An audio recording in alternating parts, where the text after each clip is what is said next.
South College Street. No. You'll figure it out, bitch.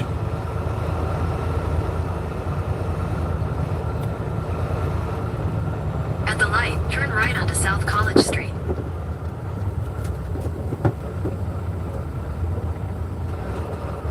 At the light, turn left onto Pennsylvania 501 South, South College Street.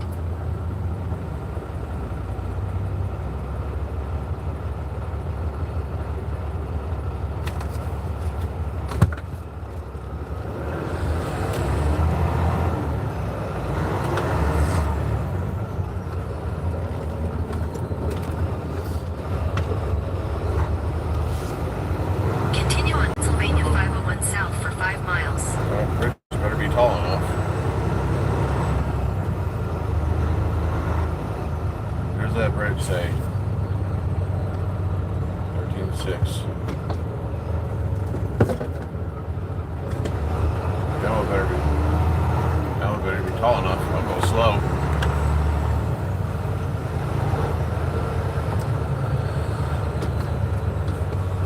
Yeah, it says 13.6. Let's hope it's tall enough.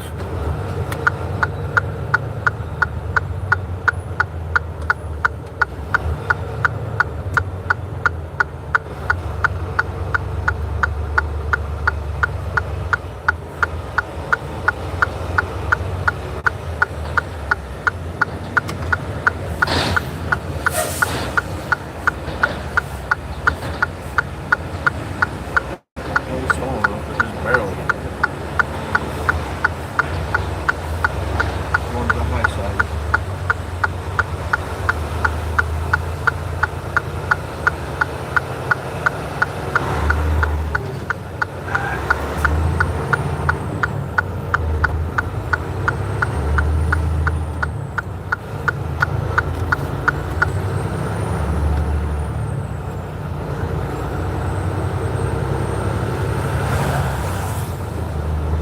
Barely. Maybe 2 inches to play with. 2 or 3 inches.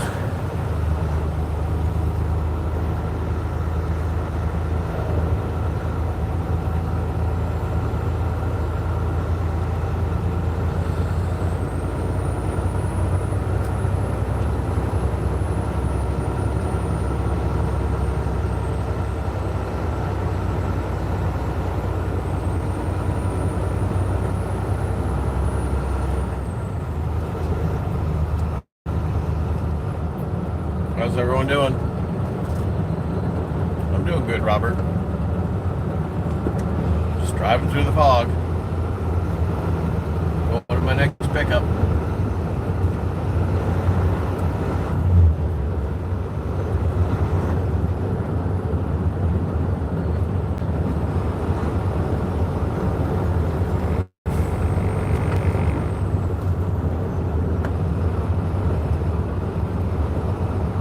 Don't you dare finish a spell and I'll kick your ass out.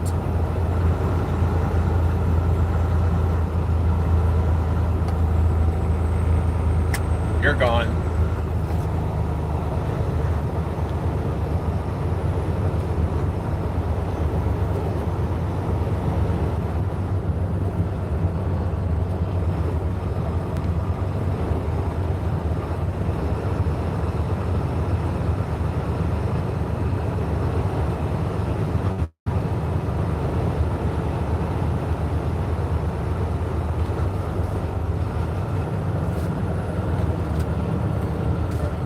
You can go ahead and leave the chat. Get out. You're no longer welcome.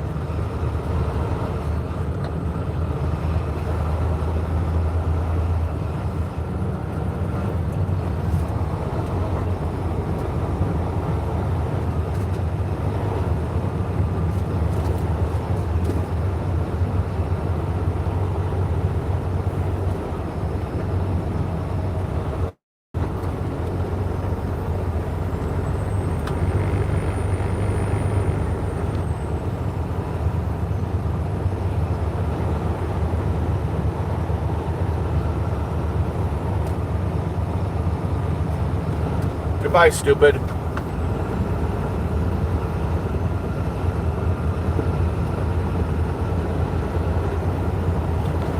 deal with him again. I kicked him for 24.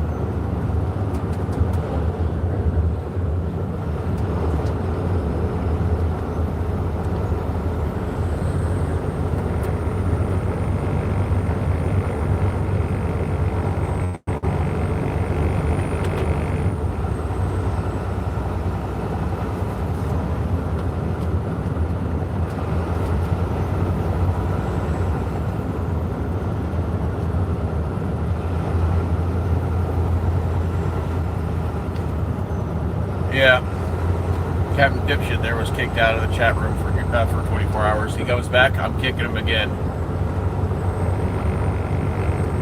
He was getting vulgar.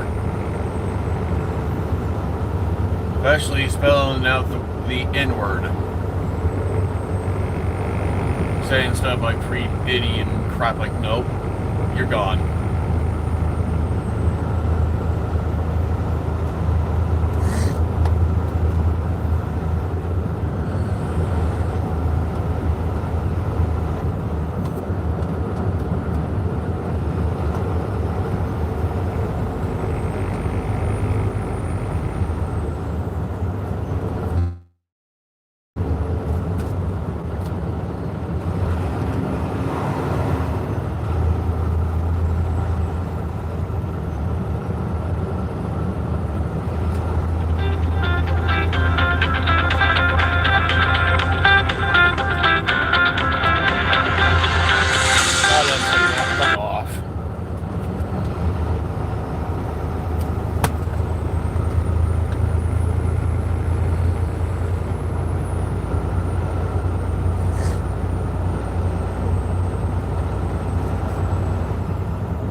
I'm doing good.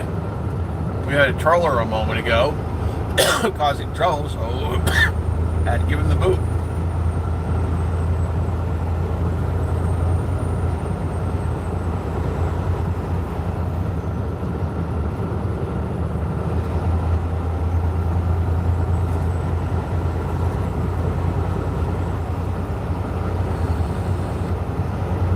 In a quarter mile, turn right onto Pennsylvania 419 South, Pennsylvania 897 North.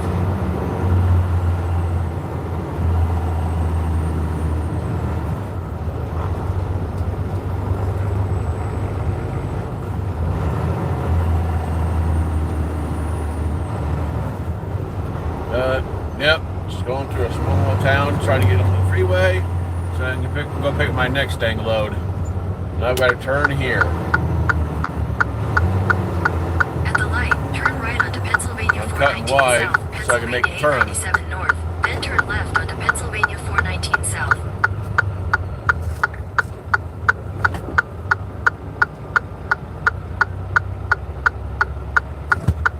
Come on.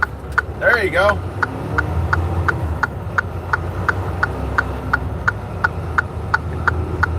Cutting wide so my trailer don't hit nothing.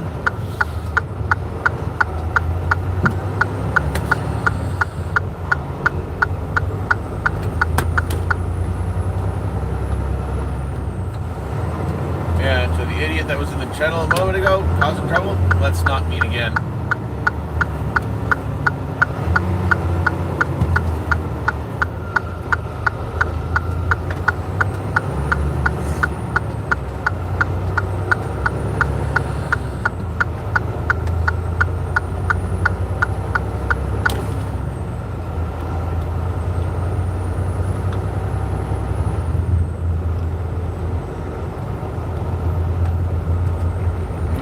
Kind of like these little country back roads, but kind of don't.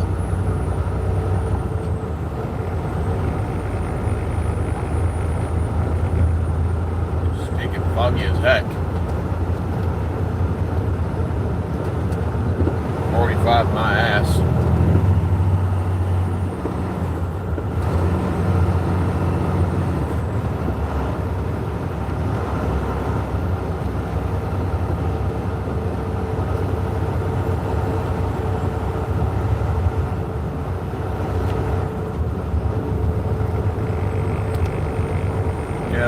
semi truck going through a little tiny back road.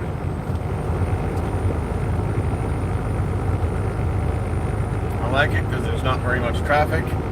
I also don't like it because how narrow the roads are.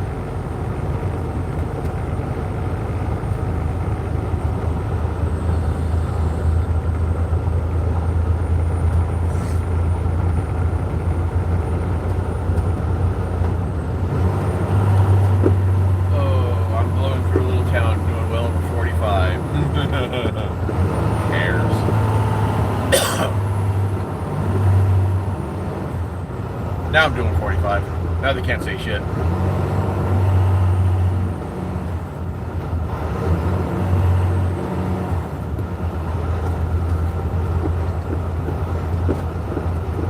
See, 45 and I'm doing 45. I'm gonna go, bud.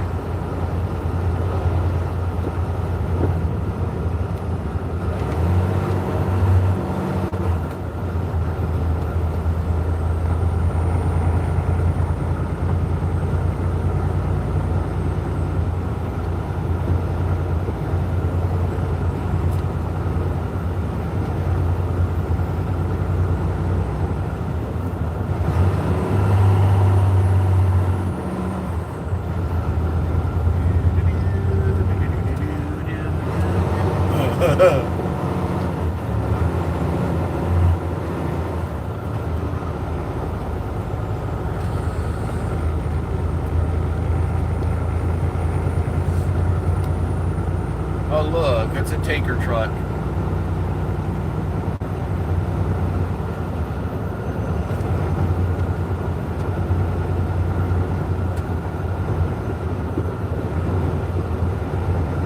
Fuck the 30.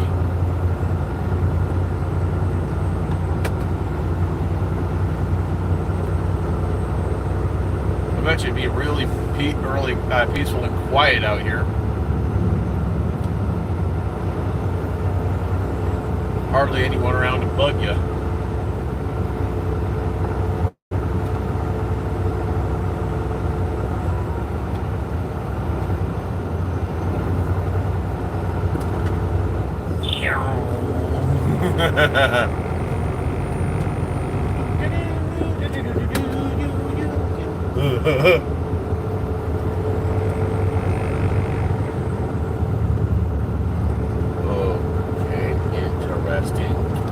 Get over. Don't want to hit truck.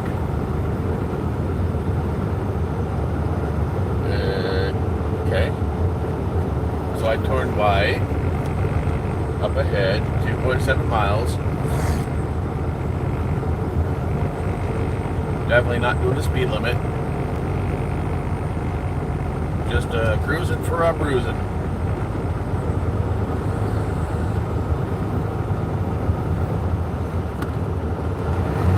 Car. Are there any vehicles ahead of me that I can see? None that I can see. Oh, okay, now I can't. Stinking Jeep. And there's a car. Damn it.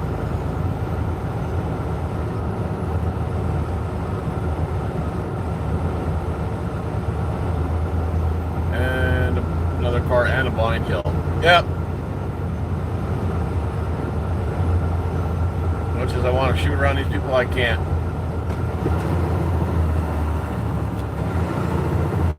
Okay, he's turning. That works. Let's go.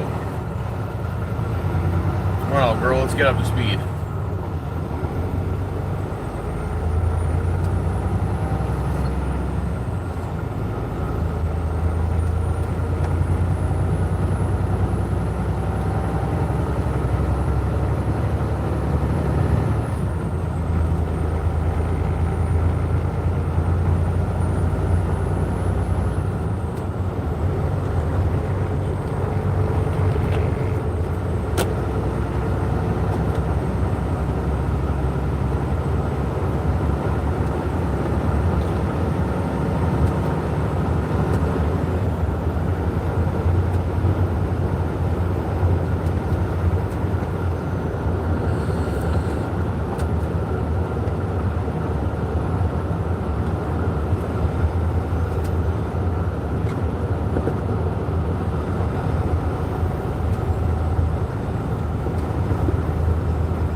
Now to slow down.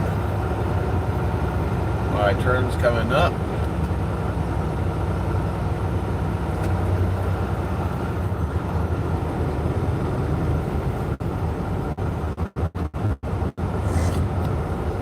Ooh, cemetery.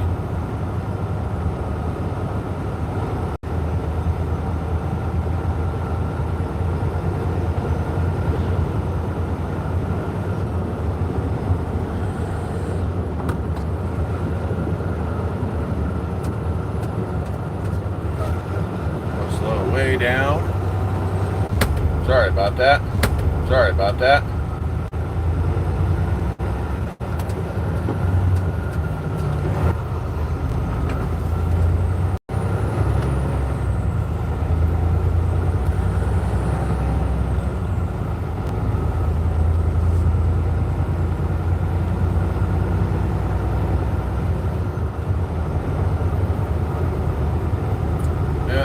Looks like I'm going to have crummy reception for a moment.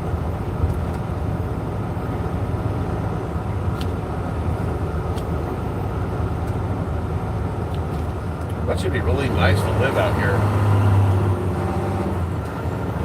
No one really around to bother you. Although, that'd also be very, very boring because there's nothing to do out here. That would drive some people nuts.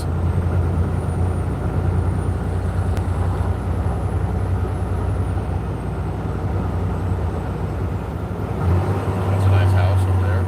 Damn.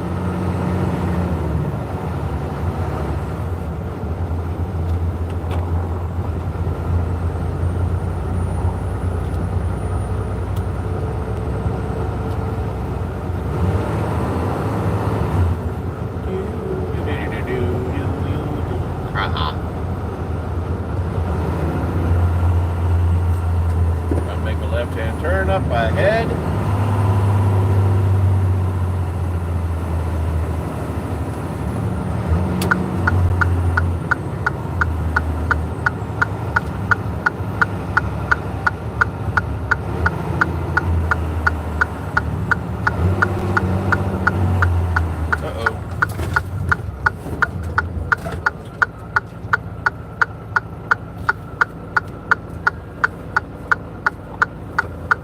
Now it's stuck at a stinking light.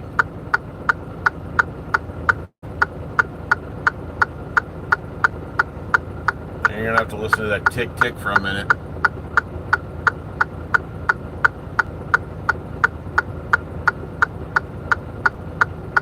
Sherwin-Williams.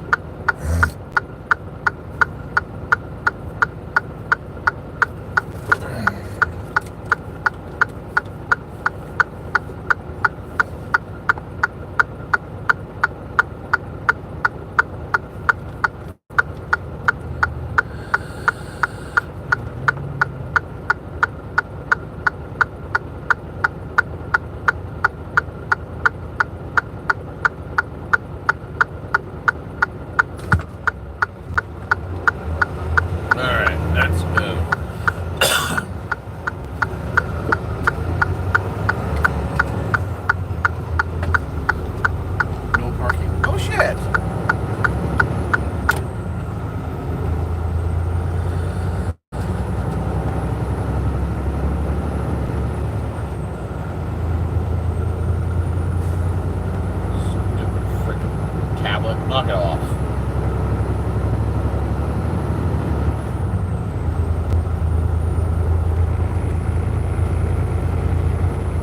I'm 127 miles away from my pickup. That bridge says 14.5, which should be more than high enough for me to go underneath it, even though it looks short.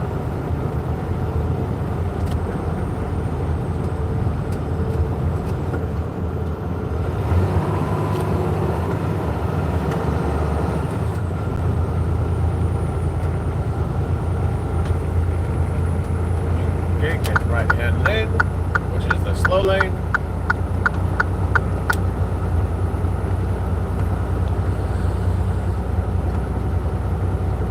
Yes, it's very foggy.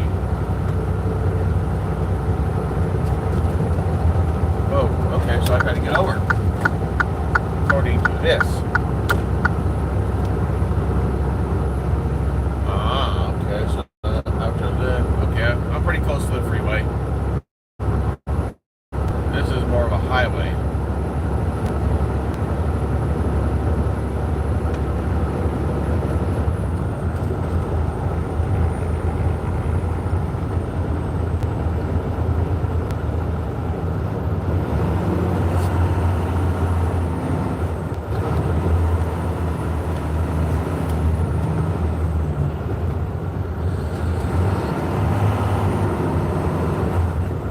Bridge.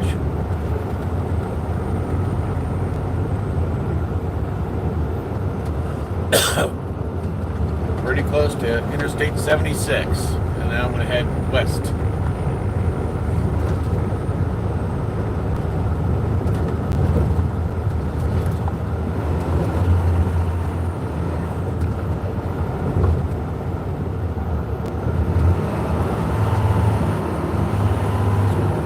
Nice out here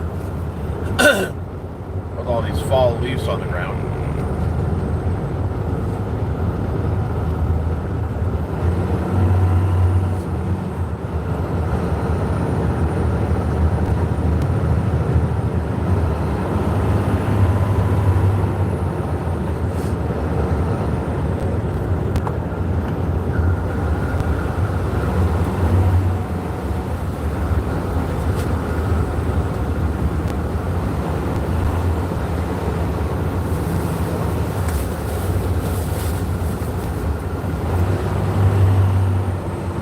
That's a fuel station. Because I'd be a fool to go in there.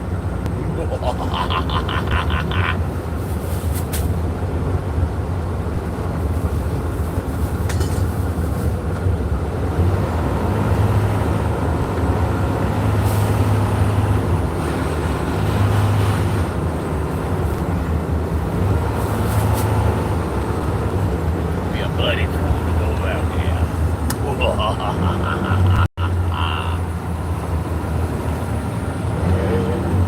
Make a right-hand turn right here. This is where I go to jump onto 76.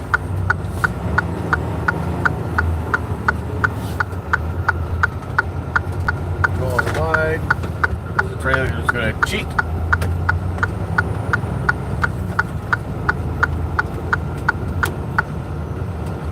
Oh, look, it's a toll booth.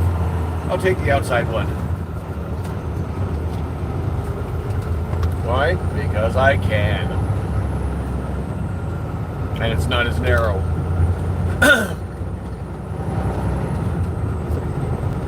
On to 76 I go.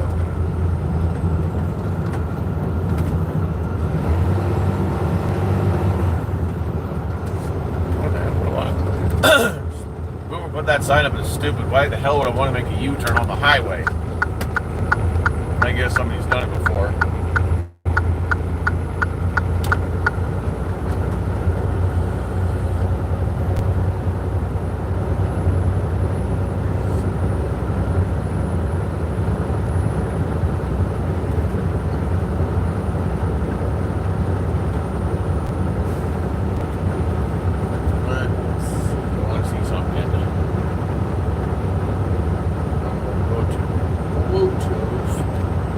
See if my stereo's connected to it.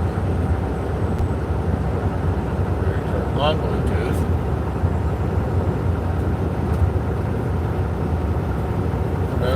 Nope.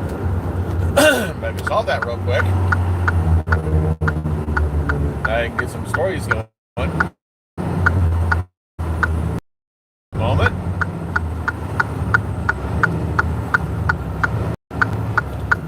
Connect Bluetooth with my stereo.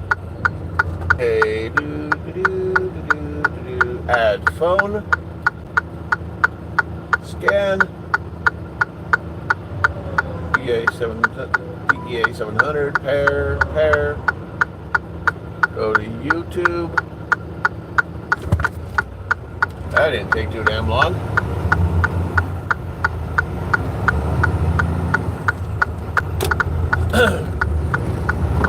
There we go.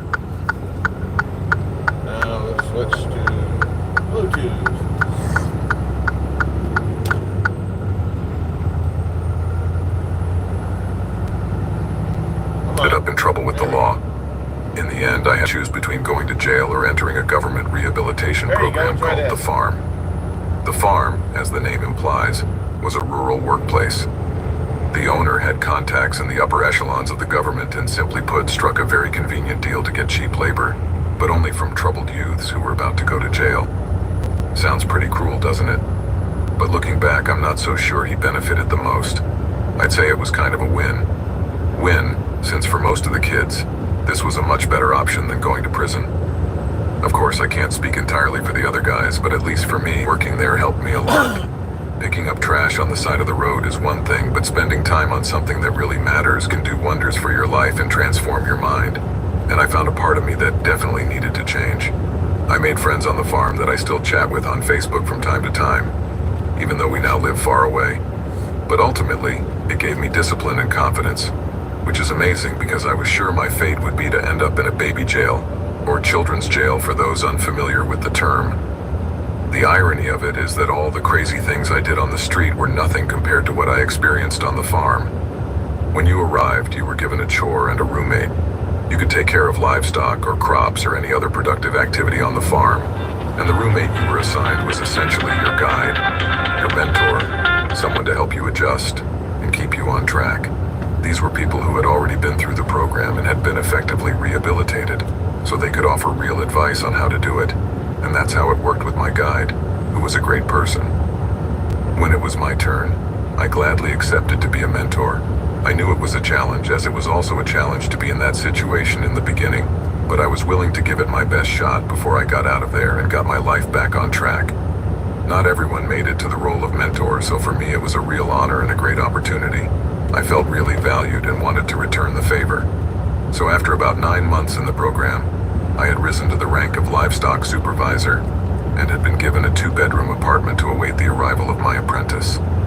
I knew that because of the gender rules, my apprentice was going to be a woman, but I had no idea what her attitude would be like. If she was calm and willing, it would be a walk in the park, but if we didn't get along, it could be complicated. I had already heard several horror stories about difficult apprentices leading to fights between mentors and their peers, and I didn't want to go through that. So my strategy was to build a good relationship with my new apprentice, the same thing my mentor had done with me when I arrived. The day my apprentice arrived, I was excited to meet her. I wasn't at all discouraged to see that she didn't want to be there. Almost no one is excited when they first arrive, so I took it in stride. We were in the pen, and she joined me for a few days working with the animals after her induction. At first, she was not very interested, but gradually she began to feel more comfortable and showed improvement. She was to stay with me for a month, and that time could feel like an eternity or fly by. Around the second week, it seemed that Amaya, my apprentice, was fitting in well. Although her attitude needed a lot of work, we sometimes made great strides together.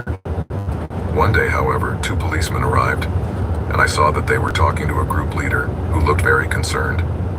I approached with the idea of listening to what they were saying, but when the group leader saw me, he immediately called me over. It turned out that the policemen had come for something serious. They were looking for my apprentice. The cops didn't just want to talk to her, they had a warrant for her arrest in another county. This created a very tense situation because we didn't know how Amaya was going to react. She might get scared and try to escape. And the truth is that her behavior at the beginning had been a bit unpredictable.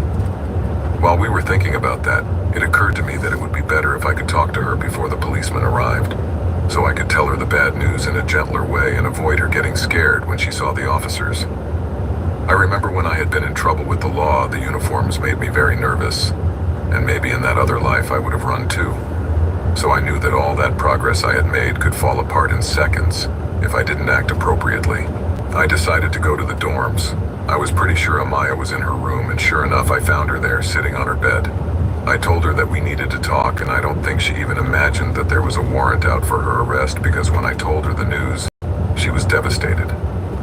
It was a very emotional moment. She actually thought about running away before the police arrived, but despite her impulse to flee, I managed to convince her that the best thing to do was to confront the officers and find out what the warrant was about. I told her that running away would only make things worse, but what seemed to calm her down a bit was when I asked her if she was absolutely sure that she didn't know anything about the warrant.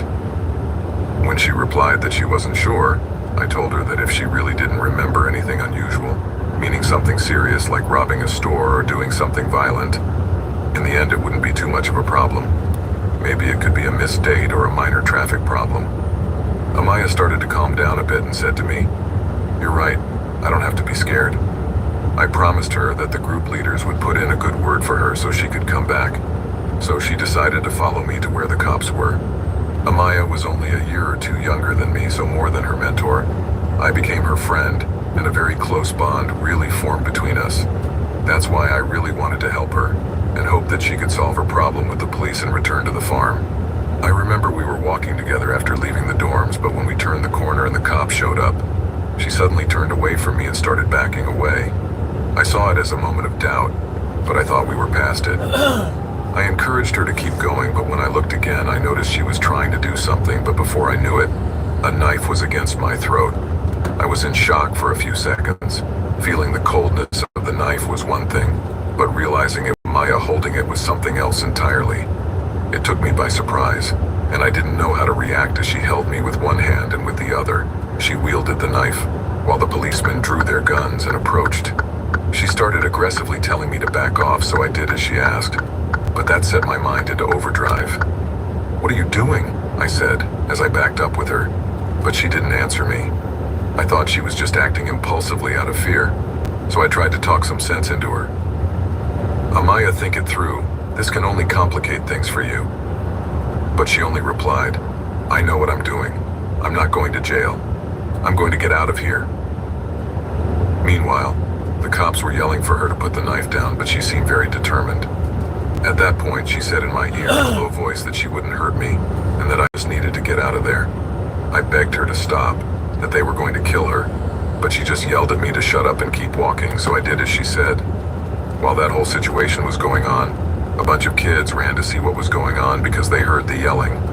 As we backed up, almost shoulder to shoulder, a crowd of kids formed watching from the vicinity of the community center, and it was total chaos. I never thought Amaya really wanted to hurt me. It was a desperate act to avoid going to jail, so when we got to the trees near the cattle fields, I thought she was going to run away and escape, but that didn't happen at all. I spent a while trying to convince her to let me go, but she was too focused on keeping the cops away. She was yelling at them to stay back and turning a deaf ear to what I was telling her. But suddenly she stopped and looked at me for a moment sternly and told me to shut up. But I kept talking to her, telling her that her plan would not work, and that if the police caught her, she was going to end up in much more serious trouble. I told her that she would never manage to run away by herself in an unknown place, that the police would not take long to catch her, and if they did, she was going to face much more serious consequences. I further explained that if she went into the woods, she would not only have to deal with the cops on her tail, but also bears, wolves, and other natural dangers. These woods were teeming with wildlife, and it was almost impossible for him to get out of there alive. Although at one point she got very nervous and threatened to seriously slit my throat if I didn't shut up. Deep down, I was sure that she didn't really intend to hurt me. She was just scared because she knew I was going to jail. Probably the order was more serious than she had said. However, and to my utter surprise, when we reached the edge of the forest, she pulled my hair back, yelled at me to forgive her, and plunged the knife into my neck. It all happened in a millisecond. She sharpened the knife and made the first cut, intending to slide it into my neck and murder me. But the cop's action was instantaneous. Although I remember the moment in slow motion, the truth is that at the same instant I felt the knife press into my flesh. I heard the burst of the shot, and almost simultaneously, Amaya's blood splashing on my face. The shot had been fatal. It had hit her right in the head. It took me a second to process what had happened, but the moment I turned around and saw Amaya lying there with a hole in her forehead, I started screaming like crazy, not knowing if I had been hurt or how bad it was. The cut on my neck was slight, but hysteria invaded me completely. More for her than for me. I knelt down and tried to shake her, hoping she could survive. But seeing that fixed look in her eyes, I understood that there was nothing left to do. I can't explain in words what I feel every time I think of Amaya. I know she could have killed me, and I know she had the intention, but I can't help feeling sorry for her. I don't hold a grudge. Rather, it makes me very sad that she made such a terrible decision. She was only 16 years old and had a whole life to straighten her path. But instead, she committed a stupidity that ended her life and almost mine. In the end, She was only going to face a shoplifting charge. After that incident, I decided to give up mentoring and left the farm. I still feel very grateful to that place and all the people there, and also for the opportunity they gave me, but I really couldn't stay in that place after that traumatic event. Fortunately, the cut on my neck was minimal and I didn't need more than a couple of stitches and some iodine, but definitely, the psychological and emotional wound was much deeper and harder to heal.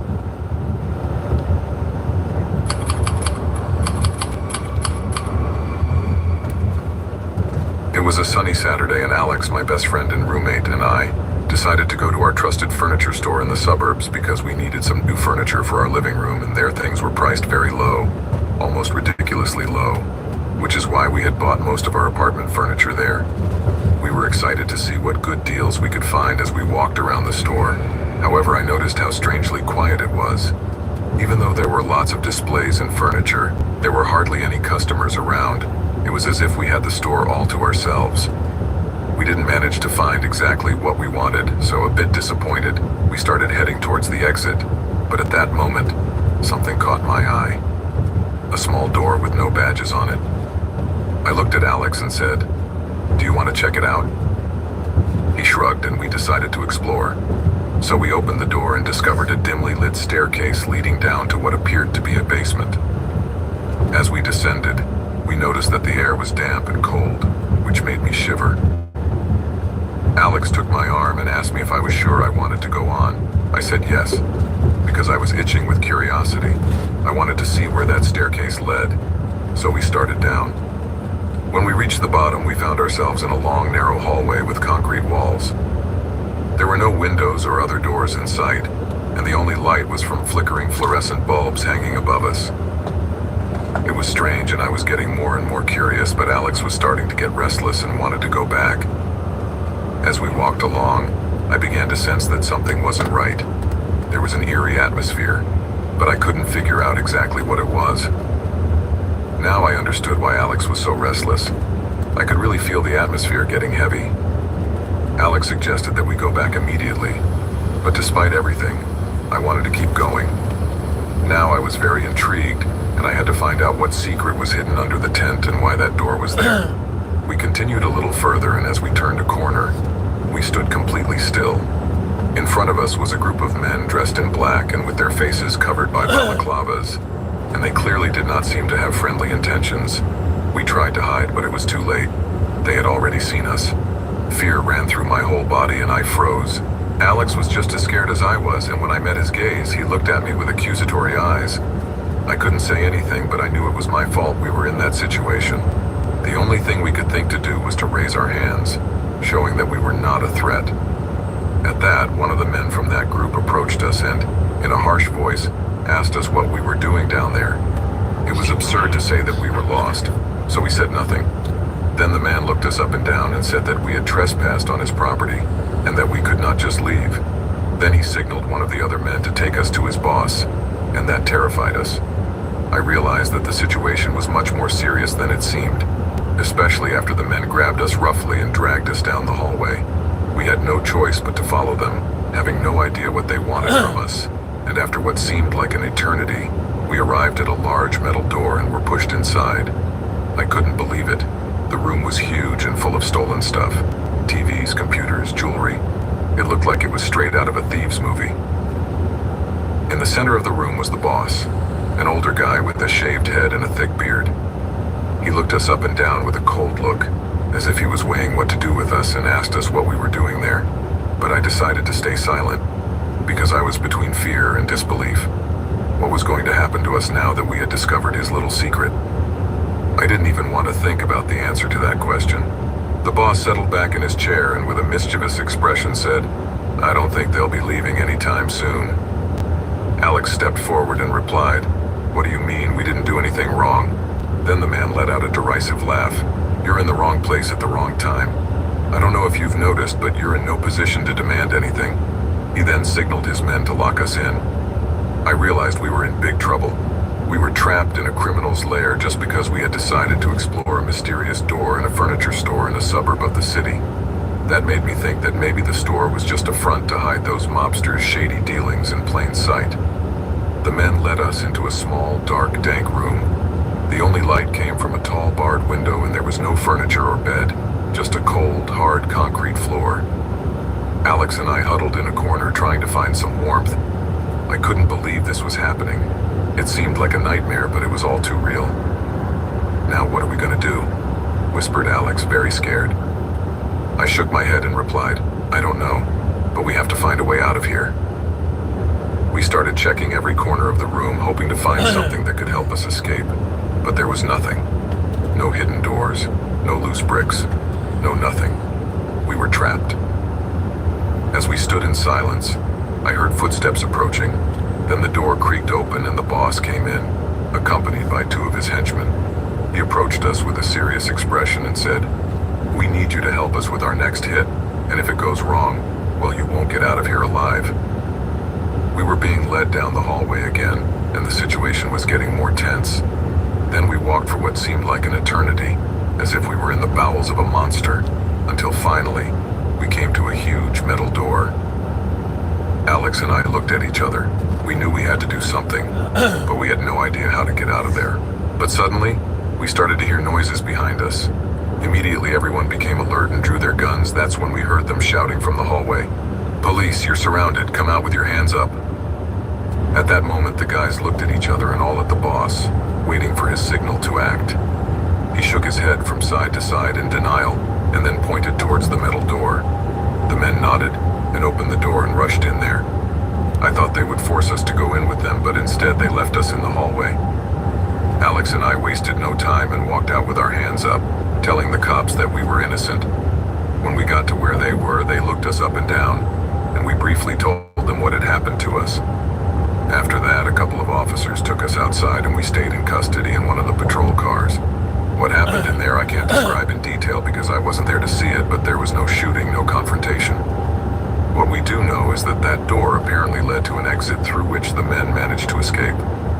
After that, Alex and I were taken to the station and questioned separately, and after a couple of hours having corroborated our stories, they realized we had nothing to do with it and let us go. I never knew what happened to those men. I don't know if they were ultimately caught, but I do know that they raided the store and recovered a lot of stolen stuff. In addition, it was also known to be a center of operations for other types of illicit activities such as arms and substance trafficking. In the end, Alex and I ended up buying our furniture online. We really didn't feel like going back to a furniture store ever again.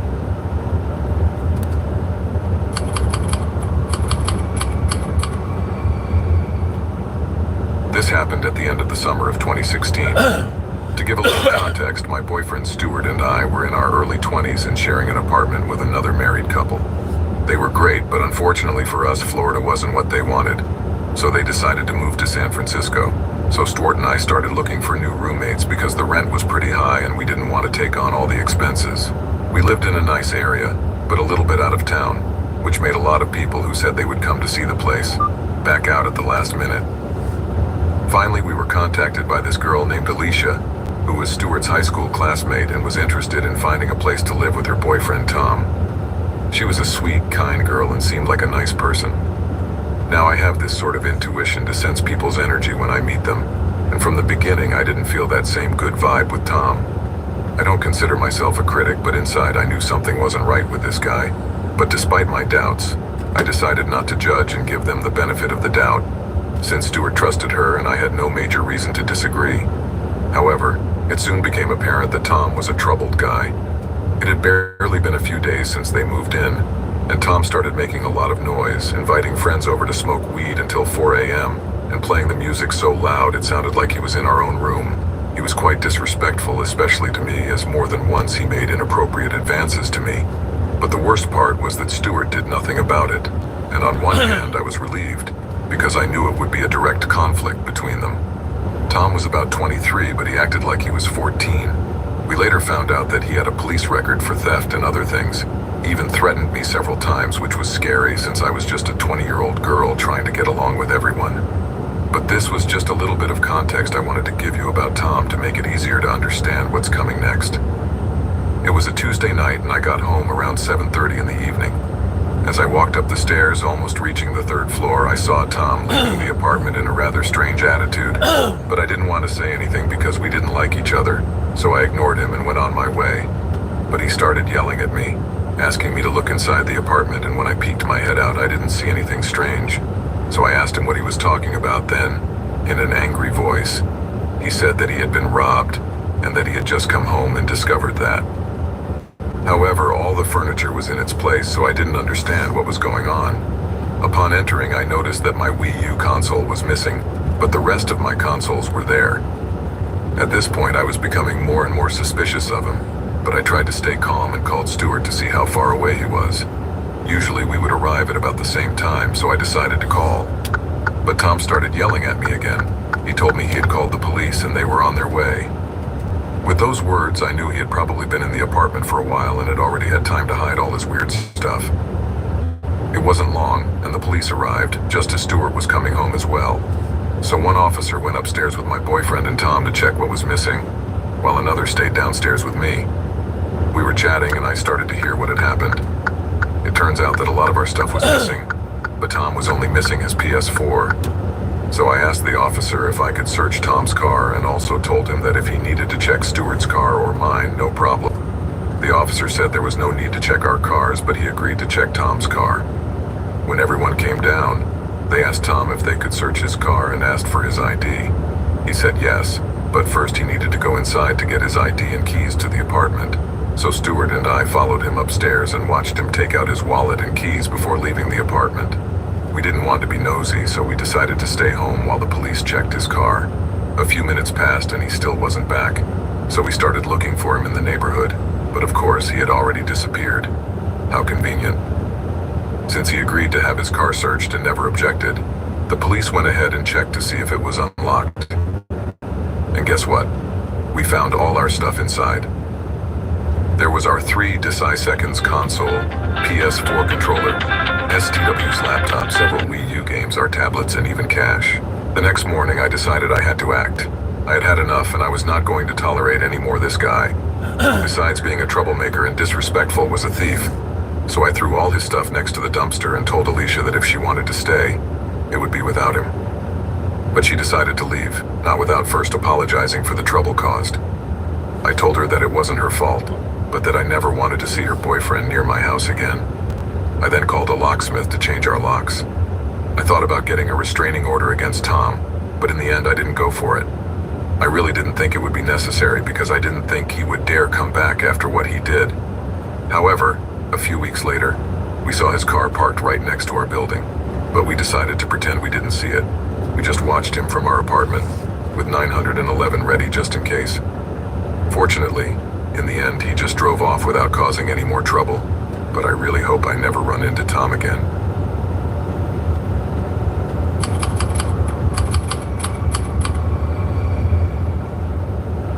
Hi, my name is Cynthia, and although I'm 37 years old now, I will never forget a scary experience I had when I was a senior in high school.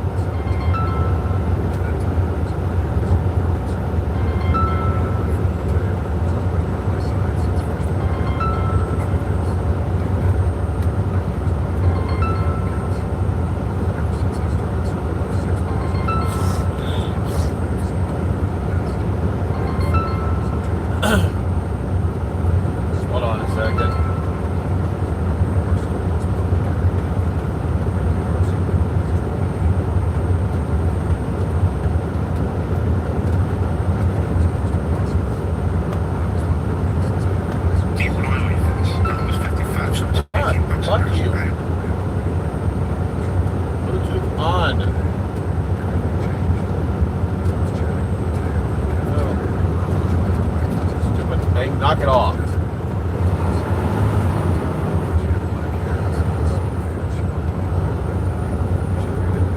Hello?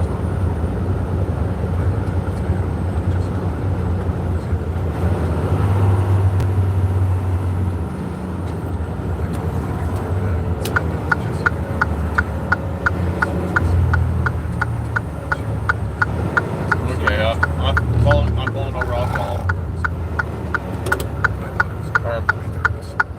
She told me that her friends was moving out of town, and so she was leaving school.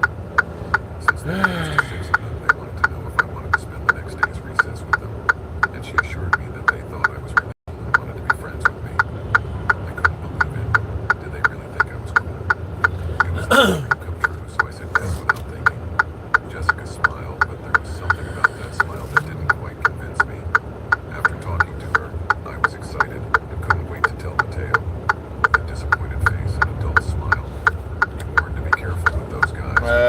I am a driver.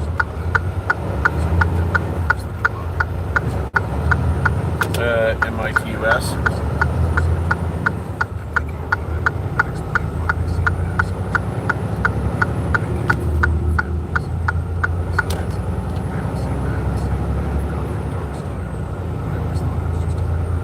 Yeah, and I'm basically just currently heading there now.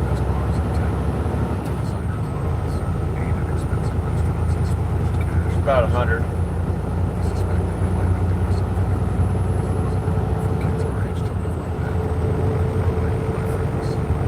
Yeah, got a Conestoga.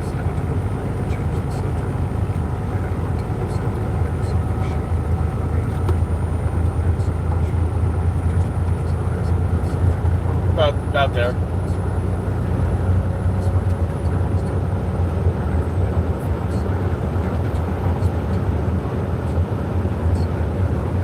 Thank you. Bye.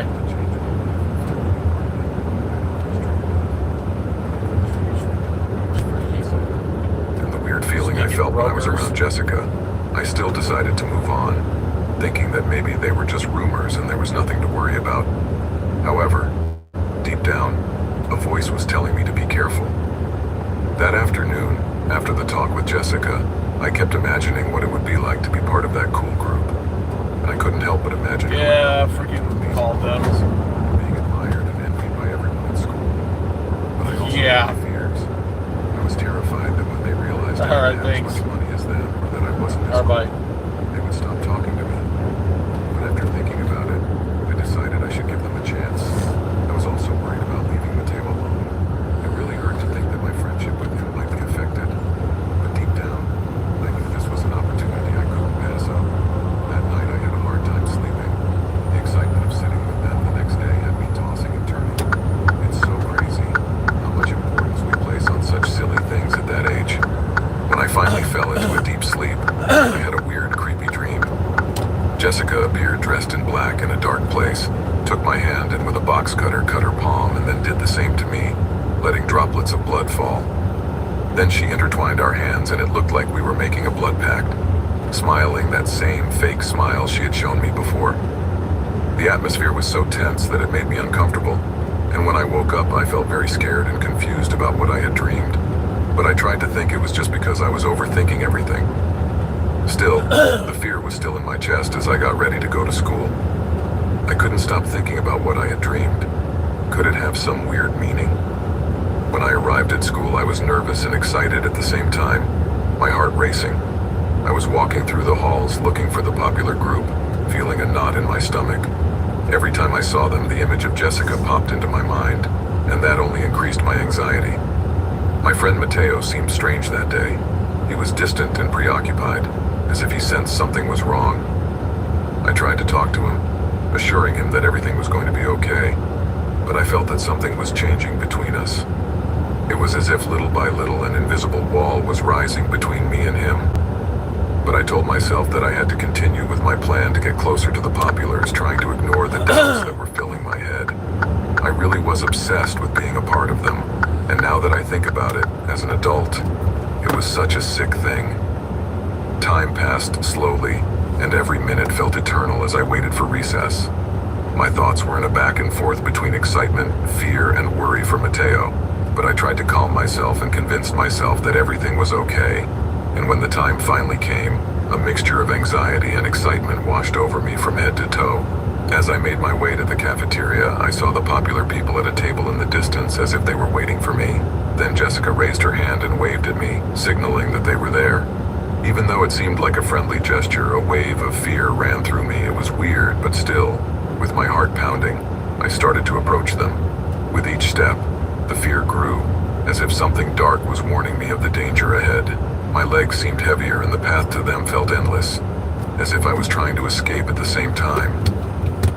When I reached the table, the atmosphere was strange. In that instant, the noise of the cafeteria faded away, leaving an eerie, heavy silence enveloping us. It was as if the sunlight was coming in dimmer, as if the shadows were swallowing the light. When I finally sat down, I tried to act natural, but the fear inside me was growing. The boys looked at me with weird expressions, as if they knew something I didn't.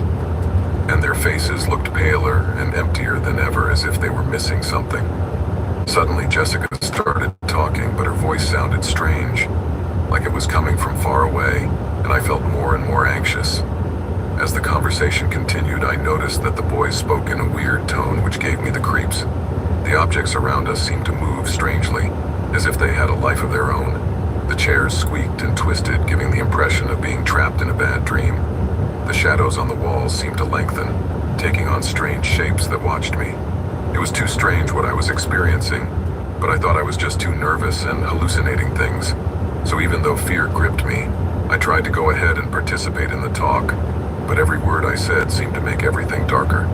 I felt as if I was sinking into an endless abyss, caught in a whirlwind of fear and unpleasant sensations that I didn't understand why they were happening to me. The atmosphere at the table felt increasingly heavy and strange, as if I were in a different dimension. Suddenly, everything started spinning around me, and I felt completely dizzy and lost. My vision was a mess, and the voices of my new friends sounded strange, like echoes in the distance. The atmosphere at the table felt so dense and heavy that I had the impression I was going to lose control at any moment. But just at that instant, one of the guys, Max, gave a loud clap right in front of me, staring at me. As if by magic, the dizziness went away and everything went back to normal. It was as if a dark cloud had suddenly dissipated, and now everything was normal, as if nothing had happened. I thought maybe the juice I had been drinking was bad or something, because it had been a really crazy feeling just a moment ago. The others seemed to act as if nothing had happened, talking about fashion, Jessica's new dress, and their plans for the weekend. Damn. They mentioned that they were going to an amazing party, and then off into the woods to see the full moon. Suddenly, they all looked at me at the same time, as if they had planned it, and with smiles on their faces, they invited me to join them for the party and the hike into the woods, telling me it would be a lot of fun. Although I felt a little unsure, I decided to accept the invitation, trying to ignore those little alarms in my head. However, as I took a better look at them, I noticed that their faces looked somewhat pale and tired, as if something inside them had dampened their energy. Their eyes had a strange, almost mischievous gleam in them, but still, I tried to convince myself that it was just my imagination. The conversation continued, but my mind couldn't stop thinking about the weird sensations I had been having and how unsettling my new friends looked. And although I tried to convince myself that everything was fine, the truth was that I still wondered if it was really a good idea to join them in their nighttime adventures, especially after the warnings Matthew had given me and that disturbing dream I had the night before.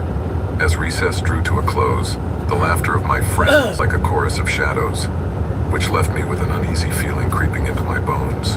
And when recess was finally over, I said goodbye to them and they went off to their classes.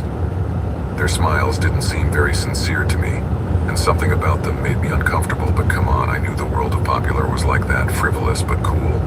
At that moment, I got up from my chair, but as I looked at my reflection in a window, I noticed that my own smile also looked dull, lacking its usual sparkle.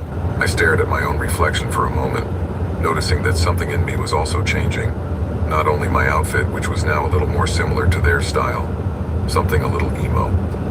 Remember that in those years that dark aura was very fashionable, so I told myself that it was just that the change of look and makeup made me look a little dull like them.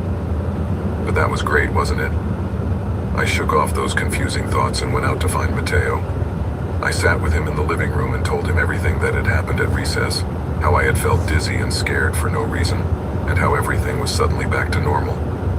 He listened to everything with concern, and his expression showed that, unlike me, he was not taking what I said lightly.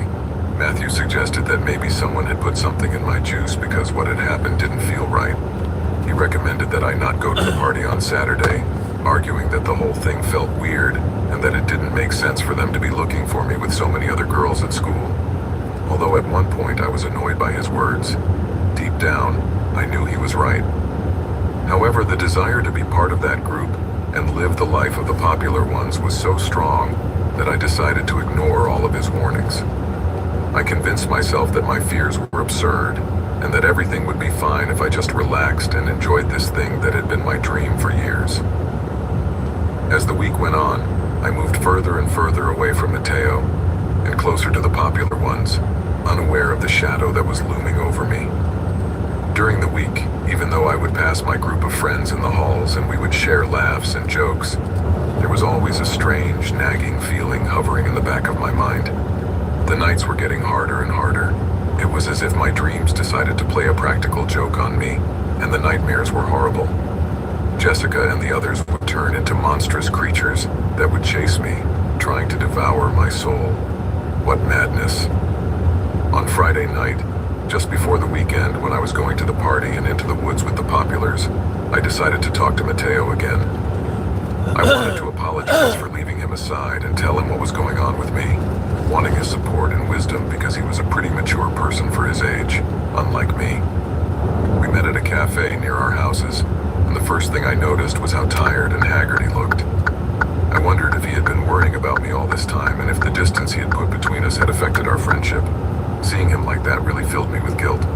So I hugged him before we sat down and asked him if something was wrong, but he only said that he was struggling with math and hadn't slept well, but nothing more.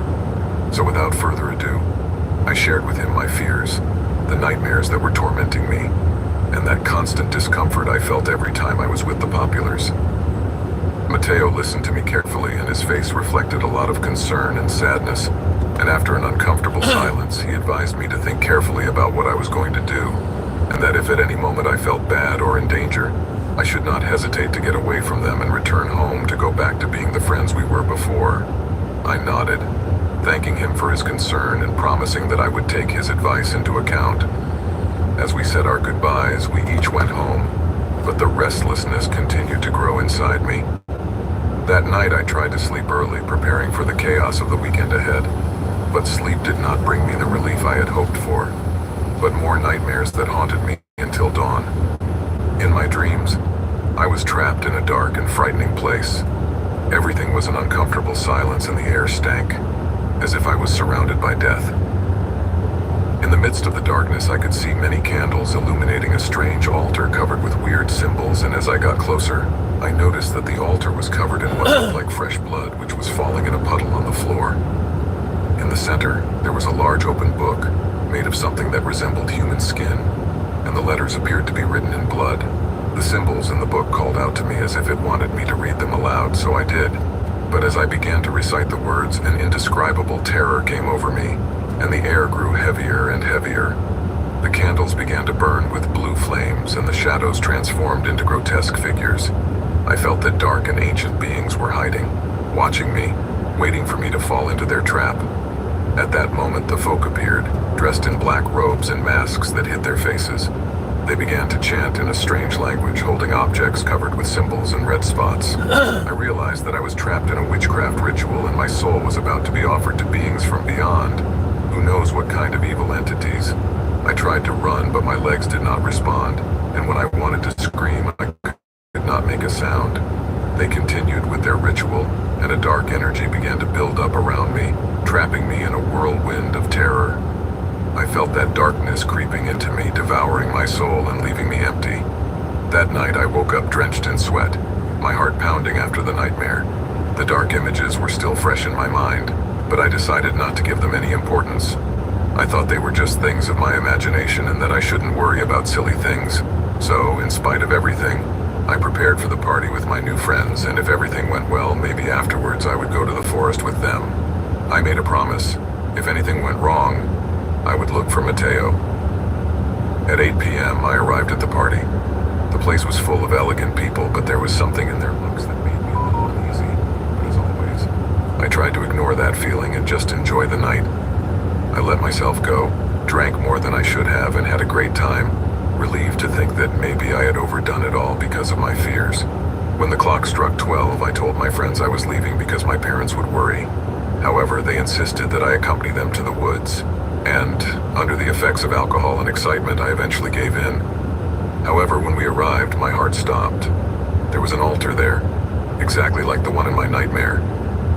Then I turned to look at them, and they smiled and looked at each other, then asked me to take their hands and form a circle around the altar. Frankly, I didn't know what to do. I hesitated for a moment, but then Jessica smiled at me and gestured for me to join as if it was nothing. So I agreed, even though everything inside me was screaming at me to run away. They began reciting words in a language I didn't understand while the black sails burned around us. The wind was blowing hard and the atmosphere was getting thicker and darker.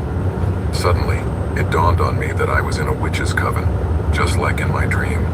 And if everything I was seeing was like in my nightmare, then what would come next I had already seen. At that moment, something sparked inside me, and I realized the mistake I was making. Suddenly, fear invaded me, and in a rush of adrenaline, I let go of my friend's hands and started to run. But I didn't get very far as one of the guys caught up with me. He stopped me and told me not to be so foolish. If I wanted to have money, beauty, and power, I had to join his group.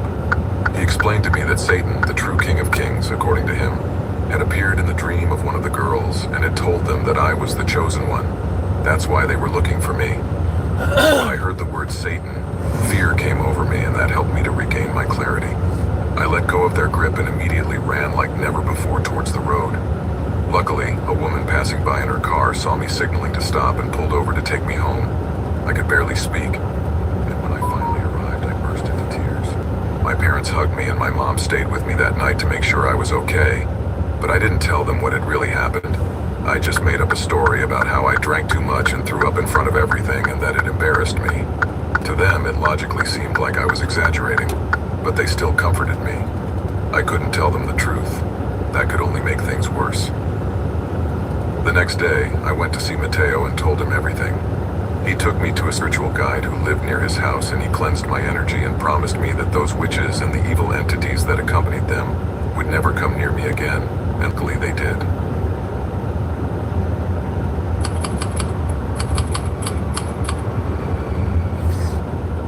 My name is Priya, and I grew up in Dhaka, Bangladesh. From the outside, our life seemed perfect. I was born into a well-to-do Muslim family, and we always lived together, surrounded by cousins and uncles. Our house was in a quiet neighborhood, full of laughter, the smell of traditional food, and the hustle and bustle of everyday life. I had two closest cousins, a boy and a girl, and we used to play and keep each other company all the time. However, the story I want to tell you is not as simple and cute as that. It happened at a time in my life when I was in high school, full of dreams, ambitions, and a group of loyal friends whom I loved dearly. My best friend was Irfan, a charismatic boy with an ego so dense you could almost touch it. We met in elementary school, and along the way our friendship became, shall we say, complicated. He had that kind of personality that attracted everyone, but behind that smile hid a very possessive and controlling side that began to worry me. Everything changed one day, one warm afternoon, when Irfan, who was visibly nervous, decided to go one step further in our friendship. And when I say one step further, I mean he proposed to me in my own home. I was dumbfounded. I didn't know how to answer him. He was a nice guy to me, but marrying him was the last thing I wanted at that moment, so I tactfully turned him down. I didn't expect him to take it so badly, but his reaction was completely out of proportion. He got so angry that I started to feel afraid of him. His reaction made it clear to me that he wasn't willing to accept my turning him down. Basically, the only thing he lacked was to take a swing at me. In the middle of it all, my cousin, seeing the situation, stepped between us and punched him in the arm, telling him to stay away from me. I thought that would be the end of the story, but it wasn't. After that, Irfan became even more obsessive, trying to get close to me again, even after what had happened. One winter night, I was at home with my cousins. Although there is no snow in Dhaka, the nights can be quite cold, so we gathered on the second floor, where there was an atmosphere of fun and games. My cousins and I were drinking some juice while watching Korean dramas, something I loved. I was always the last one to go to sleep because staying up watching those series was one of my little guilty pleasures. Not that it's frowned upon in my religion either. That night, I stayed up late as usual. I used to lock all the doors and windows before I went to sleep, especially since I like to feel safe.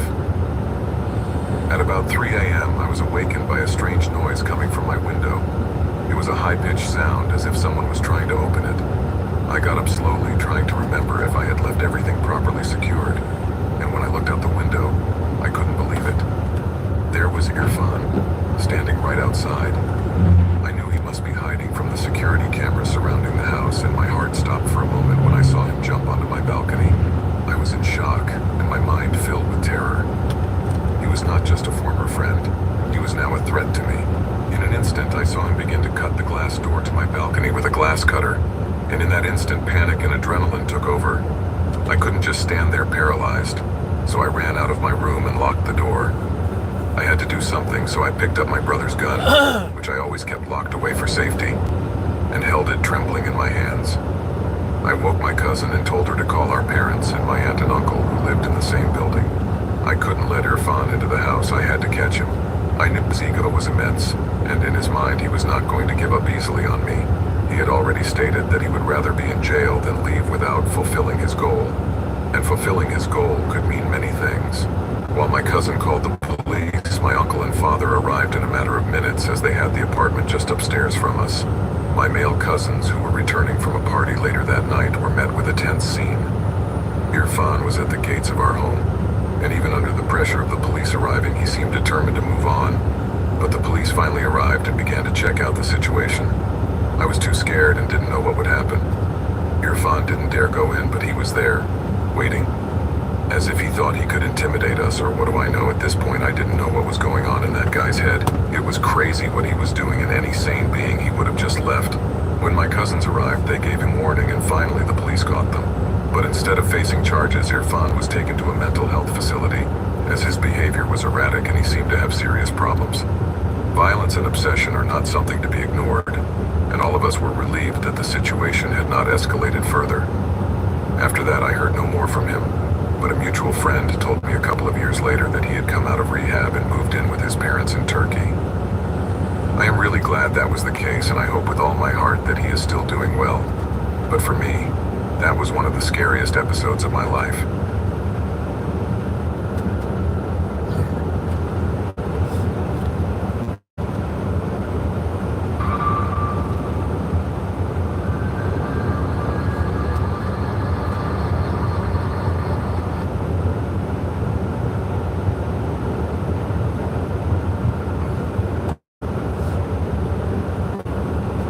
Creepy experience I went through a few years back, shortly after I settled into an old apartment.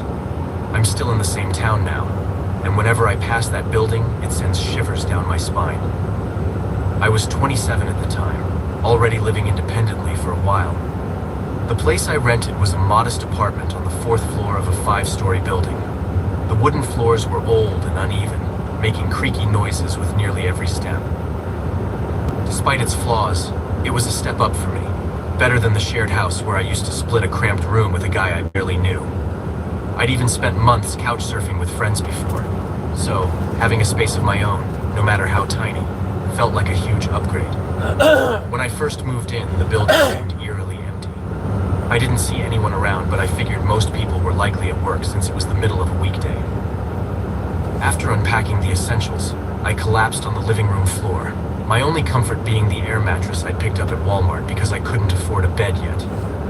Sometime in the early hours, I was startled awake by a loud, insistent knock at my door. I groggily checked my phone. It was 5 a.m. Annoyed, I dragged myself to the door, thinking it might be important, maybe even the landlord. Peeking through the peephole, I saw a man who looked to be in his 40s, standing stiffly. His expression was blank, almost unnerving. Assuming he might be the building superintendent or staff, I reluctantly opened the door. He introduced himself as my next-door neighbor, said his name was Jake. I tried to stay polite, though his timing made me bristle. He didn't explain why he woken me so early, but instead lingered, asking a few generic questions like where I worked and how I liked the building.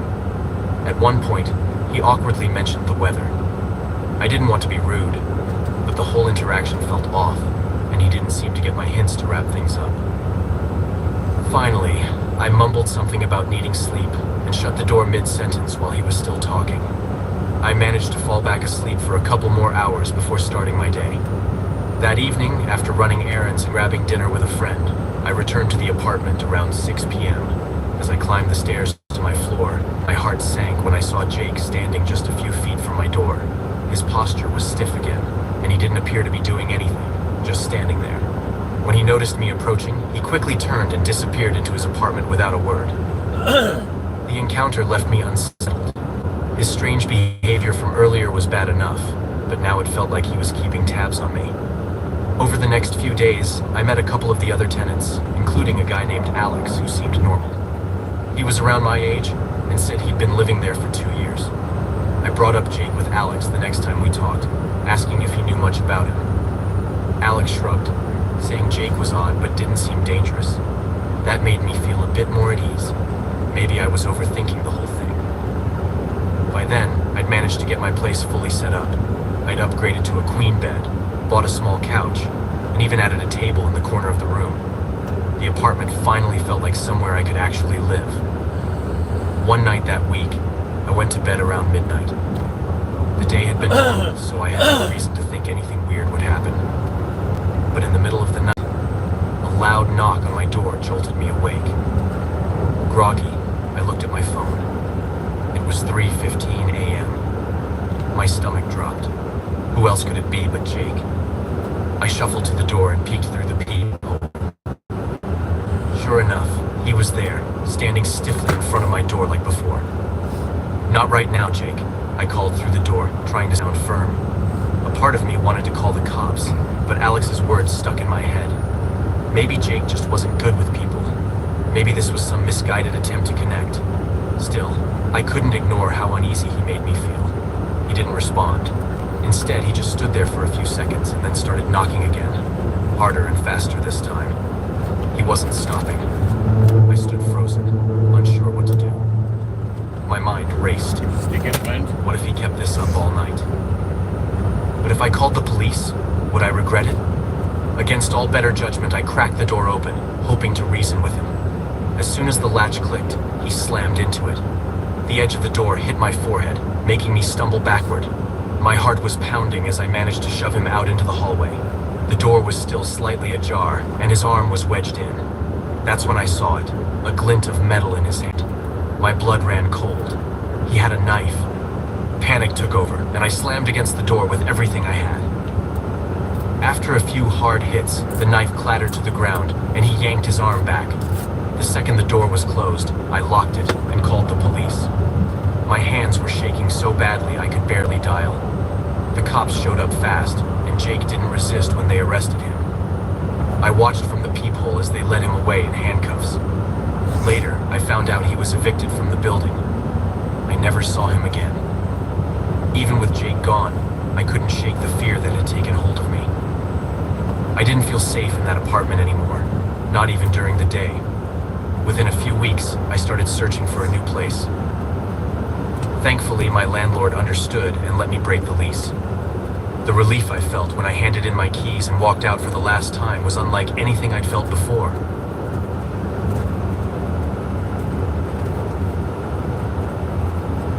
Back when I was about 20, I was still staying at home with my mom and her second husband.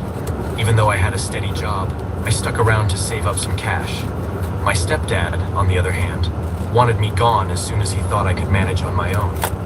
We weren't exactly on good terms lately, which I'm pretty sure played into his push to get me out. They gave me a few months to figure things out, so I started checking rental listings online almost daily. Eventually, I landed a tiny apartment that fit my budget. It was on the second floor of this old, rundown building that had 4 floors in total. No elevator, just these narrow wooden stairs that creaked with every step. The apartment wasn't much, just a cramped kitchen, a small living room, and a bedroom barely big enough for a bed. It didn't bother me, but the area, let's just say it wasn't the best part of the city. I didn't know the neighborhood that well, despite living nearby growing up, but its bad reputation wasn't a secret. Crimes from around there were regulars on the evening news. My mom helped me move in, bringing over some of my things from home, and then it was just me. On my first night, I had some friends over to celebrate. I was the first of our group to move out, so I felt like I'd hit some big milestone. Since I didn't have furniture yet, we sat on the living room's hard floor, talking and laughing. At one point, we heard shouting from next door, loud enough to cut through the music we had playing. I remember thinking how annoying it'd be if that noise became a regular thing.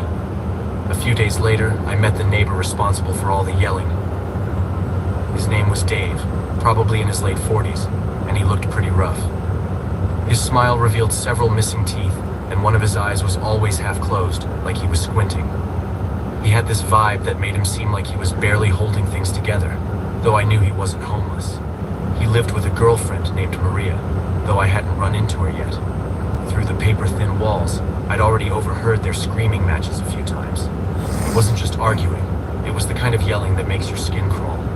I made a mental note to steer clear of them. Eventually, I bumped into Maria, and she was way younger than Dave. If I had to guess, she was probably around 30. She had a lot of tattoos, short black hair, and was on the heavier side. We didn't talk much, just quick hellos and polite small talk when we crossed paths. Despite trying to keep my distance, the fights between them didn't stop. If anything, they seemed to get worse, though it never seemed physical. No sounds of breaking furniture, no crashes, just constant screaming and slammed doors. But then, one day, it all went quiet. It took me a while to notice Maria wasn't around anymore. I didn't hear her voice through the walls or see her outside the building. My first thought was that they broke up and she left, which honestly made sense given how volatile they were. I wasn't particularly worried. Their relationship seemed doomed from the start. About a month went by without a sound from Dave's place. Honestly, it was a relief. The peace and quiet felt strange, but in a good way.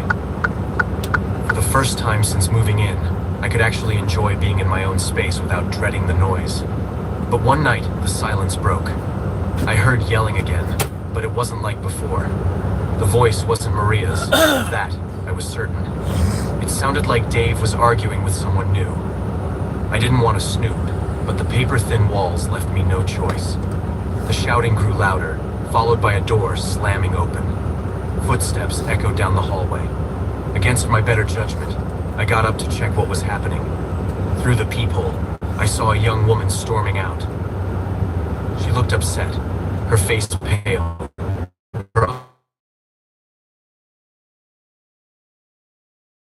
Get a better look. Her footsteps echoed until they faded completely. Something about it left me uneasy, but I told myself it was probably just another messy breakup. Still, I couldn't shake the bad feeling Dave always gave me. Later that night, just when I was starting to settle down, a loud knock startled me. When I opened the door, 2 police officers stood there. They asked if I knew Dave and if I had noticed anything strange earlier. My heart sank when they mentioned the woman from before. Apparently, she'd reported Dave for something serious, something criminal.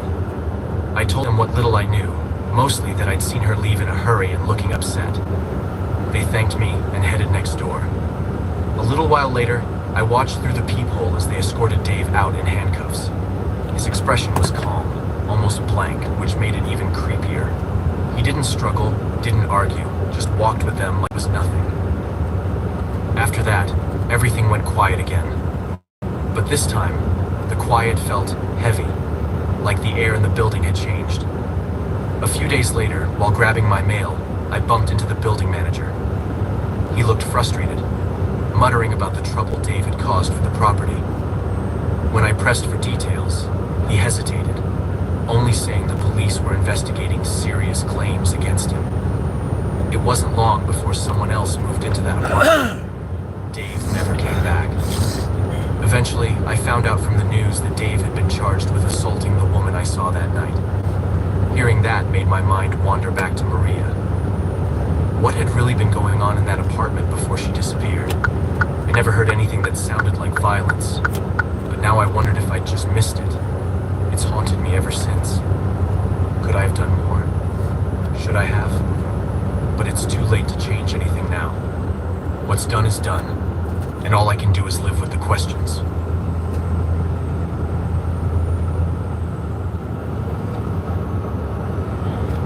I grew up in a pretty typical suburban neighborhood, the kind with rows of identical houses and manicured lawns. Just down the block from my family's place was a rundown apartment complex. The people living there didn't stick around for long, so there were always new faces. A couple of my close friends lived there, so I ended up hanging out at the complex a lot. That summer, a new family moved into one of the units. They had a son named Nick, who was around my age, and it turned out we'd be in the same grade when school started. Nick was different from the other kids I knew. At first, I thought he was just quirky in an interesting way. We clicked quickly, spending the summer together. Typical kid stuff. Nick always kept right. He was the kind of guy who could turn even a boring afternoon into an adventure. alarms went off. There was this one day group of us was hanging out at his place. Me, Nick, my brother Eli, another kid, Chris. Nick's mom wasn't home, so we had the place to ourselves. We were sitting in the living room watching cartoons when out of nowhere, Nick leaned over to Chris and said, dead serious, I could kill you right now if I wanted to. Everyone went silent. Going into the light. Then we all sort of laughed it off, but I couldn't shake the chill it gave me. Nick didn't laugh at us. He just stared at Chris, like he was waiting for a reaction. Things only got weirder. A few weeks later, we were walking through the woods behind my house, cutting through to get to the playground. Nick had this water bottle with him, but when he opened it, the smell hit us. Gasoline. He said he wanted to see what would happen if we lit a fire. We all told him it was a bad idea, and eventually, he gave up on it. But later, he swore he'd only been joking. I didn't buy it. That smell was real, and it lingered in the air like a warning. When school started that September, I found out I had a bunch of classes with my usual group, including Nick. We were still spending time with him then, but honestly, it was starting to get uneasy. During the first week, Nick got into a fight with another guy in our class. This kid wasn't one of my closest friends, but he was well liked by most people. I never found out what sparked it, but my gut told me Nick was the one who started it. Another time, Nick was goofing off in class, and the teacher told him to knock it off. Instead of sitting back down, Nick stood up, walked right up to the teacher, and stared him down like he was daring him to do something. He didn't throw any punches, but the air in the room felt thick, like something awful might happen. After that, there were other smaller incidents, and the whole thing just made me and my friends decide to start pulling away. We stopped sitting with him at lunch and made excuses not to include him when we were hanging out. One night, I was walking home after spending a couple of hours at Chris's place in the apartments. On the way back, I spotted Nick. He didn't say a word, just stood there watching me with this glare that felt like it could burn a hole through my chest. I hurried home and locked the door behind me, but I couldn't shake the feeling that something bad was going to happen. That night, I woke up to a loud crash coming from downstairs. It was the unmistakable sound of glass shattering. My dad rushed down, thinking it might be a break-in, but when he got to the front hall, all he found was a rock lying on the floor next to a busted window. He searched the house while my mom called the police, but there was no sign of anyone. Deep down, I knew it had to be Nick. Who else would do something like that? But I had no proof, so we didn't confront his mom about it. The next day at school, though, Nick made sure I knew it was him. He was talking to a group of kids, bragging about how he'd thrown the rock and saying he'd do worse next time. He even said he was going to kill me and my family. That was enough to get the cops involved. They gave him a warning, telling him there'd be serious consequences if he didn't back off. I thought he should have faced some consequences right then and there, but I guess the rules for kids are different. After that, Nick kept his distance for a while. A few months later, his family packed up and left town. I never learned why they moved, but I wasn't complaining. Maybe it was because he'd done enough to get expelled, or maybe his mom just wanted a fresh start. Part of me hopes he ended up in some kind of program that could actually help him, but I doubt it. All I know is that Nick is just a memory now, one I'm more than happy to leave in the past.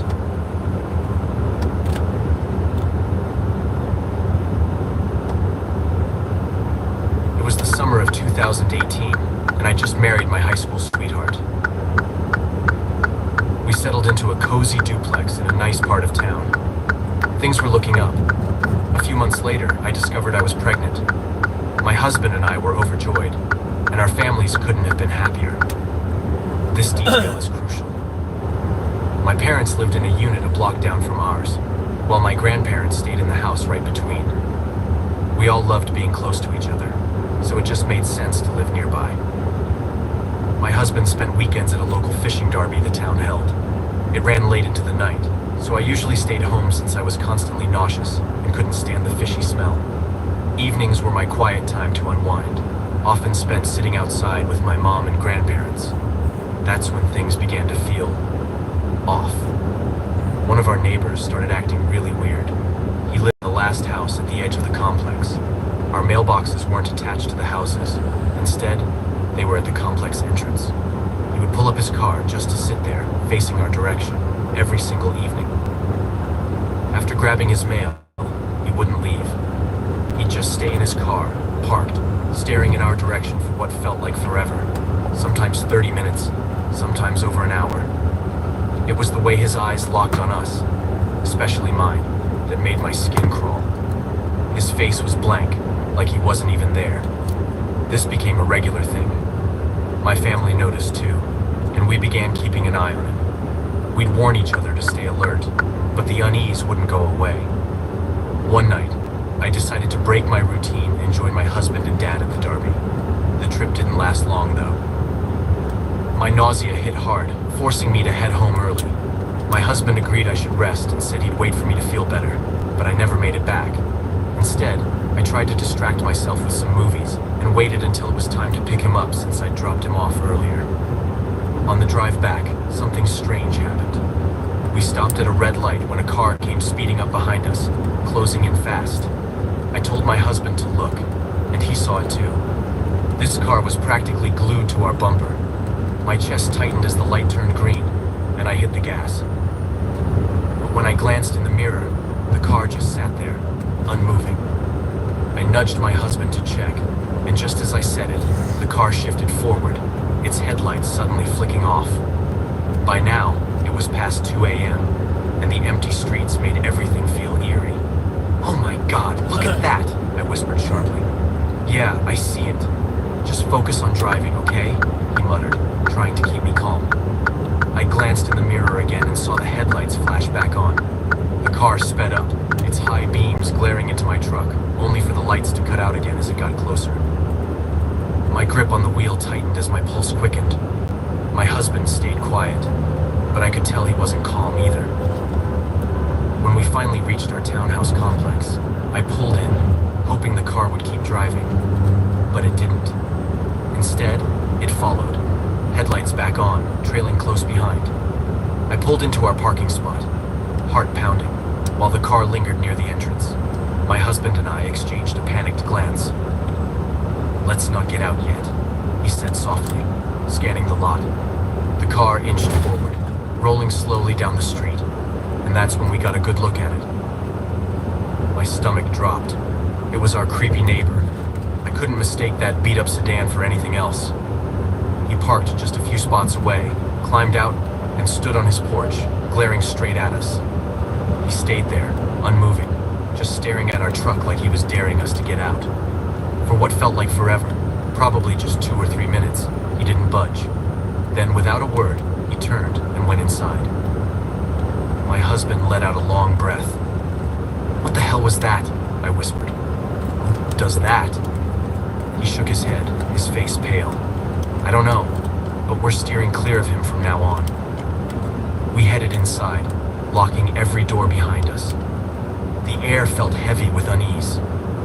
I tried to shake it off, but the next time he scared me was even worse. I was out running errands, alone this time, and stopped at a red light. When I glanced in my rearview mirror, my heart froze. There he was, right behind me. His car so close it looked like he might rear-end me. His face, though, that's what truly unnerved me. His head was tilted down, but his eyes were locked on me. His hands gripped the steering wheel tightly, his expression cold and twisted. It was like he was daring me to look back, feeding off my fear. When the light turned green, I hit the gas, desperate to put distance between us. But he sped up too, staying right on my bumper. My thoughts raced. What if he crashes into me? What if he hurts me or my baby? At 6 months pregnant, the thought made my stomach churn. His car loomed behind me, that same unsettling glare still on his face. I didn't know what else to do, so I tried to throw him off. I flipped on my left turn signal but quickly veered right, pulling off the road at the last second. The move nearly caused him to hit me, and I swerved to avoid a collision. My hands shook as I grabbed my phone and called my husband. "He's following me," I blurted, my voice cracking. He almost hit me this time. By the time I got home, my hands were still trembling. I turned into the complex, and, of course, There he was, standing by the mailbox, casually rifling through his mail like nothing in the world was wrong. I parked and immediately called my mom. "Can you come down here? I need to talk to you," I said, my voice shaky as I recounted what had just happened. She was at my passenger door in minutes. As she approached, I noticed him slowly pulling his car down the road, and as he passed us, he didn't even try to hide it. His eyes were locked on me, that same blank, unsettling stare. I bolted out of the truck and into the house, double-checking every lock and latch. My mom stood on the porch, shaking her head. "I can't believe anyone would act like that," she muttered. But the worst was yet to come. My sister, who never lets anything slide, decided to dig deeper into this guy's past. She's basically a detective in our family, always needing to know everything. A few days later, she came back with news that made my stomach churn. He was a convicted murderer. He'd killed his girlfriend and lived with her body for days before he was caught trying to dispose of it. He'd claimed insanity, but it didn't stick, though somehow he still managed to get out of prison way too early. After learning that, I couldn't shake the unease. Paranoia became my constant companion. I locked every door, every window, every single night, triple-checking before I could even think about sleeping. I started carrying a gun with me everywhere, legally of course, but still, it wasn't something I ever thought I'd need to do. I felt like I was living in someone else's nightmare, not my own life. Months passed. Stephanie, didn't realize. My husband and dad were outside working on the truck one evening while my mom, my newborn, and I sat on the porch, trying to relax. Hi. It had been a while since we'd seen him, and for a moment, I thought maybe things were finally going back to normal. But then I heard it. A car coming into the complex, blasting. I've had the time of my life. From Dirty Dancing. My stomach turned as his car slowly rolled down the road, creeping by us. As usual, he was staring. My mom and I sat frozen, watching him pull into his usual spot. But instead of parking, he reversed, lining his car up perfectly so he could sit there and keep watching us. The music was still blaring, making the whole thing even more surreal and unsettling. I whispered to my mom, "Get Dad and my husband, now." They came up fast, and when we told them what was happening, they'd had enough.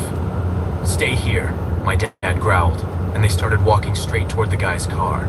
He must have seen them coming because, without hesitation, he gunned it, peeling out of the lot and speeding off down the alley. To this day, I can't listen to that song without feeling sick to my stomach. He ruined it for me completely. I hope I never hear it again. Thankfully, he moved out not long after that, and for the first time in what felt like forever, I could breathe. My house finally felt like a safe place again. Every now and then, though, I'll see him around town. When I do, all the old fear comes rushing back like it never left. He's still the same creep, with the same empty, unnerving stare. And no matter how much time passes, I'll never forget how afraid he made me feel.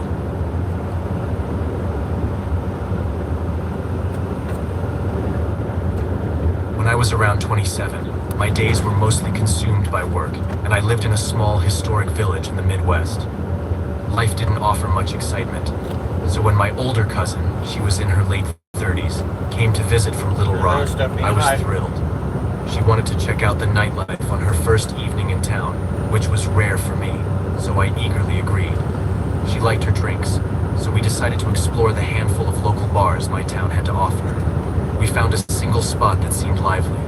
It had a pool table and allowed smoking indoors, which sold it for us.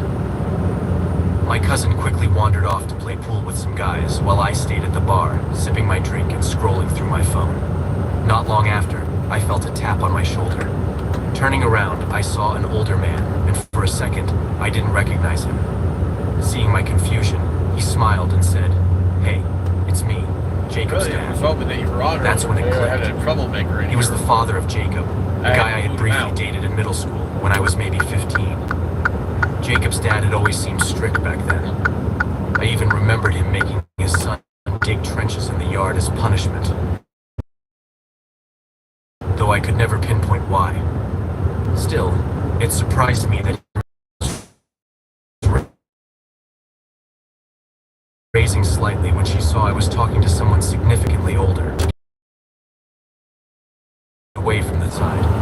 Thinking nothing of it, I agreed and followed him out. The chill outside air hit me. I realized it was just the two of us. I told myself it wasn't a big deal. He was someone I had known years ago after all. But as we stood there, the tone shifted. He started asking me personal questions. If I had a boyfriend or if I'd ever considered dating someone older. That uneasy feeling I remembered from his house years ago began creeping back. I quickly suggested we head back inside where it was warmer. But again, after only a few minutes, he insisted we step outside once more. By then, I was already trying to dodge his requests without causing a scene. My cousin caught on to the vibe and glanced over from her pool game, her expression making it clear she was keeping an eye on things. I tried to focus on anything else, but he wouldn't give up. This time, he brought up. When I politely declined for what felt like the 10th time, his demeanor shifted. Out of nowhere, he grabbed my arm and started tugging me toward the door. Panic flared up, but before I could react, my cousin appeared as if summoned. She grabbed my other arm and yanked me back while yelling, "Back off, creep!" Her voice was loud enough to draw attention, and he immediately let go, muttering something before slipping into the crowd and disappearing out the back exit. After that, we shook it off and decided to enjoy the rest of the night. We laughed, danced, and had the kind of carefree fun I hadn't had in ages. But the weirdness of that encounter lingered in my mind. About 6 months later, I found out just how much worse things could have been. A neighbor told me he'd been arrested and was in prison, probably for good this time. The story that followed was horrifying. Apparently, he had been stalking his ex-wife for months after their separation. One night, he broke into her house, tied her up, and forced her into the back of his truck. His plan, as terrifying as it sounds, was to drive her to Mexico to kill her. Along the way, they stopped for a night in Los Angeles, where things got even darker. Throughout the night, he reportedly beat and tortured her, telling her she wouldn't make it out alive. The abuse had been going on for years, and this was his final, twisted attempt at control. But somehow, she managed to escape. Whether it was sheer luck or incredible courage, she got away and alerted the authorities. They arrested him shortly after, ending his reign of terror. Hearing this made my skin crawl. I couldn't shake the thought of how close I'd come to being in a similar situation. Looking back, those uneasy feelings I had as a kid suddenly made perfect sense. He was a monster, plain and simple.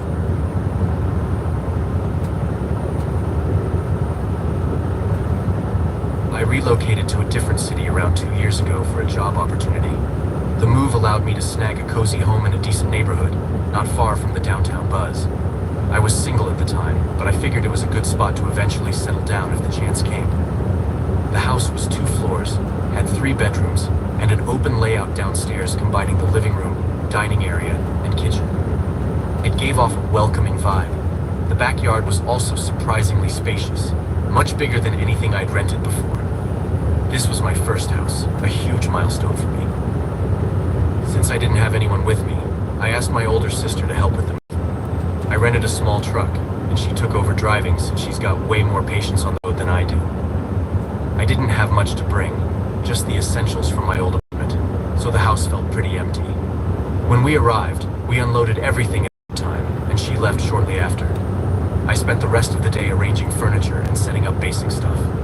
Later, the internet installer came by, and once my Wi-Fi was up, I spent hours scrolling through YouTube videos before heading to bed. Sleeping in a new place has always been tough for me, so I wasn't surprised that I couldn't fall asleep that first night. My bedroom was at the front of the house, facing the street. A street lamp outside cast a dim light into the room, which was annoying. I made a mental note to buy heavier curtains. While I was lying there, something shifted in the light. A shadow moved across my window. Curious, I got up to check. Outside, a man was walking slowly along the sidewalk in front of my house. He seemed to be looking in my direction, but I couldn't tell if he noticed me. He looked like an ordinary guy, maybe in his late 40s or early 50s.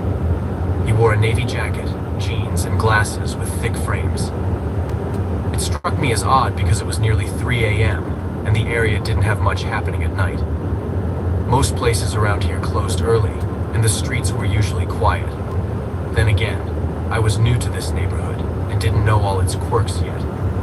Maybe he was just someone who liked late-night walks, or at least that's what I tried to convince myself. I kept an eye on him for a bit since I wasn't going to fall asleep anytime soon. After a few minutes, the man crossed the street and disappeared into one of the houses. I felt a wave of relief, just a neighbor, probably restless like me.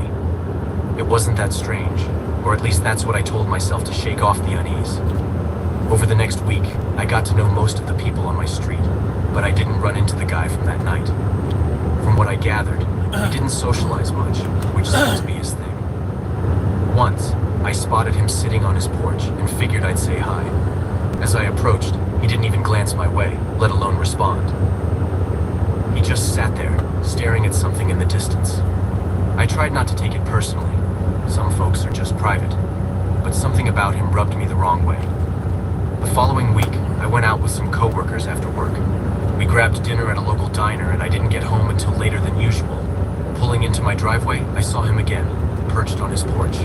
This time, he was looking straight at my house. It was unnerving, but I ignored it, heading inside. The moment I stepped in, something felt off. The air in the house didn't feel right, like it wasn't just mine anymore. At first, it was just a gut feeling. I wandered through the house, trying to figure out what was nagging at me. Then, I noticed something. Faint footprints on the hardwood floors. They weren't mine. I never wear shoes inside, and these were clearly from boots or sneakers. My stomach dropped. Someone had been in my house. I decided right then that I'd install security cameras the next day. It wasn't just about peace of mind anymore. I needed proof if this happened again. That night, I double-checked every door and window in the house, making sure they were locked tight.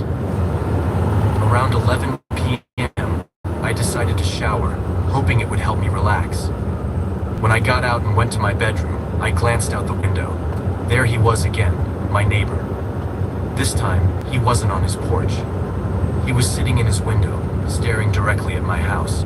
My heart raced as I quickly pulled the curtains shut, hoping he hadn't noticed me watching him.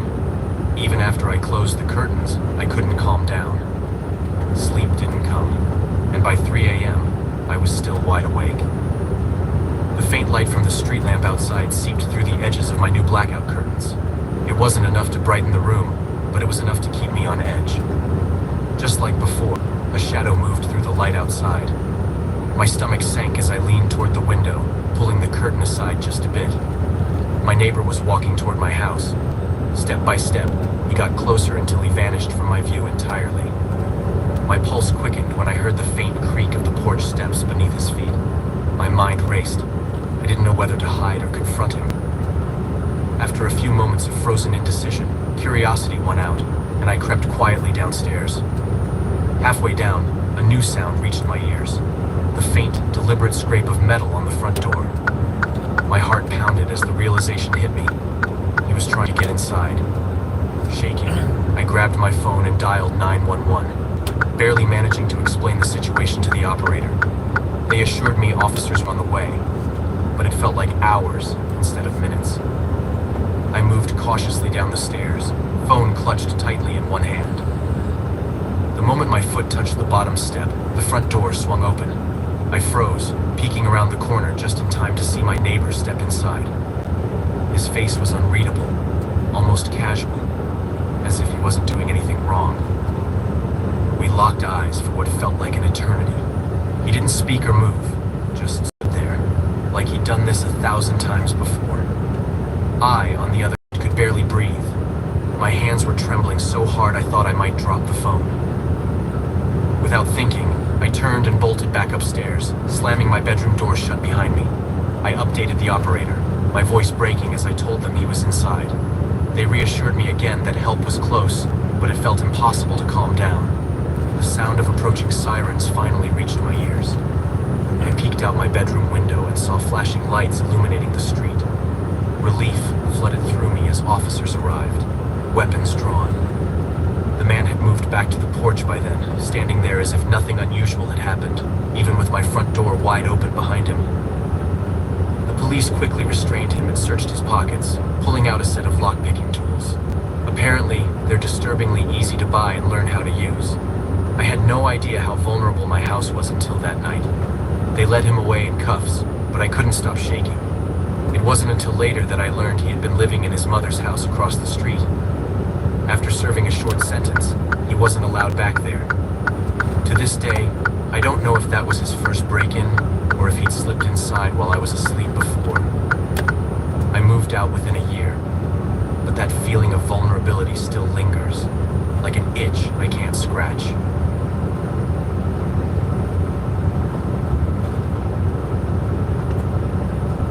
About 8 years ago, my family and I moved into a new place. At the time, my son Evan was barely a toddler, just under 2, and my wife Megan had recently gone back to her job. Before this, we had been crammed into a small apartment, so getting a house with more room felt like a big upgrade. With Megan working again, our finances were finally stable enough to take this step. We were also planning to have another kid, which made the extra space even more important. The house itself was a cozy 2-story with 4 bedrooms, sitting at the end of a quiet cul-de-sac. A small creek ran nearby, adding to the charm. Next door lived an older couple, Greg and Laura, who seemed friendly and welcoming. They were in their late 50s, had been living there for over 2 decades, and knew everyone in the area. Shortly after moving in, they invited us over for dinner and helped us meet the neighbors. At first, they seemed like the perfect example of good, kind-hearted folks. About a month in, we went to their house for dinner for the second time. That evening felt off. Laura, who was usually chatty and full of life, barely spoke. She sat at the far end of the table, gripping her wine glass like it was the only thing keeping her grounded. Greg tried to lighten the mood, but when he reached out to touch her shoulder, she shrugged off instantly. It was awkward, but we didn't feel like we should pry. People have their issues, and we were still too new to the neighborhood to get involved. When we got home, Megan brought it up, saying she felt something strange was going on. I admitted I'd noticed it too, but we decided not to overthink it. Over the next few weeks, we saw Greg and Laura around, but Laura's behavior didn't change. She still seemed distant and tense. Then one evening, I pulled into our driveway and spotted Megan talking to Greg out front. I didn't think much of it at the time. They were just chatting. But later that night, Megan told me Greg had crossed a line. He'd been making inappropriate comments, hinting at things no decent neighbor would say. I was stunned. Sure, I didn't know Greg well, but he always came off as polite. It threw me for a loop, but in a way, it added up. People aren't always what they seem. Megan and I agreed to steer clear of him for a while. She said it wasn't something to report to the police, so we left it at that. Greg, on the other hand, acted like nothing happened. He even invited me over for dinner a few times after that. I kept my distance, giving him short responses and avoiding eye contact. Over time, he seemed to back off, but something about him still felt wrong. I was relieved that Greg seemed to be backing off, but the whole thing left me uneasy, like we'd made an enemy without knowing the full stakes. It was unsettling because we had no idea what he was capable of. One night, after we put Evan to bed, Megan and I were in the living room catching up on a show. It was around 10 p.m., and the house was mostly dark. Nowhere, the motion sensor light on the side of the house switched on. That side wasn't near the road or any foot traffic, so it immediately got our attention. I peeked out the window and saw Greg casually walking back toward his house. The layout of our properties didn't give him any reason to be that close to ours. Even though there was no fence, he had to come about 20 feet onto our property to trip the sensor.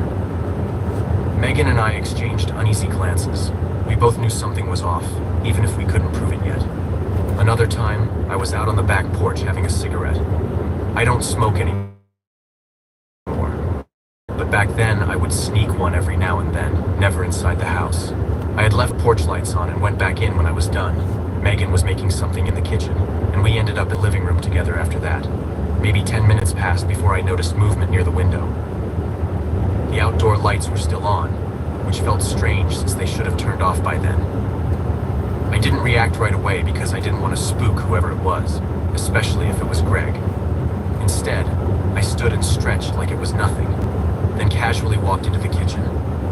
Once I was out of sight, I bolted out the back door and ran toward the window. Sure enough, Greg was standing there. He didn't even flinch when he saw me. The creepiest part was that he had his phone out, holding it up as if he was snapping pictures through the glass. I lost him. I yelled at him to get away, calling him every name I could think of. He didn't argue, didn't explain himself, just walked off like nothing had happened. Megan called the police, but when they showed up, they only gave him a warning. No charges, no follow-up, just a slap on the wrist. We kept seeing him around after that, but never caught him in the act again. The worst part was the constant tension, the feeling of never knowing what he might do next. With Evan being so young, we couldn't take any chances. It wasn't an easy decision, but we knew we couldn't stay in that neighborhood. It hurt to let go of the house, especially after everything we'd put into it. We had imagined raising Evan there, watching him grow up in a safe, quiet place. Within a few months, we managed to sell the house. The buyers were aware of the situation, but they were willing to take the risk. Even now, I can't help but think about Laura. Megan and I both believe she knew what Greg was doing. She always looked so miserable, like she was haunted by his actions, but couldn't, or wouldn't, do anything about it. I wonder if she's still stuck there, and if Greg ever got worse. I just hope the new owners are careful. They'll need to be.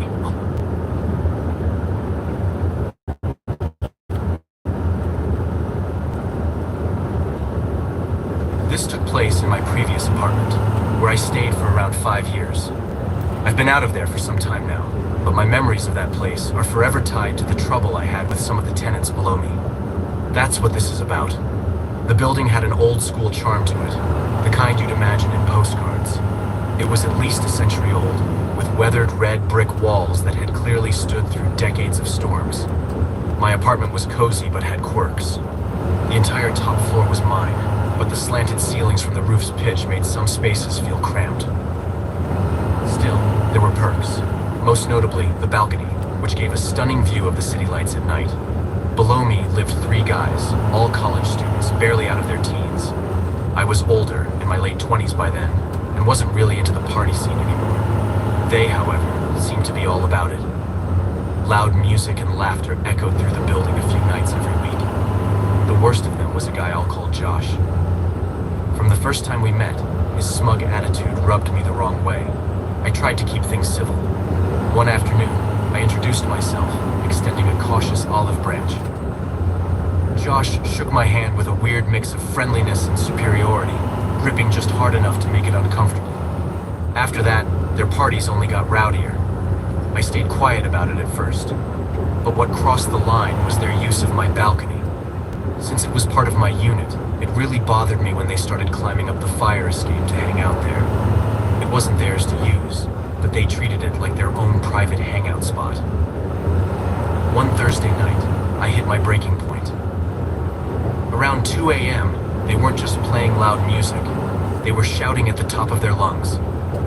I could hear them through the thin walls, and when I peeked outside, there they were, laughing and drinking on my balcony. Not once had they asked if they could use it. They just acted like it was theirs. Fed up, I stepped outside to confront them. I tried starting politely, but they were drunk and dismissive. Josh, of course, was the first to pipe up. He squared his shoulders and said, "We've got just as much right to this balcony as you do." His tone was so arrogant, it left me speechless. I wasn't about to argue with 3 wasted college kids, so I turned and went back inside, locking the door behind me. As I walked away, I heard Josh yell something like, "Yeah, walk away, man." It took everything in me not to go back out there. Sleep didn't come easy that night. I stared at the ceiling until at least 3:30 a.m., my mind racing. The next evening I got home from work and decided I'd had enough. I grabbed my phone and called the landlord, hoping he'd be willing to step in. The landlord brushed me off, telling me to sort it out on my own. It was frustrating, and I felt stuck. To get away from the constant noise and tension, I started spending a few nights each week at my girlfriend's place. It helped, but the issue wasn't going away. One Saturday night, after grabbing drinks with some friends, I walked back to the apartment. I wasn't drunk, just a bit buzzed from a few beers. As I approached the house, I spotted them. 3 figures on the balcony again. I sighed, knowing what was coming. Inside, their racket was even worse than I expected. The music blasted, and they were shouting over it, their voices echoing through the small space. I tried to ignore it for a few minutes, sitting in my dimly lit living room, but the anger bubbled up fast. This time, I wasn't going to hold back. I yanked the curtains aside and stared at them. They glanced in my direction, but didn't even bother turning the music down. Fuming, I stormed onto the balcony. Josh was the first to notice me. I shouted at them to get the hell off my property. My voice cut through the noise like a knife, and for a moment, they froze. But then Josh stood up, meeting me face to face. His cocky smirk was gone, replaced with anger. We started yelling at each other, chest to chest. The tension was boiling over, and before I could process it, Josh shoved me hard. My back slammed into the doorframe. My head was spinning, but instinct took over, and I shoved him right back. He staggered, tripping over his feet, and then it happened. Josh hit the balcony railing, a black iron bar that wasn't nearly as sturdy as it looked. He teetered for a moment before tumbling backward over the edge.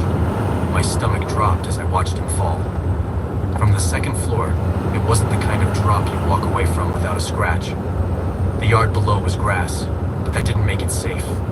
His friends rushed to the edge, shouting his name. For a moment, I couldn't move. My legs felt like jelly. When they climbed down to check on him, I followed at a distance, heart pounding. To my relief, Josh groaned and moved slightly. He was hurt but alive. Whether or not he needed a hospital, I couldn't say, and I wasn't about to ask. They carried him back inside, leaving me standing there in the cool night air. They didn't call the cops, which surprised me, but the incident hung over me like a storm cloud. I knew they could use it against me whenever they wanted. Sure, Josh shoved me first, but with 2 witnesses, they could spin the story however they liked. Living there after that wasn't an option. I didn't feel safe knowing those 3 were right below me, probably plotting their next move. I was constantly looking over my shoulder, waiting for them to press charges or try something worse. Within a week, I handed in my notice and started packing. Until my move-out date, I stayed almost every night at my girlfriend's place. The thought of being alone in that apartment made my skin crawl. I wasn't proud of what happened, but I couldn't help feeling they had pushed me to my breaking point. It was an accident, but one I'll never forget.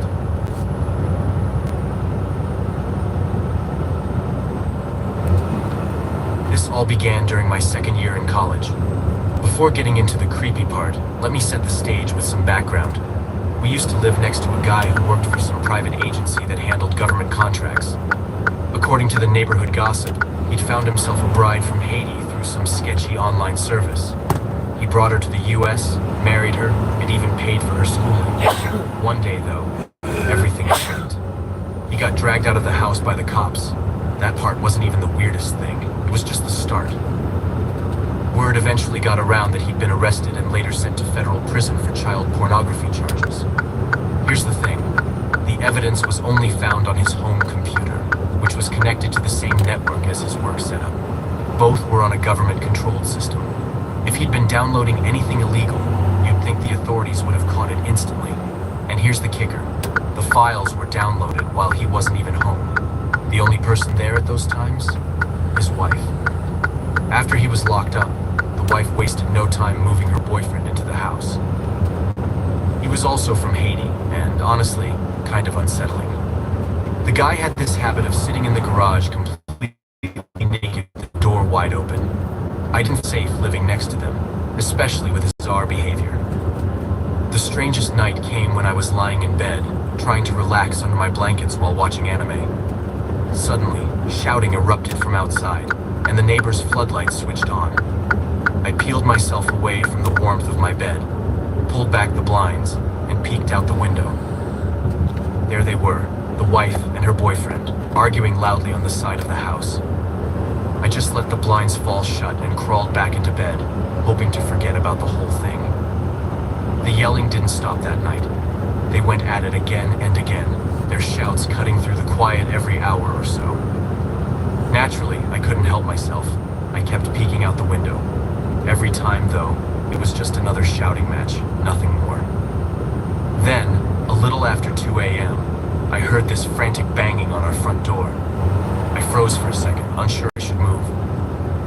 The pounding was loud enough to shake the door, and it woke up my dad, who sleeps on the opposite side of the house. I quickly turned off the TV and slipped out of bed as quietly as I could. In the darkness, I heard the distinct sound of a gun cocking, followed by my dad whispering, "Stay put."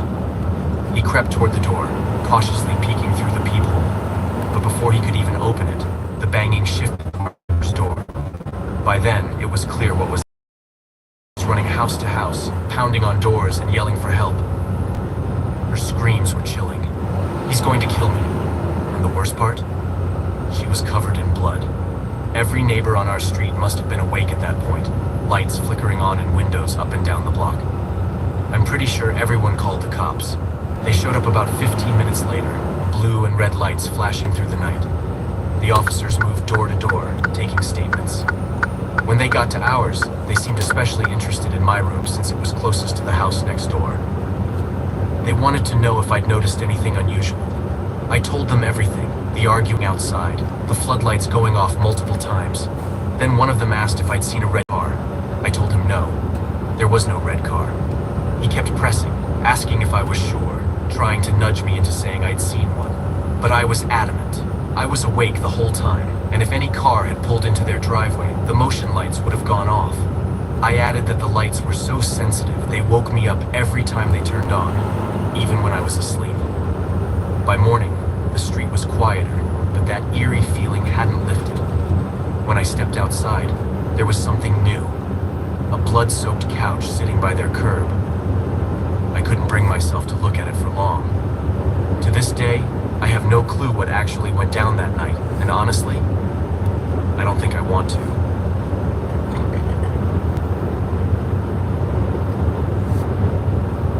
Back in 2019, I was 26 years old and renting a small third-floor apartment in an older part of Dallas, Texas. The building across from mine was practically a mirror image of mine. My downstairs neighbor, Kelly, was a friendly girl who sometimes came up to chat. One evening, while I was visiting her place, she confided in me that her ex-boyfriend had been threatening her. At the time, I was recovering from a car accident, so I was stuck using crutches to get around. It was getting late when we heard the sound of heavy footsteps thundering up the stairs. Then, loud, frantic banging echoed from the front door. Kelly opened it cautiously, only for her ex to shove his way in and start screaming at her. Before I could react, he had her pinned to the ground, his hands wrapped around her throat. I panicked, grabbing one of my crutches and swinging it at his head with everything I had. He let go of her and stumbled back, glaring at my face. "You're lucky she's here," he snarled at Kelly before storming out. We called the cops, but they dismissed it, saying they couldn't do much since he was already gone. Kelly ended up staying at my place that night for safety. About 3 weeks after that, I was lounging in my living room. My apartment still felt half lived in since I hadn't been there long, and I hadn't put up curtains or blinds yet. As I glanced out the window, I noticed a light on in one of the windows of the building across from mine. There was a figure standing there, perfectly still, just staring. It gave me a bad feeling, so I moved into the kitchen and turned off my lights, hoping they'd stop watching. Within seconds of my light going off, their light snapped off too, like they were mirroring me. That was when the dread really set in. For the next few nights, the same creepy pattern kept happening. Whenever I turned on my light, the window across the way would light up too. The moment I turned my light off, their light would go dark just as quickly. The timing was too perfect to be a coincidence. I was completely freaked out by this. It got so bad that I decided to spend the weekend at my friend Mia's house to clear my head. Here's the thing, I've got really bad anxiety, and on top of that, I'm obsessive about locking my door. Every single time I leave, I jiggle the handle 3 times to make sure it's locked. It's a habit I've had for years, so I know for sure I did it before leaving that night. But when I came back a couple of days later, my door wasn't locked. I froze. My stomach dropped as I slowly pushed it open and called the police. They came out, looked around the apartment, and said they didn't see anything suspicious. Still, I couldn't shake the feeling that something was off. Before I left again, I used my phone to record myself locking the door. even making sure I jiggled the handle 3 times like always. I went back to Mia's, but I couldn't relax. The next day, I decided to come home to check on things, and that's when I noticed it. My door had been kicked in. There were clear scuff marks and dents from a boot. I called the cops again, and this time they wrote up a report. They suggested I stay with family for a bit while I got my door replaced. About 10 days later, after the door had been fixed, I finally went back to my place. Nothing strange happened after that, but I wasn't taking any chances.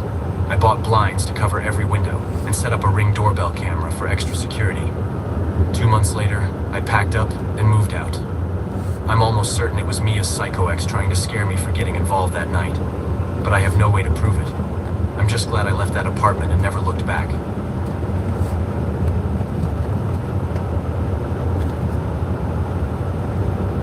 I decided to move to a quiet place a few years back.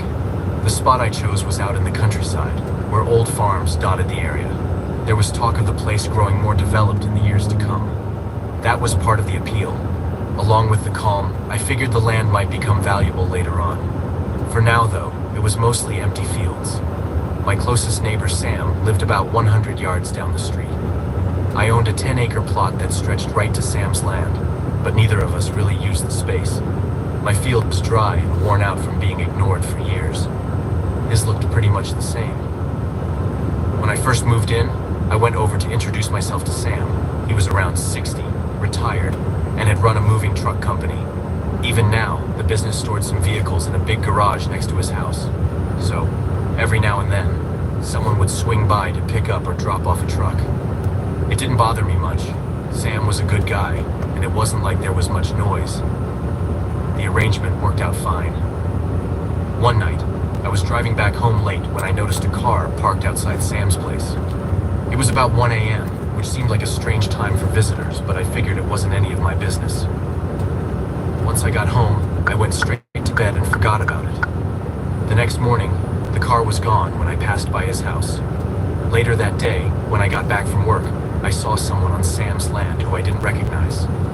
My first thought was that it was just one of the workers, but most of the usual crew were familiar faces. I didn't dwell on it though. People come and go. That night, I turned in around 11 p.m., but couldn't fall asleep. By 1 a.m., I decided to take a walk around my property to clear my head. When I stepped outside, it was pitch dark. The moon wasn't giving off much light, so I pulled out my phone to use as a flashlight. After wandering for about 10 minutes, my eyes adjusted, and I turned the light off. Since my land was flat and easy to walk, I didn't need much to guide me. When I reached the edge of my property, where it met Sam's, I spotted something odd. 2 faint lights were moving near his driveway. I squinted, trying to make sense of it. It looked like 2 people were out there, but I couldn't tell what they were up to. Although I felt uneasy, I went back to my house. Nothing seemed outright alarming at first, but over the next few days, small things started adding up. I didn't see Sam anywhere, not in his yard or walking his property like he usually did. He always kept busy, so his sudden absence felt off. By the end of the week, I was growing uneasy. One evening, I decided to walk over to check on him. Standing on his porch, I noticed his truck parked inside the garage through a small window. If his truck was there, it meant he should have been home. Yet, no one came to the door. I rang the doorbell a couple more times, knocking for good measure, but there was no answer. In total, I probably waited on his porch for almost 20 minutes, hoping for any sign of movement. Eventually, I gave up and walked back to my house, my mind racing with possibilities. After some thought, I decided I couldn't ignore it anymore. My only option was to call the police and ask them to check on him. I didn't mention everything, just asked for a wellness check on my neighbor. Within half an hour, police cars rolled up to his place, their lights flashing faintly in the distance from where I stood watching. As time dragged on, I grew more anxious. When 2 officers finally knocked on my door, their faces were grim, and my stomach sank. They told me they had found signs of something bad happening at Sam's house. There was a shattered kitchen window, and inside, they found a half-eaten meal left on the dining table, untouched for days. What made it worse was the blood, streaks of it on the floor, leading toward the back door. Sam wasn't in the house, and by then they officially declared him missing. That's when I told them everything I'd noticed. The odd car parked outside his house that night. The two lights moving near his driveway. What I thought were just random, strange occurrences now seemed critical. The police worked quickly, and within days, they made an arrest. The suspects, two of Sam's old employees. One of them had even taken for running the business. Not long after their arrest, I learned the worst news. A body had been found about 5 miles from here. Though the police didn't confirm it outright, I didn't need them to. It was clear Sam was gone. I didn't know him well, but he was the kind of person you felt lucky to have as a neighbor. Now, every time I pass his house, a cold unease settles over me. It's like the air around his property has changed, heavy with the memory of what happened there.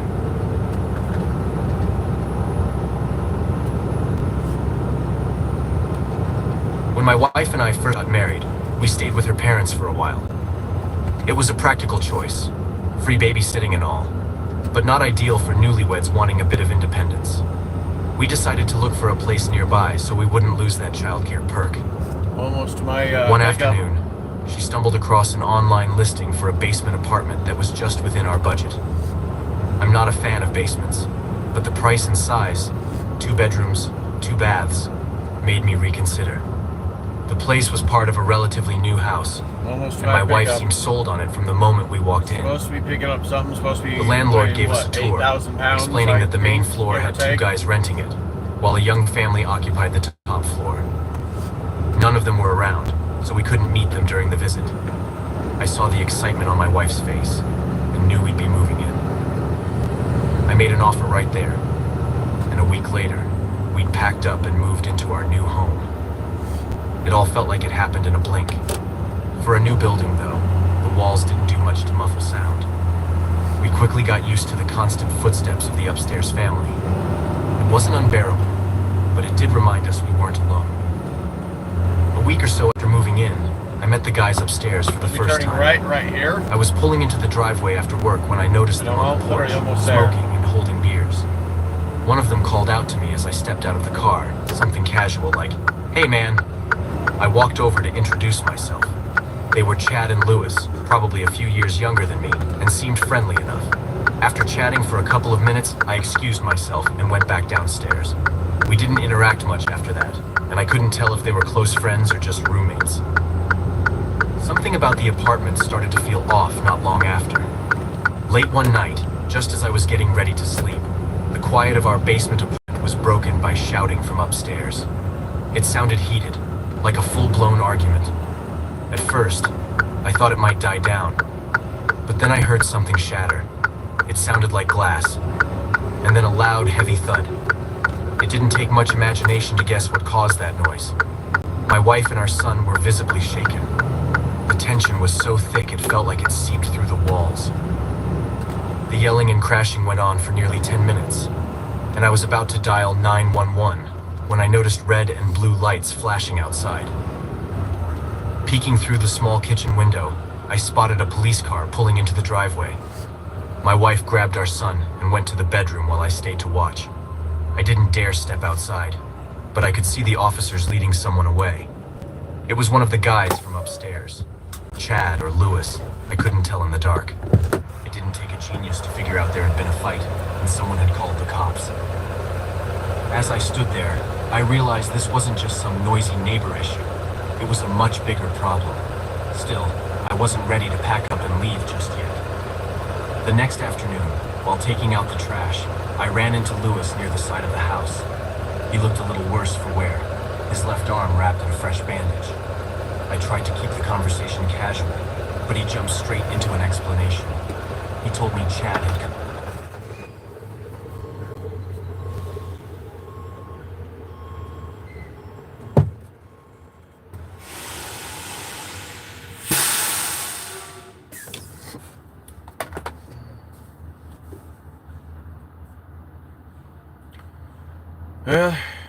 I'm here. Now where do I check in? Oh, I might want to switch to off duty.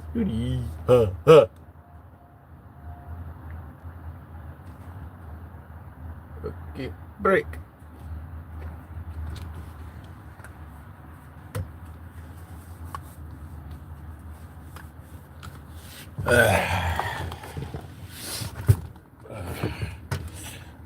Oh, time to stretch.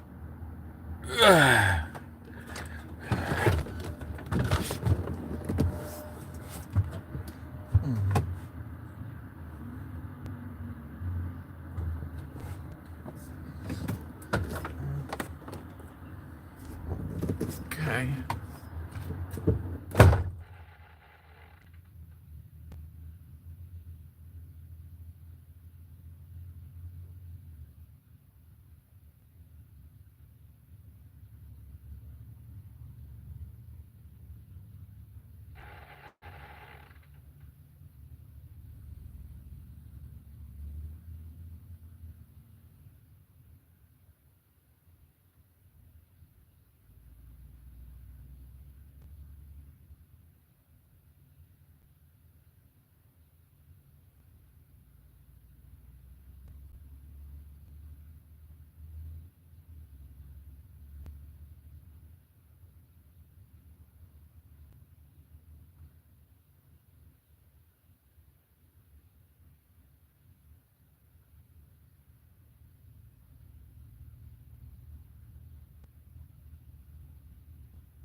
Hello?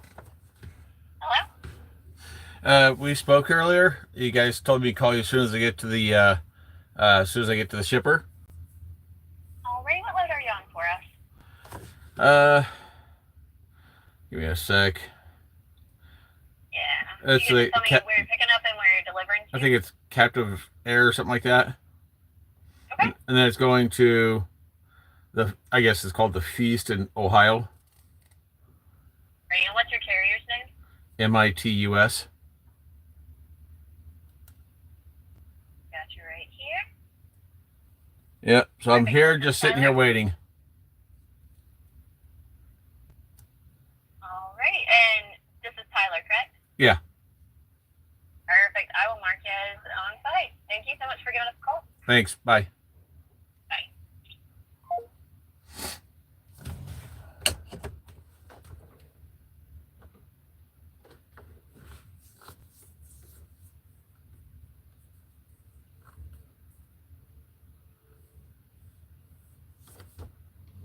Honestly, I didn't want to know, but it shook me. I walked back inside, telling myself this had to be a one-time thing. A week later, I spotted Chad again. I couldn't believe it. After everything Lewis had told me, the two of them were somehow still living together. It was baffling, but I decided it was none of my business. My wife and I agreed to avoid them as much as possible. For a few days, it was quiet, almost peaceful, but then the shouting started again. One evening, the noise grew worse than before. It wasn't just yelling this time. It was the sound of things being thrown, heavy crashes, and what could only be furniture tipping over. My wife looked at me with fear in her eyes, and I knew we had no choice. I grabbed my phone and dialed the police myself. The cops showed up and went straight to check on the upstairs neighbors. By the time they got there, everything seemed to have settled down. From where I stood, I could see the flashing red and blue lights bouncing off the walls, but no more yelling or banging. After a brief talk, the officers came back to let me know the neighbors claimed everything was fine. They gave them a noise warning, but said there wasn't much else they could do. It was frustrating. This wasn't the first time this had happened, and I had a feeling it wouldn't be the last. Over the next few weeks, the same pattern played out. Loud arguments, crashes, and then police visits. It was exhausting, mentally and emotionally. My wife started spending hours browsing apartment listings online, but everything we found was either too expensive or too far away from her parents. We were stuck. Then one night, the shouting started again. By now, we'd almost grown numb to it, doing our best to ignore the chaos. But this time, something was different. Around midnight, with our son fast asleep, there was a knock at our door. It wasn't loud, more like a desperate tapping. I froze, my heart pounding in my chest. Slowly, I walked to the base of the stairs and looked up toward the small window by the entrance. I could make out a shadowy figure standing there. I didn't turn on the light as I crept up the stairs. When I got close enough, I saw it was Lewis. He was shaking, his face pale and streaked with blood. The sight froze me in place.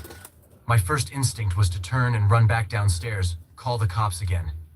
But then he saw me. He started pleading, his voice cracked and shaky, begging me to open the door. There was no way I was going to let him in.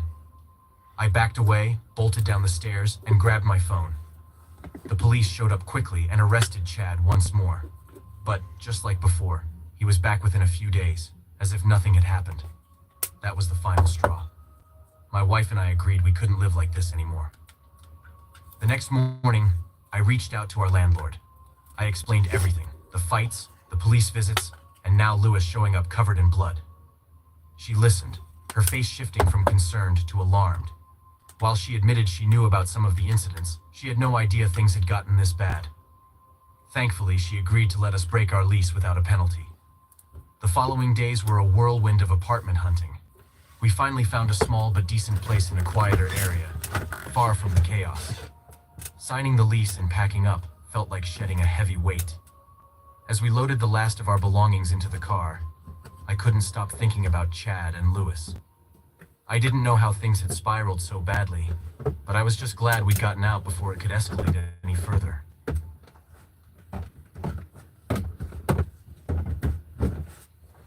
When I was in my late 20s, I moved to a new city for a fresh job offer and ended up renting a small place in a high-rise building.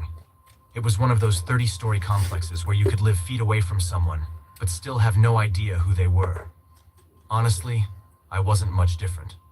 I was focused on my work, figuring out my career, and not too interested in meeting people. Most of my time went into adjusting to the new role, leaving little energy for anything else. My routine was simple: work, eat, and occasionally call family. I'm not someone who makes friends quickly, so my free time was usually spent alone with a book. Every night, I'd settle onto my couch and lose myself in stories for a couple of hours. The first month flew by without anything strange happening. Then I began noticing a man in the building.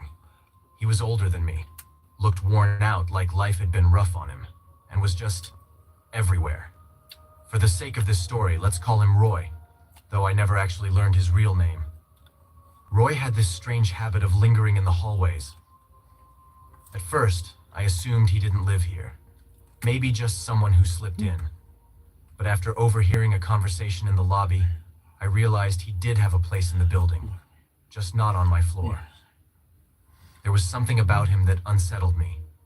Maybe it was the way he always seemed to stare too long, or how his presence felt almost deliberate, like he was waiting for something, or someone. One night, I was deeply absorbed in a book when I heard a faint noise, soft but distinct, from outside my door. My stomach sank as I tiptoed to the peephole. There he was, sitting on the hallway floor across from my apartment. Roy's back rested against the wall, his knees pulled up like he was waiting for something. My pulse quickened. Why was he there? Was he waiting for me to step outside? The thought chilled me. I didn't dare open the door. Instead, I stayed quiet, double-checked the locks, and retreated back to my couch, pretending nothing was wrong. Still, my focus was shot. Every few minutes, I'd glance at the door, listening for any movement. When I finally went to bed, I peeked through the peephole again. He was still there. An hour had passed, maybe more, and he hadn't moved. By morning, when I left for work, the hallway was empty. The next morning, as I left for work, I noticed something odd by my door. A small pile of trash was neatly placed beside it. An empty soda can, crumpled wrappers, and what looked like scraps from someone's late-night snack. My gut told me it was left there on purpose, likely by Roy. It made no sense, but it felt like some sort of twisted calling card.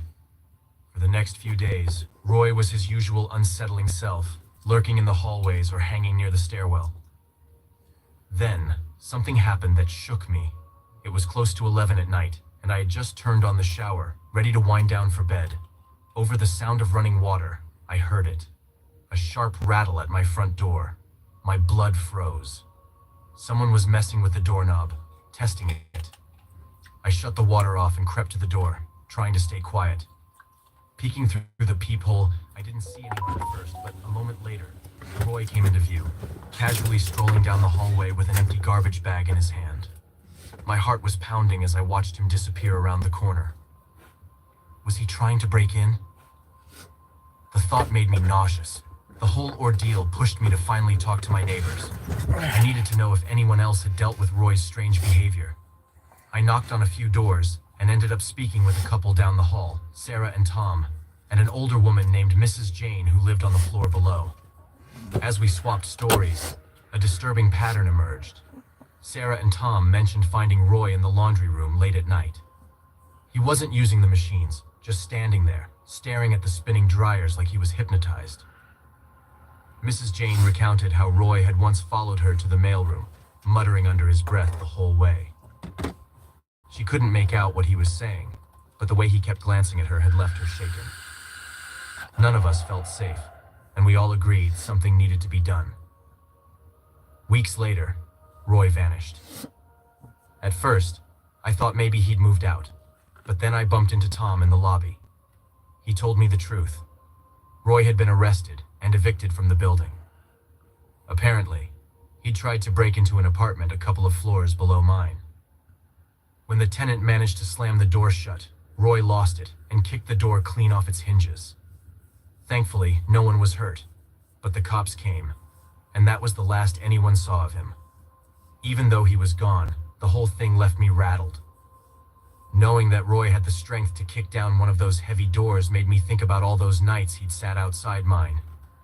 He could have forced his way in at any moment, yet he never did. I still wonder why. What stopped him? Whatever the reason, I'm just glad he's gone, though a part of me can't help but worry about where he might have ended up.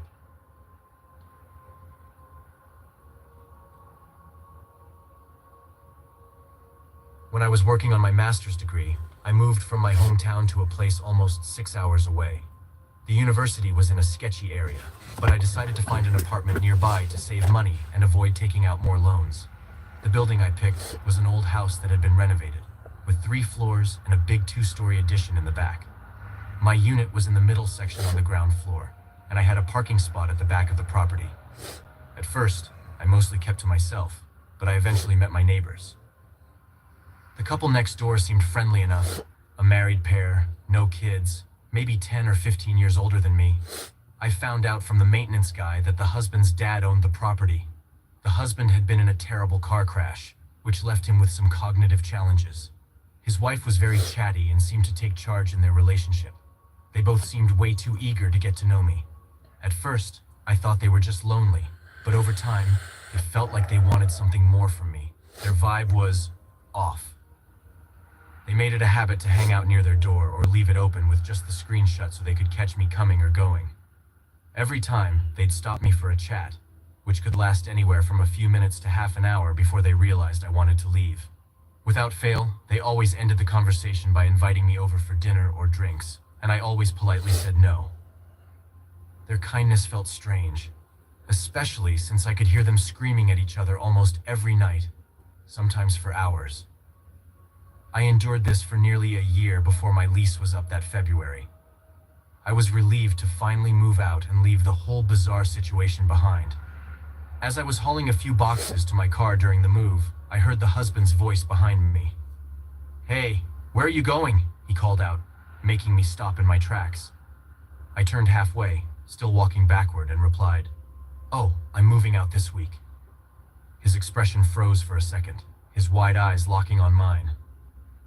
Then, with this unsettling tone, he muttered, "But you never came over for dinner."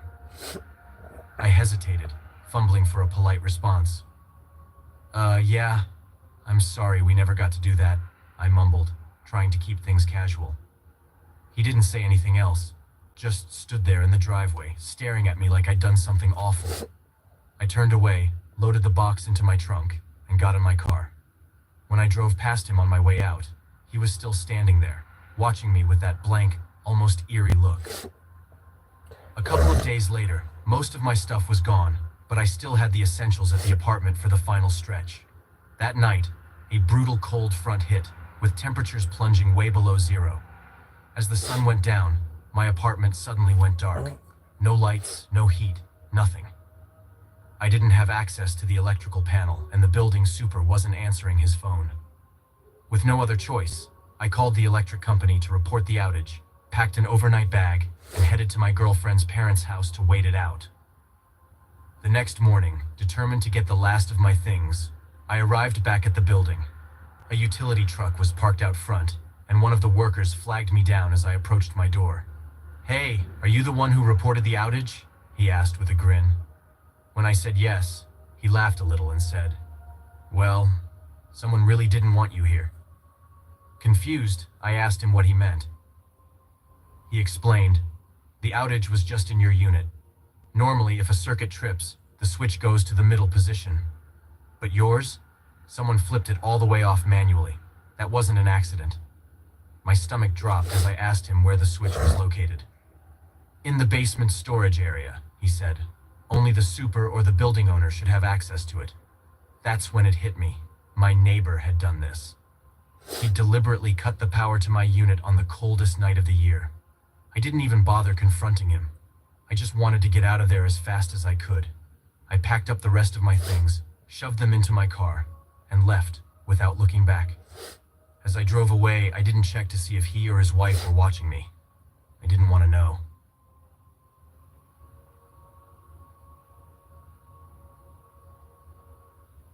Let me set the scene first. My neighborhood is like a big loop, with another one connected at the top. I live near the side, tucked into a cul-de-sac, and the guy I'm about to talk about lived up at the very top, close to where the two neighborhoods connect. This all happened 5 years ago when I was a junior in high school. Every single morning, without fail, as I left for school and headed to my car, a red truck would creep past the end of my cul-de-sac. When I say creep, I mean crawling at maybe 5 miles per hour, and sometimes the driver would just stop entirely. It got weirder though. The guy in the truck figured out my schedule. Even if I left later than usual, he'd still show up. If he missed me, he'd reverse his truck until he could see me again, and then just sit there, idling, watching me get into my car. It was unsettling, but I brushed it off at first because he never came up to my house or did anything directly. That changed one day when I picked up a friend for school. My friend lived just a few blocks up from me, and as I was backing out of his driveway, the red truck suddenly pulled up, blocking me in. I felt my stomach drop. I was stuck, and I didn't know what this guy wanted. He didn't get out, didn't do anything, just sat there with his truck in park. After what felt like forever, but was probably 5 minutes, he slowly started backing up. I tried to leave, throwing my car in reverse, but as I moved back, he started inching forward toward me again.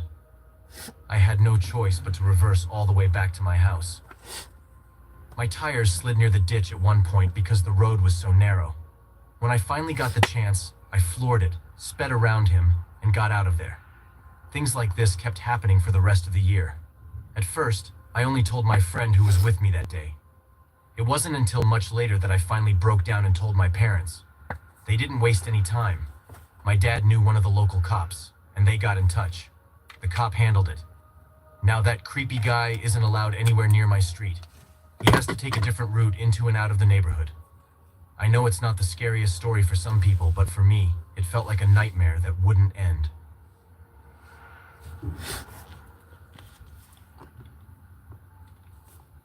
I lived with my wife and son in a big, noisy city, where I worked at a bank.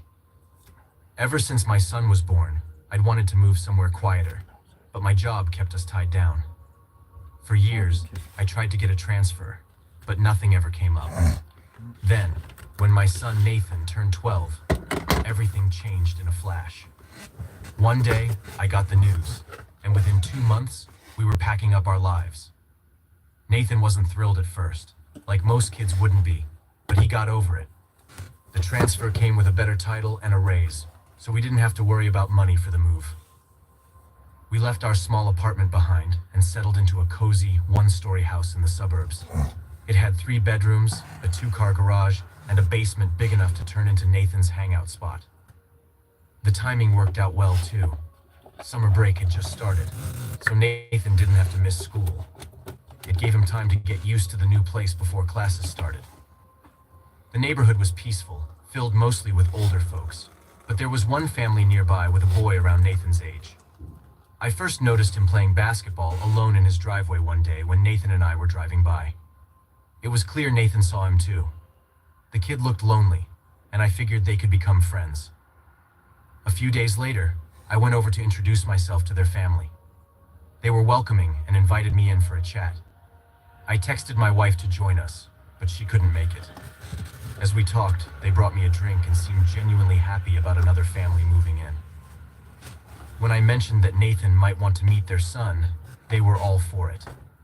Their boy, Ethan, was shy when I met him, but that didn't seem strange. Most kids are nervous around adults they don't know. We arranged a time for the boys to meet, and things went surprisingly well at first.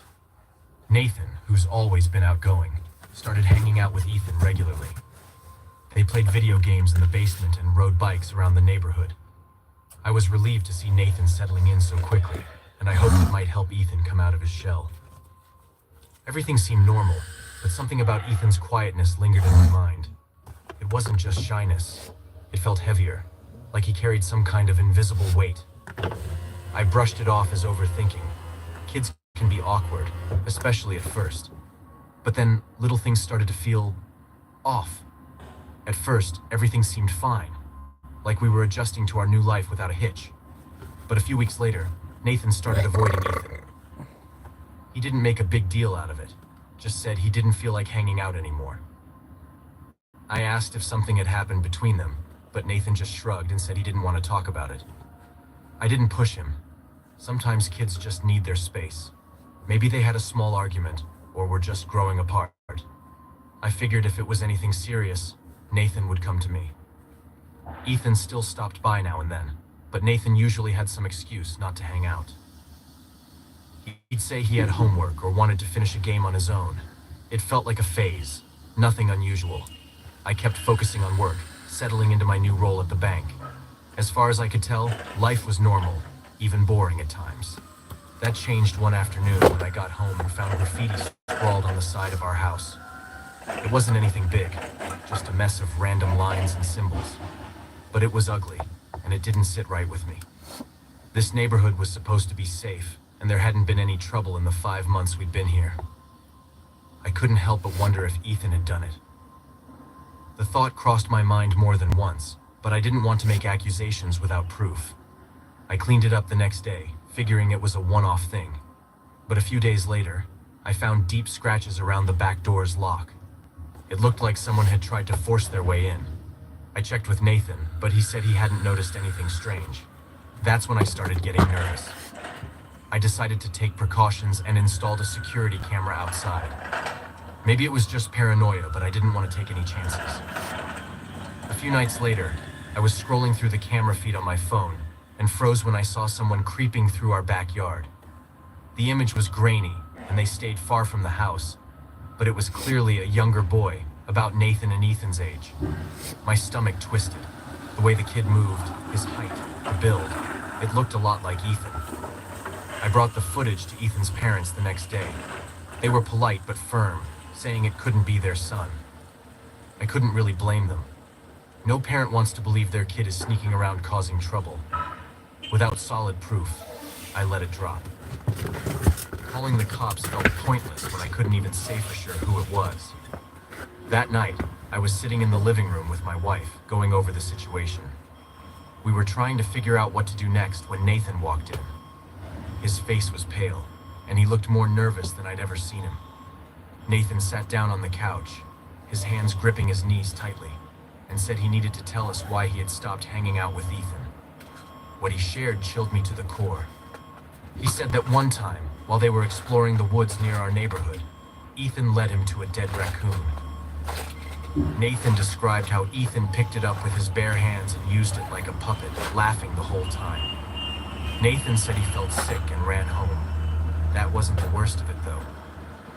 He told us about another time when Ethan brought a knife to our house. It was a large kitchen knife Nathan didn't recognize, and Ethan had it tucked under his shirt.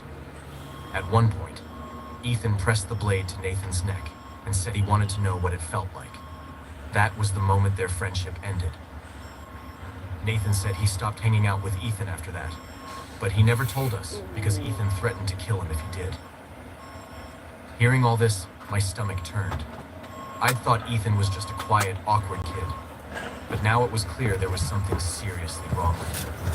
A few days after I'd seen the figure on the security camera, I came home from work to find the back door slightly open. My heart pounded as I stepped inside.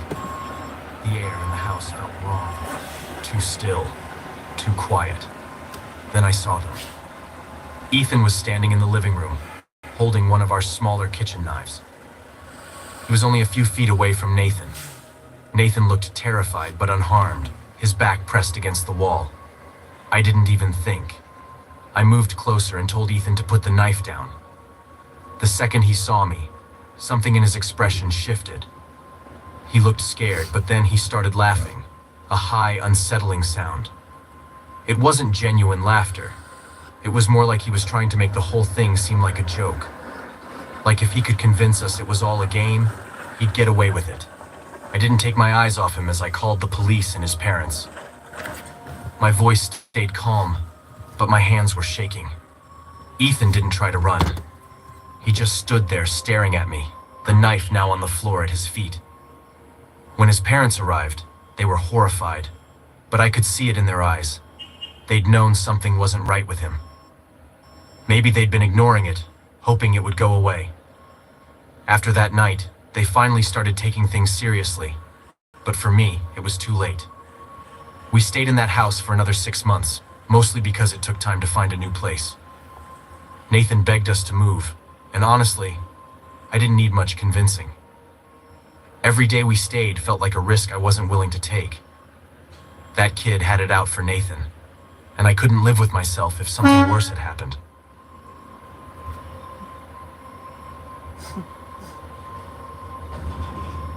About 9 years ago, my husband and I discovered we were going to have a baby. At the time, we were staying with my parents, but we figured it was time to find our own place. After some searching, we rented a small, single-wide trailer in a not-so-bad trailer park. It wasn't fancy, but it was ours, and we were thrilled to start fresh. The landlord, as it turned out, lived next door in the trailer, right beside ours. We realized this when we met him to get the keys and pay the deposit. He seemed friendly enough. A week after we moved in, I had a checkup with my doctor. As my husband and I were leaving, we heard a door slam and saw our landlord hurrying toward us.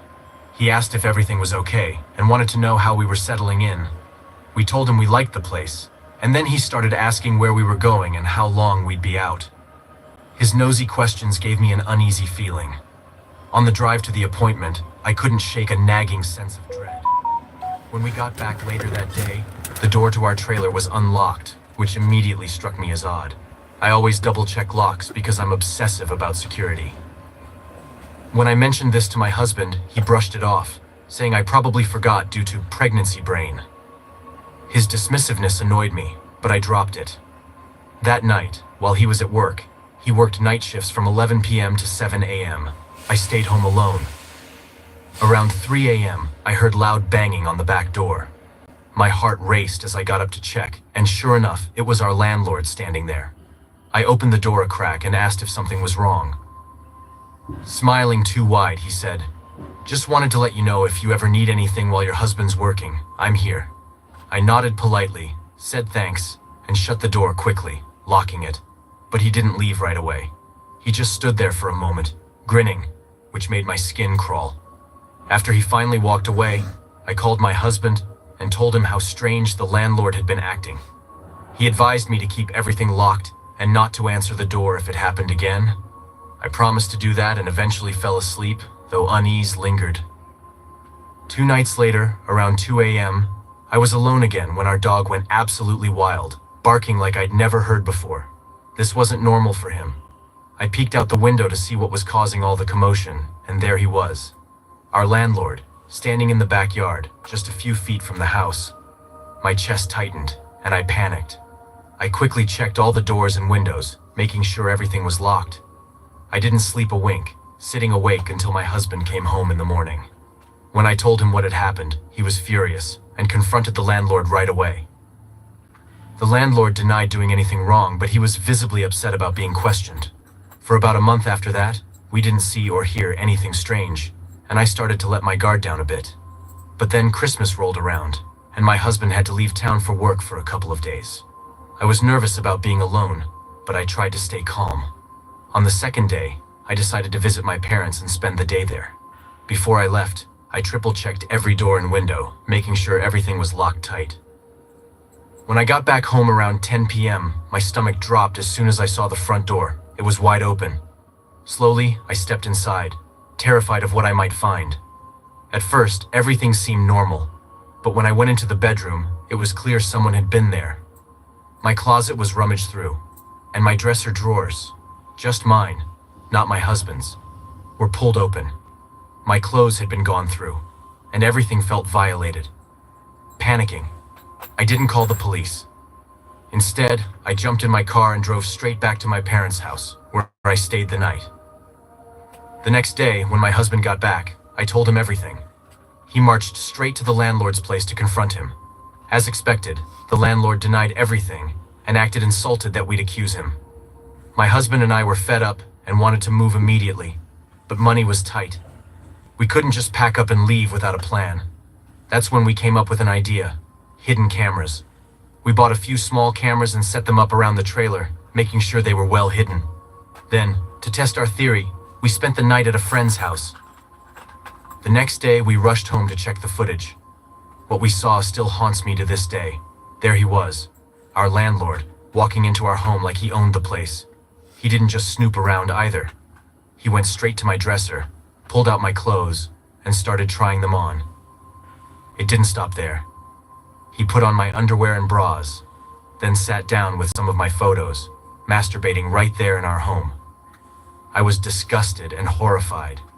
I wanted to call the cops, but we were so shaken and scared that we didn't. Instead, we packed up everything and left the very next day. Luckily, our rental was month to month, so we weren't tied down by a lease. We moved in with friends temporarily until we could find a safer place. That was 8 years ago. Since then, my husband and I have split up, and I've remarried. We both live in much better neighborhoods now, far away from that nightmare of a trailer park. Still, whenever I have to drive past that place, my stomach twists into knots. I can't help but wonder what could have happened if we hadn't gotten out when we did. I'm just thankful we escaped before things got even worse.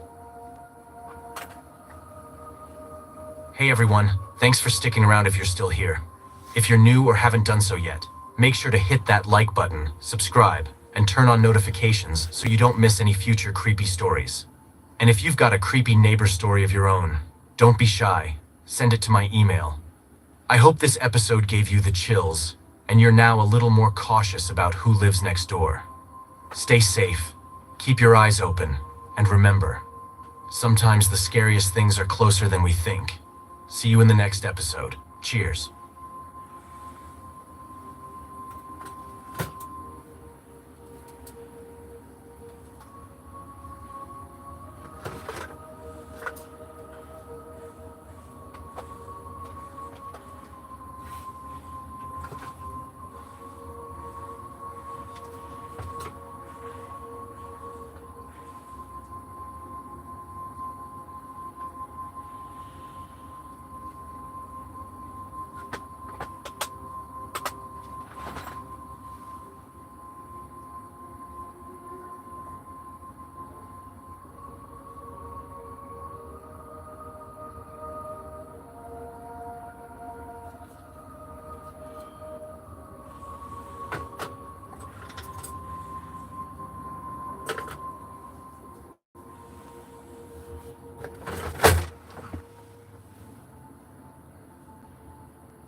Hey everyone, before we dive in, please take a moment to subscribe to my channel. It really helps with our growth. Now, sit back, relax, and enjoy. A few years back, around my last year of high school, I was browsing Craigslist for a used car. Benefits of garlic powder. Benefits of garlic powder.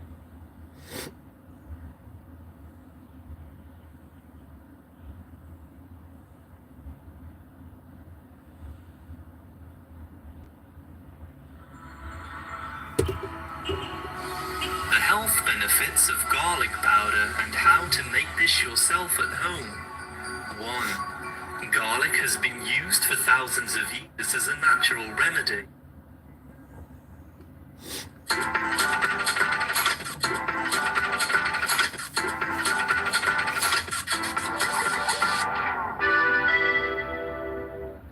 In ancient Greece, the art of medicine was divided into 3 areas: cures through diet, cures through drugs, and cures through surgery.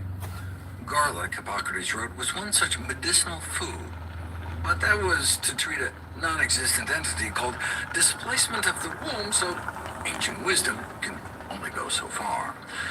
Those who eat more than a clove a day do seem to have better artery function than those who eat less than a clove a day, but you don't know if it's cause and effect until you put it to the test. Heart disease patients were randomized to receive either garlic powder or placebo tablets twice daily for 3 months, and those lucky enough to be in the garlic group got a significant boost in their artery function. A 50% increase in function, taking only 800 milligrams of garlic powder a day. That's just a quarter teaspoon of garlic powder. A 50% increase in artery function for less than a penny a day. If regular, plain, boring garlic powder can do that, what about Seeing the performers leaving us live in front of our eyes is an incident that leaves an everlasting impression on us. There have been many artists, musicians, and performers who died while they were performing or acting in front of their audiences or live camera. Toomey Cooper. On April 15, 1984, while performing live on television, Cooper began his act in front of a packed audience and millions watching on TV. Suddenly, he clutched his chest and fell backward. Because of his reputation for mixing comedy with deliberate mistakes, the audience thought his collapse was part of the routine.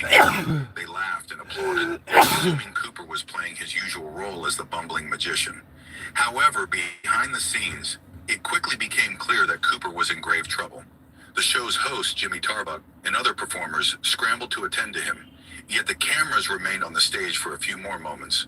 Unaware of the severity of the situation, Cooper had suffered a massive heart attack on stage, and while the audience waited for the next part of the show, medics rushed to revive him behind the curtain. Tragically, he was pronounced dead shortly after being taken to a nearby hospital. Mitsuharu Misawa. On June 13, 2009, Mitsuharu Misawa, a celebrated Japanese professional wrestler, tragically lost his life during a live wrestling match in Hiroshima. Misawa was renowned for his intense, high-flying style and technical skill, qualities that made him a legend in Japanese wrestling. In the ring that night, Misawa was taking part in a tag team match when he was lifted for a suplex. In an instant, the atmosphere changed. Misawa collapsed in the ring, unresponsive. The move had resulted in a severe spinal cord injury, and it was clear to everyone in attendance that this was more than just an act. The live broadcast turned somber as officials, medical staff, and wrestlers rushed to his aid, performing CPR in the ring. Spectators, both in the arena and those watching on television, held their breath as medical personnel continued to administer emergency care. Despite immediate intervention, Misawa was quickly transported to a nearby hospital, where he was tragically pronounced dead. Steve Irwin. On September 4, 2006, Steve Irwin, the crocodile hunter, tragically passed away while filming Ocean's Deadliest, a documentary exploring the world's most dangerous marine animals. While snorkeling in the waters of the Great Barrier Reef, Irwin encountered an 8-foot stingray. As he swam closely behind the animal, which typically avoids human contact, the stingray suddenly whipped its tail upward in defense, striking Irwin with a powerful barb directly into his chest. The stingray's barb pierced Irwin's heart, causing a fatal injury. Although his crew immediately pulled him from the water and attempted CPR, their efforts were sadly unsuccessful. The incident was captured on film as cameras were rolling for the documentary, though the footage was never publicly released out of respect for his family and legacy. Irwin's sudden passing at the age of 44 shocked fans around the world who knew him for his larger-than-life personality and unwavering commitment to wildlife conservation. Carl Wallenda. On March 22, 1978, Carl Wallenda, the legendary high-wire artist, met a tragic end while performing one of his most daring stunts. A tightrope walk between the towers of the Condado Plaza Hotel in San Juan, Puerto Rico. At 73 years old, Wallenda was still pushing the limits of his art, embodying the thrill and danger that had defined his career. Known for his incredible balance, skill, and fearless approach to high-wire acts, Wallenda had captivated audiences for decades with his breathtaking stunts. On that fateful day, strong winds buffeted the wire as Wallenda carefully made his way across. Suddenly, he lost his balance and tragically fell to his death, a moment captured on camera. Though not broadcast live, the footage later circulated, bringing a somber reality to his legendary status. Wallenda's passing marked a heartbreaking moment in the world of circus arts. as he had become a symbol of extraordinary bravery and dedication to his craft. His death underscored the immense risks he undertook in every performance, and ended the career of a man who had lived his life on the edge. Pedro Henrique. On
My name is Maximus Decimus Meridius.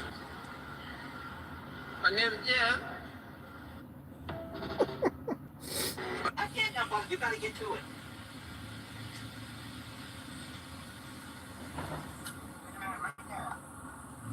Christ. Could have got a little fucking closer. Right there. I know. Wait, just wait there. Just wait right there. Fucking cold. I can't even talk to you. Yeah, see? I will. You'll probably bark on him. I thought you'd see him. Wait, you're rolling. We're gonna go over there to I'm gonna start by pouring peanut butter, melted peanut butter over these Ritz crackers. I just microwave this peanut butter for a minute and then stir and then another 30 seconds and it melts perfectly. Look how easy that is to pour. Yes, and that's just these simple Ritz crackers. Classic Ritz crackers. Get it as even as you can. We want every... The devil is not attacking you because you are weak. The devil is attacking you because you are a threat. Because there is some... What is the worst street to live on in Ohio? At number 10 is South Avenue, Toledo, Ohio. Struggles with crime and unsafe areas. Number 9 is West Broad Street, Columbus.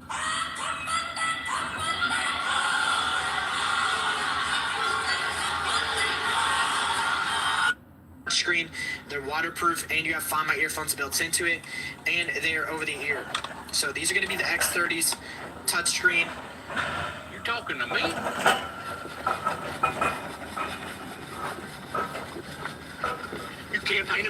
whooping, son, because you're about to get elected.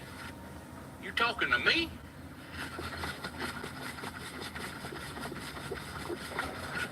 You campaigning for an ass whooping, son, because you're about to get elected. You talking to me?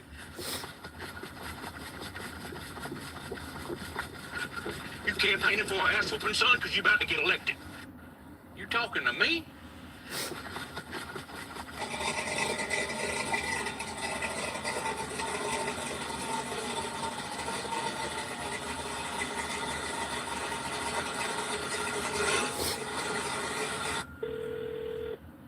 Hello?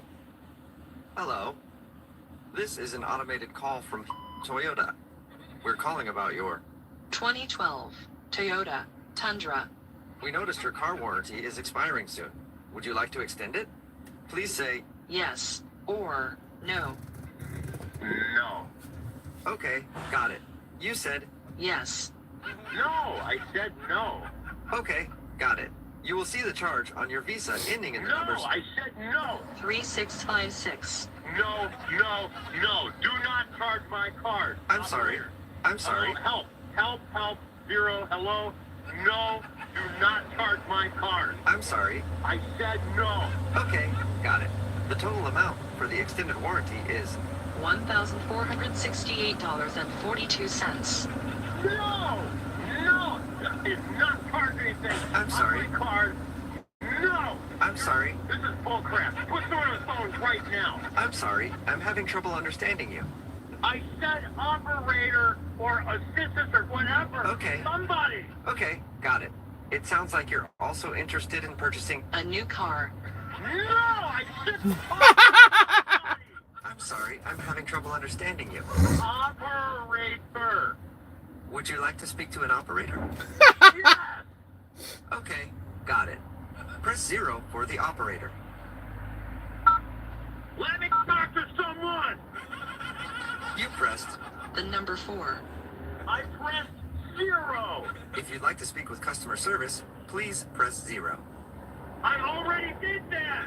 Okay, got it. If you'd like to extend your warranty for 5 more years, please say Yes or no. No. you said. Yes. No. Put someone on the phone. Okay, got it. It sounds like you want to talk to an operator. Yeah, you think so? I'm sorry, that function is not currently working. Is there anything else I can do for you? Put someone on the phone. Okay, got it. You said yes. No, I didn't. Thank you for your business, and would you please hold on the line to take a small survey? Put someone on the phone. You should yell less.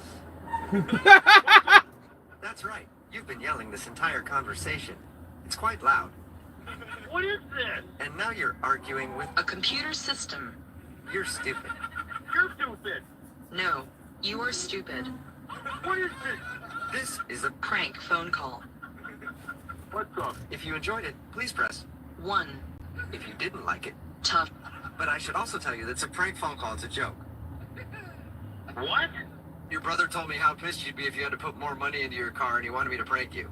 Are you serious? Yeah, it's a joke. Oh my god. Yeah, father. Okay, got it. You said... Yes. No. I don't ever want to talk to you again.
And it's gonna be raining a lot. But you see, I ain't gotta worry about none of that because I have myself a customized hurricane suit. I can walk into the middle of that hurricane. And as it's throwing the breeze, it'll just be bouncing off of my hurricane suit. It can rain 400 inches, but I'll be protected by my umbrella, my face shield, and my rain boots. So all I gotta say is if you do not have a hurricane suit, please stay inside. God bless y'all. I do.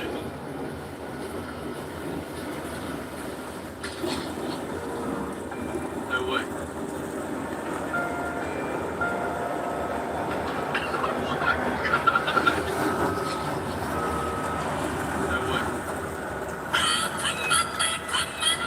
Did you know that it's physically impossible to cross from North America to South America by road? It's all because of this piece of land, the Darien Gap, one of the most dangerous places on the planet, that breaks even the longest road in the world, and an attempt to cross this section can be deadly. But what's the reason behind it? The thing is, there are about 160 kilometers of dense tropical forests, swamps, and mountains located on the border of Panama and Colombia. The difficult terrain, humid climate, and constant rains make building a road almost impossible and extremely expensive. That's why the Pan American Highway project failed in this section. The Darien Gap is the only land route for migrants who, in search of a better life, try to cross these impassable jungles, but not all of them reach their destination. The danger is not only due to the difficult terrain and wildlife, but also because the lack of government control makes it home to a large number of criminals, smugglers, and armed gangs, significantly increasing the risk of kidnapping. Did you know that it's physically impossible to cross from North America to South America by road? It's all because of this piece of land, the Darien Gap, one of the most dangerous places on the planet, that breaks even the longest road in the world, and an attempt to cross this section can be deadly. But what's the reason behind it? The thing is, there are about 106... Bitches ain't shit, but hoes and tricks. Lick on these nuts and suck the dick. Get the fuck out after you're done, then I hops in my coupe. Bitches ain't shit, but hoes and tricks. Lick on these nuts and suck the dick. Get the fuck out after you're done, then I hops in my coupe. I want you to step, bump, step, bump, bump, step, bump, bump. 5, 6, 7, 8. Step, bump, bump, step, bump, bump. Pot of beret, kickball change, step, clap. Okay. 5, 6, 7, 8. You know what would be good is if you hinge kicked and then you kind of did that and then a barrel turn and then ha! You know? That was good. That would be... That was really good. You a dancer? No, not I'm just drunk. Up against the vehicle right now, sir. You're going to jail. I want you to step, bump, step.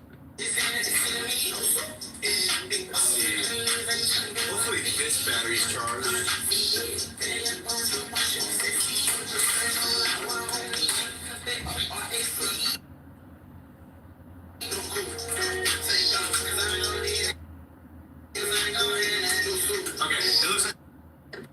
This crazy deal, they only have about a few left in stock and the sale is over. Only a few of these left in stock and the sale is over. These are completely...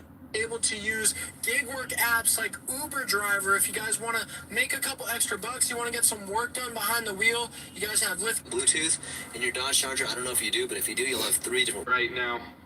So go ahead and snag them up while you guys can. Great deal, especially for anybody that doesn't have a dash cam. If you guys have kids, if you guys have a company with fleet cars, definitely grab one for the fleet cars. If you grab Now, go ahead and click down below. Just screw them in, or you have the adhesive tape on the back in the box. So it all comes in the box. You're gonna get the remote. Ready for the next time. Thank you, David. Thanks. This thing is not grainy. There's no issues with it. All right, let me drop that price back down for you guys.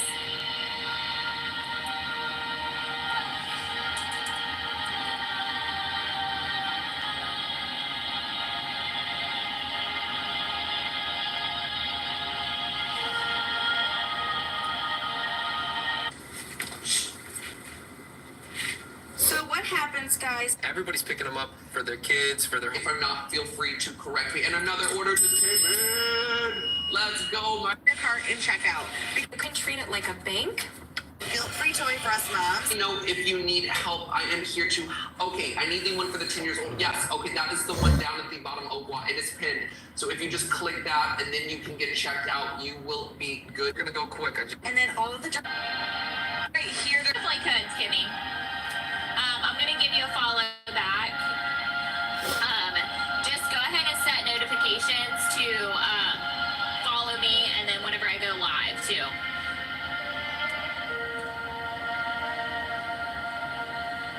Yes, it does. It works with that. I need one of these. And left in stock. Yeah, that is.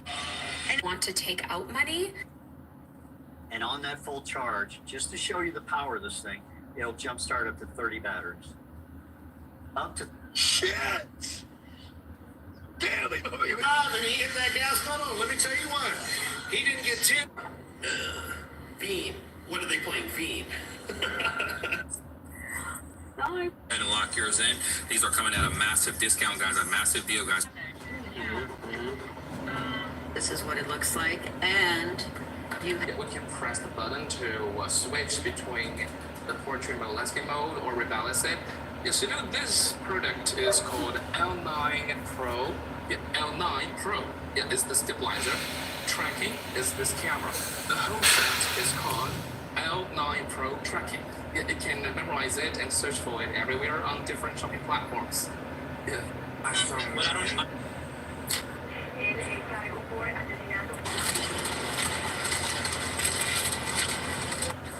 You were here for the Mitu thing? Like, what? No, some people... We appeared us. So, wouldn't bother me.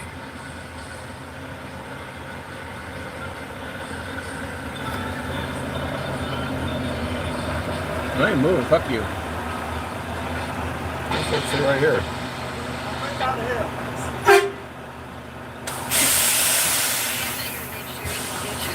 Oh yeah, no, I can't kill anything in the game.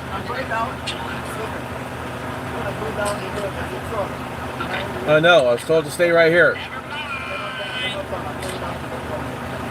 I know, I was told to stay right here. I was told to stay right here. I was told to stay right here. That doesn't really like grab my attention for some reason. Anything scary that they have ever done has always had my heart. It's always had my mind and my heart. Not my problem. Why not go through one tunnel up there, Grayson? Is it like a secret tunnel? Secret tunnel. The mountains.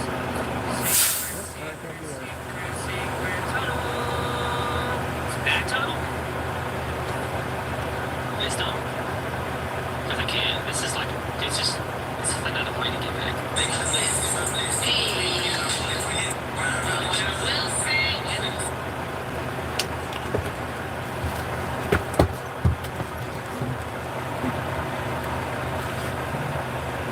That's my problem now.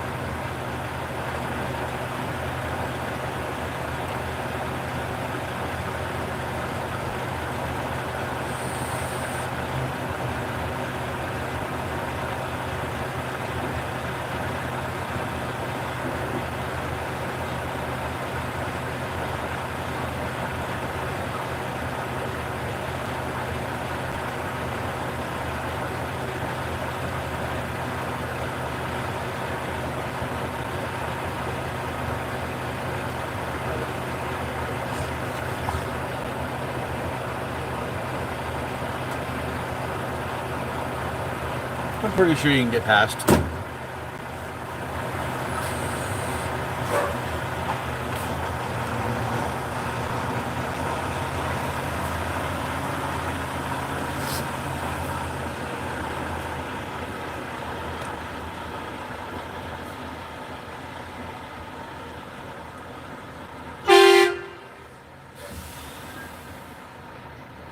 Not my problem, bitch.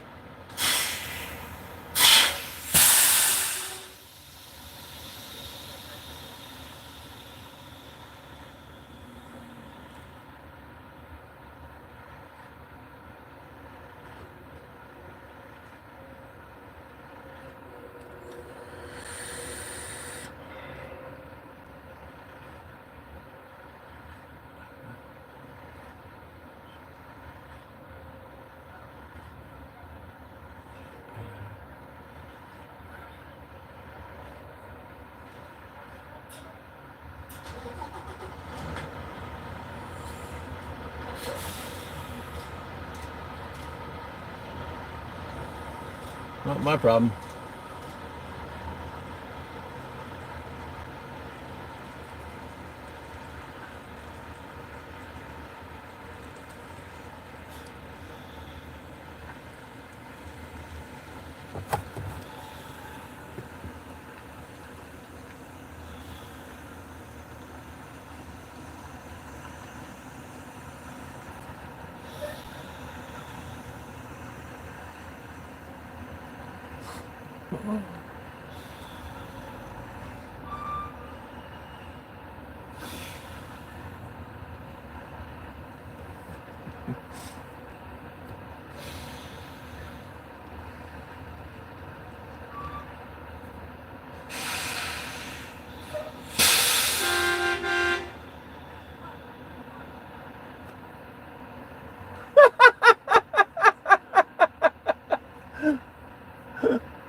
That's your fault, not mine.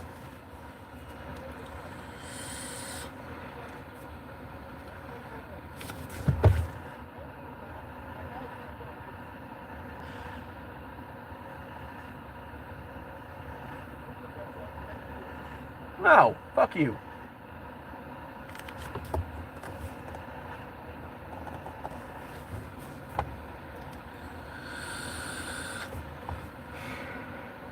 It's your problem, not mine.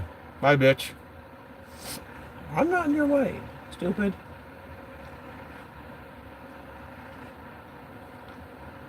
Because I'm not in your way. No, I'm not. You're the motherfucker that can't drive.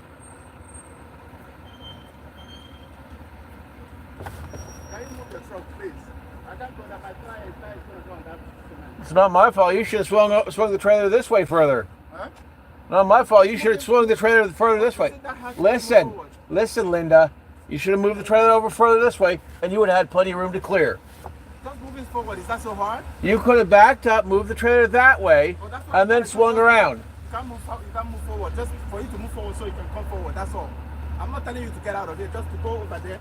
It will come on. Back up, reposition, and you'll get out. I've been doing this shit for 12 years. Why are you making it so difficult? I have to take another load. This is not the only load. They want me to go down and pick up a How long have you been driving? I don't care about how long I'm driving. Why are you making it difficult? It's very simple. I'm not making it difficult. You're making it difficult. Back your truck up, swing the trailer this way, and then pull out. That's all I gotta do. You can't just instead of you going forward. God, why did God create human beings? Just back up and reposition. Just back up and reposition. I'm not gonna do it. Why you already? Let me go. I'm not going to do it. I'm gonna be here. I'm not blocking anyone. Enjoy it. If this is how you think or how you behave, it is not good. I'm not blocking anyone. Accept God. Accept God as your savior. That vehicle cannot go.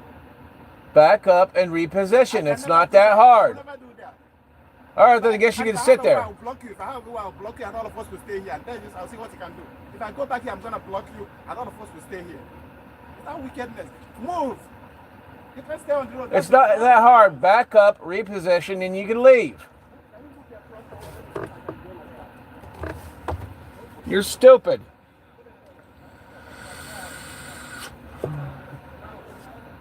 Not my fault you can't drive.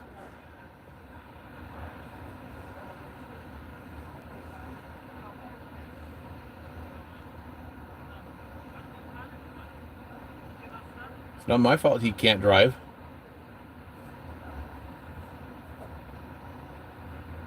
Again, it's not my fault he can't drive. Fuck, retard.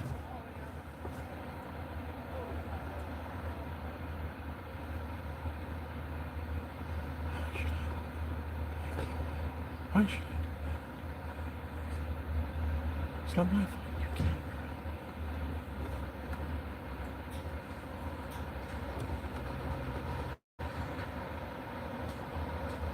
Fuck, you're stupid. What the fuck?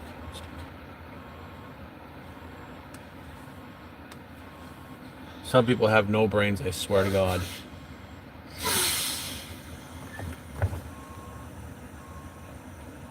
All I can say is, Not my fault you can't drive, bitch.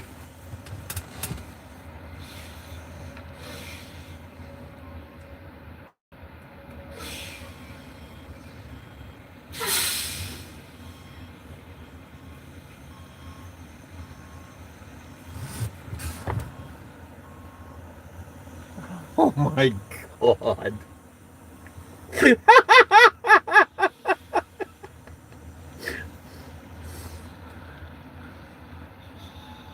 Swear to freaking God, really, dude? You can't drive for shit, can you? Oh my fucking hell. I swear to God, people can't drive sometimes. I swear to fucking God.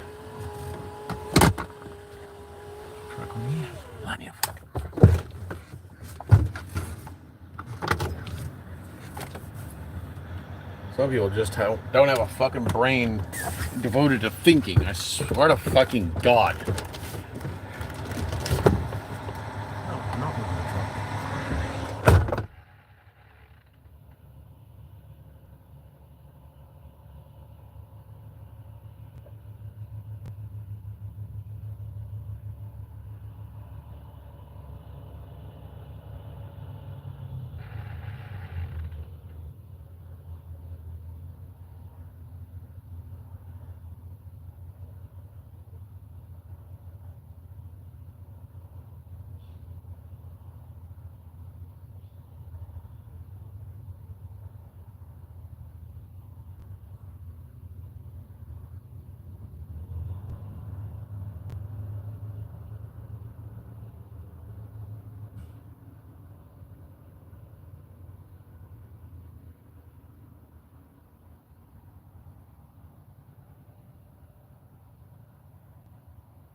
fault your punk ass can't drive.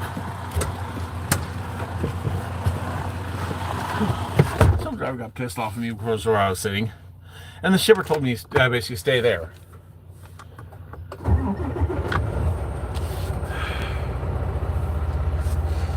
So I refused to move because the shipper told me to stay right there. And two, how hard is this? Move your trailer over. Fucking retard, I swear to fucking God.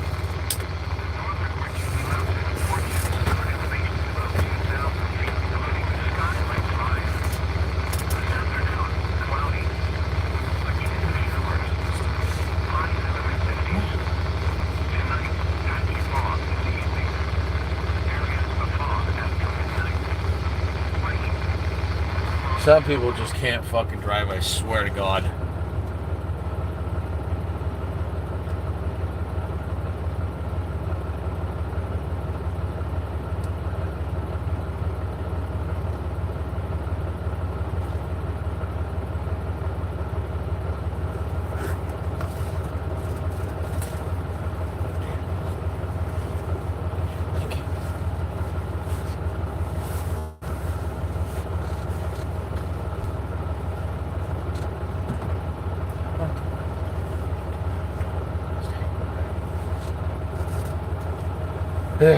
Some people, I swear to God.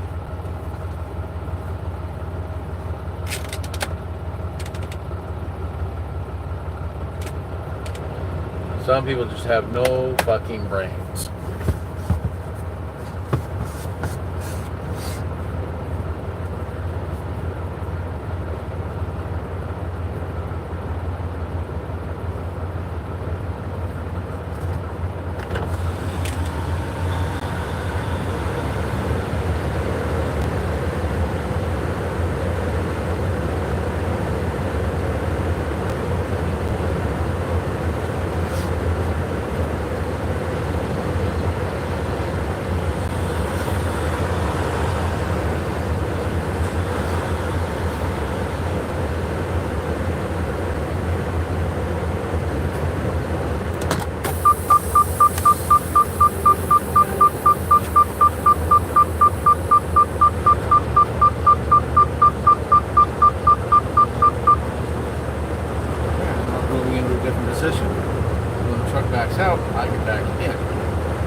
in here for a little while, and holy shit, some dumbass driver couldn't drive, so he wanted me to move, and I was nowhere near him. I wasn't stopping him from driving, and he was getting blitzed. He's like, "You need to move your truck," and I'm like, "Shut up, stupid." So yeah, he was getting all belligerent. I'm like, "Dude, I'm nowhere near you. I'm not stopping you from leaving. Fuck off." But yeah, I've been sitting here for a while. They said as soon as door 2 opens up the back end. So yeah, I'm just sitting here waiting to get loaded. And they... Yep, exactly. But according to them, it's not 8,000 pounds, it's 4. So lighter than I thought. Lighter than you thought, so... Alright, I'm just sitting here waiting. Alright, bye.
The footage back, you'll see what I'm talking about.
saw that dude. Sitting here waiting at the back door. Yeah, I swear to God, some people can't fucking drive a truck and they want to basically bitch at me for it. Where I parked, I was in no one's way, and basically the guy's like, oh, I can't get around that corner, you need to move your truck. I'm like, I'm not in your way, stupid, and I'm not moving. He's like, just move your fucking truck. I'm like, no, I'm good. I told him what you should do is just move your fucking trailer over so you can get around that corner. He's like, just move your truck. I'm like, no. It's not my fault you can't fucking drive. I mean, I'm not wrong.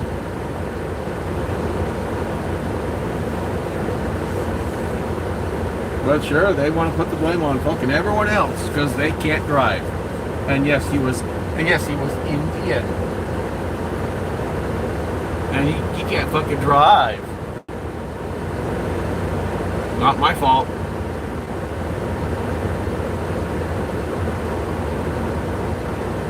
It's like, what am I supposed to do? Bow down to an Indian? Fuck you.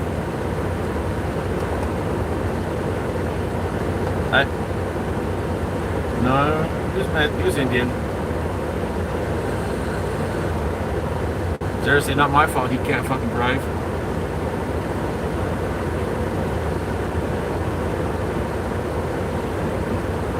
He was so worried about running over a curb.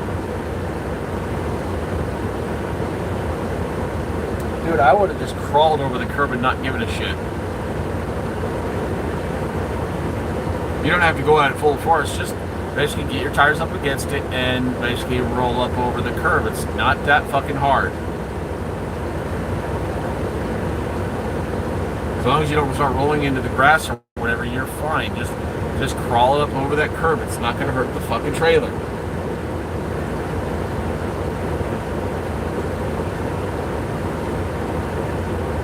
But no, he wants to be fucking stupid.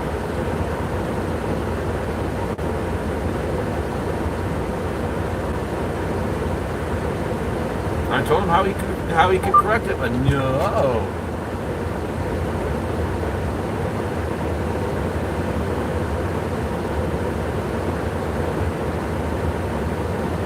No, he was just being stupid, plain and simple.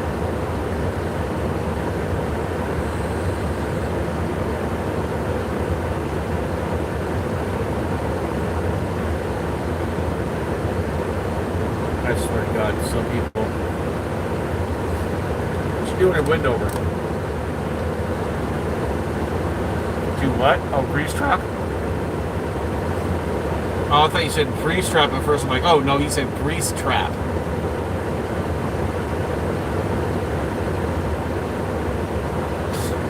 Yeah, that's basically just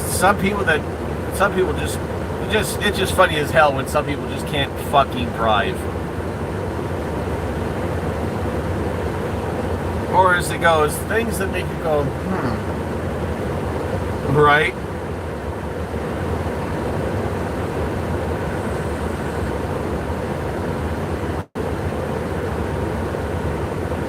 Swear to fucking God. Fucking retard. Trust me, if you were there, you'd be laughing at him too.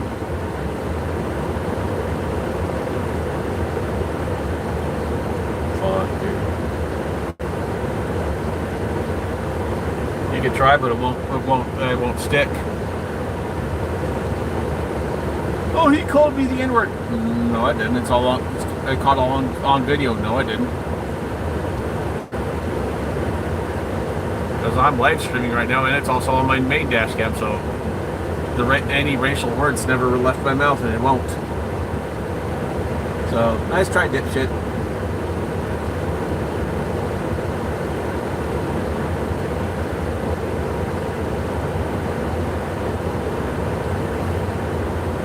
That's why I constantly record.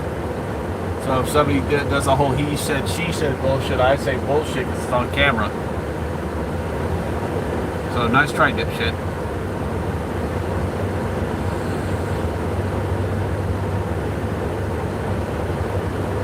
Swear to God, people have no fucking brain sometimes.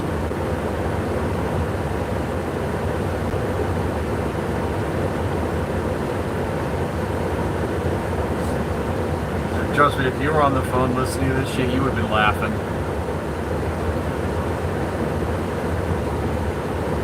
Yeah, he's like, just move your truck forward. I'm like, basically, your lack of an ability to drive is not my problem. That's what I actually said to him.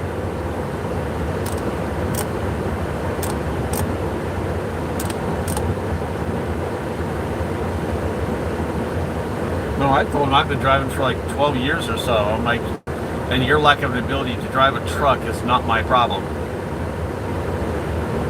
That set him off. He's like, basically how long I've been driving is none of your fucking business. I'm like, okay, dipshit, whatever, fuck you too, bitch.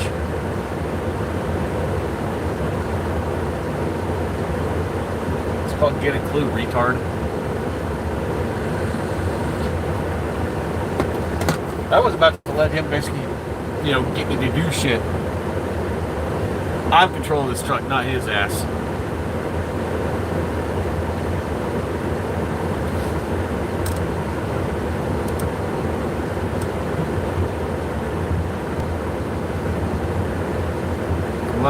Last time basically that I let somebody, convince me to move is that one night that I fucking hit the front of somebody's truck and basically, destroyed their headlight and shit. You remember that when I was working for Jason. Remember how he told me, you park this way, not this way, and because I moved the truck, I hit somebody. So I'm not going to let somebody push me, let somebody do that shit to me again. I'll tell them.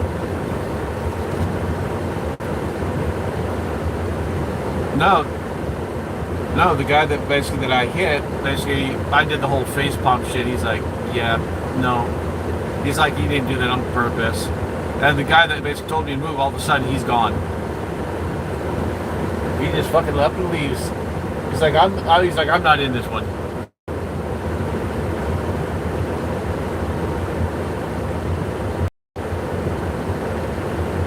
And everyone else is parking just like I was.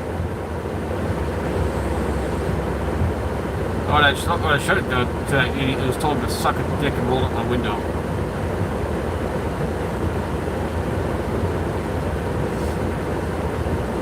Yep, just waiting for that one truck in door 2 to move. It's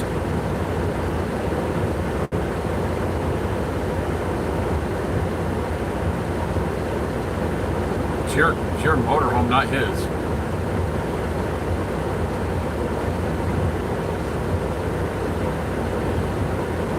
Yeah, and you're going to enjoy it.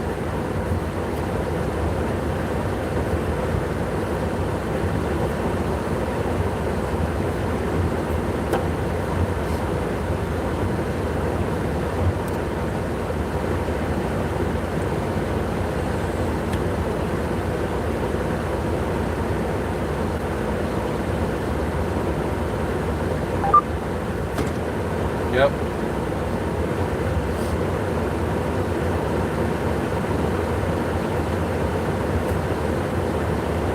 Yeah.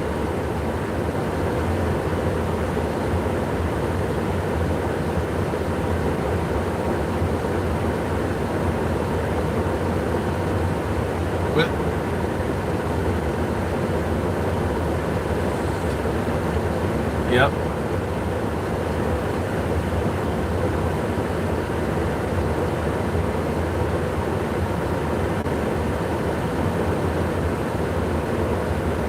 And technically, you can live out of that thing and not give a shit. Yeah. I'm just saying.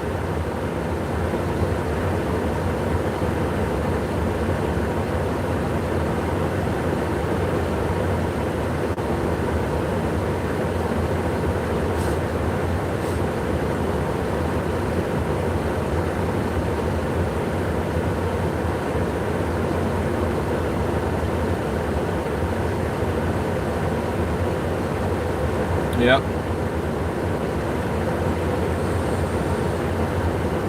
And if I buy it, I'm not having Brent fix it. I'll have Raymond fix it.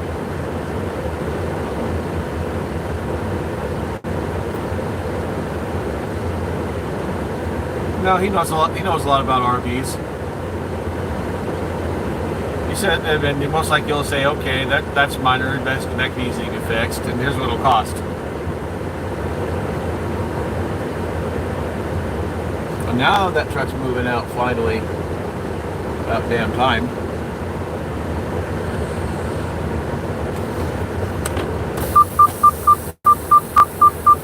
When he finally gets out of the way, then I'll go ahead and start backing in.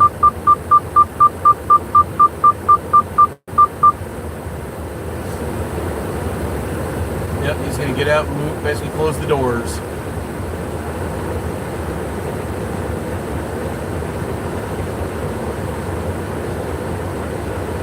Yep, I got the back of my trailer open, but, you know, the very, very back of it. So they're going to be backing into a door and they're going to be doing whatever.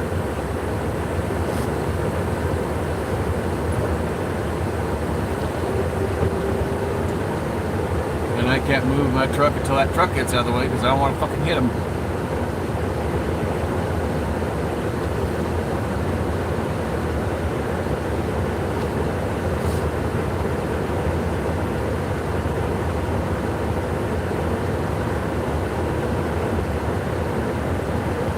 Bend over? Yeah, bend over. Come on, that's funny. Not wind over, bend over.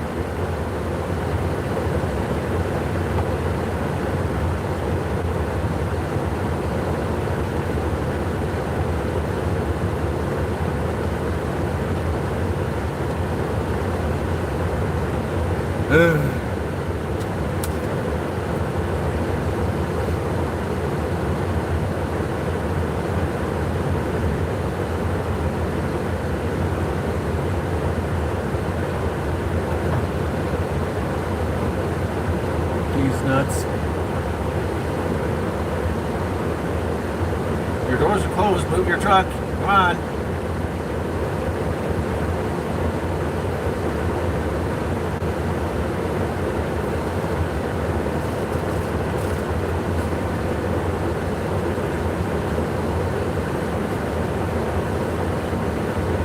Just like bang it her way.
Some people can't fucking learn.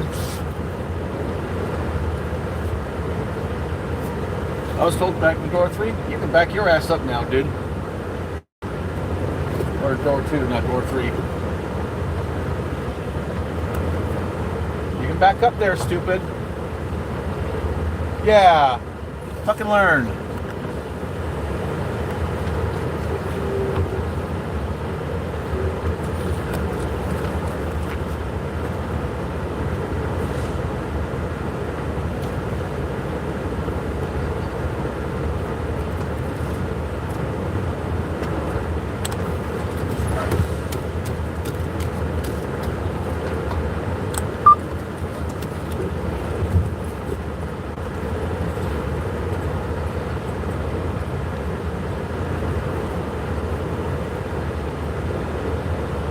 and go relax.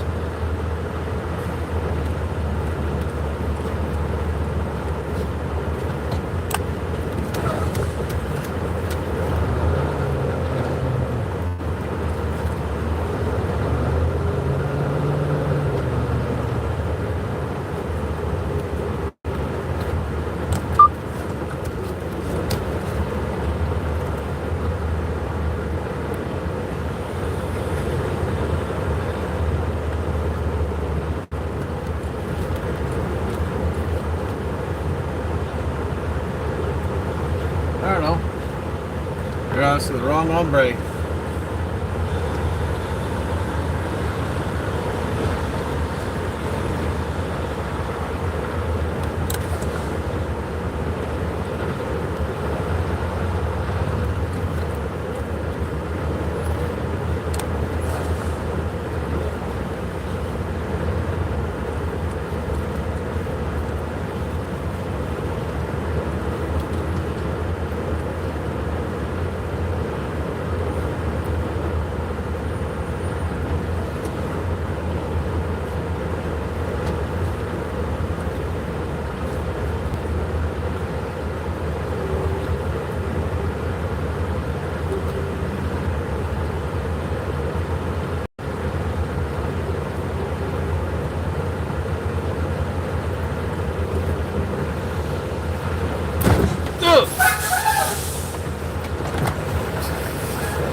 Me pumping the dog. I haven't done that in a long time. It startled me.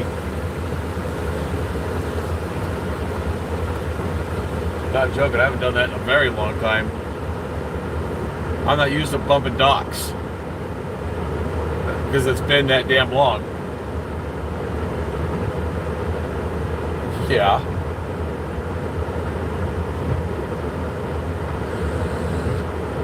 Like I said, I'm not used to bumping docks. I'm used to just pulling up somewhere. They told me where to park and they load my ass. That's what I'm used to.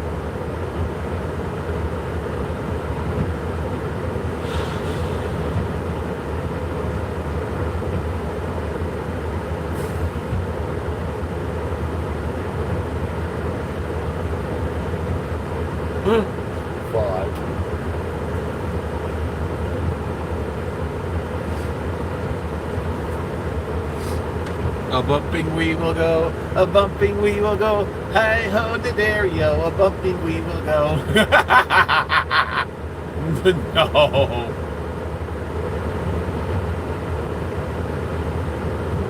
And I was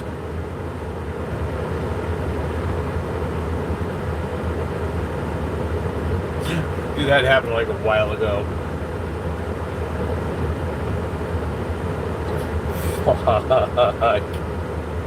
Dude, I swear to God, that guy was dumber than a box of rocks. How hard is it to move your trailer over to the left? You had plenty of room to do it. Why not just basically get yourself in position, move your trailer to the left, and then go around the corner, stupid.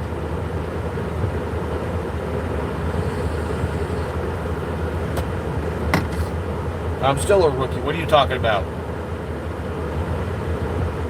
I'm still a rookie. I'm still learning. I never stop learning. Remember that. The moment you stop learning, the moment you start have the attitude of I know it all, can do it all, it's the moment you need to get out of trucking. Nope. Like I said, I'm still a rookie. I'm still learning.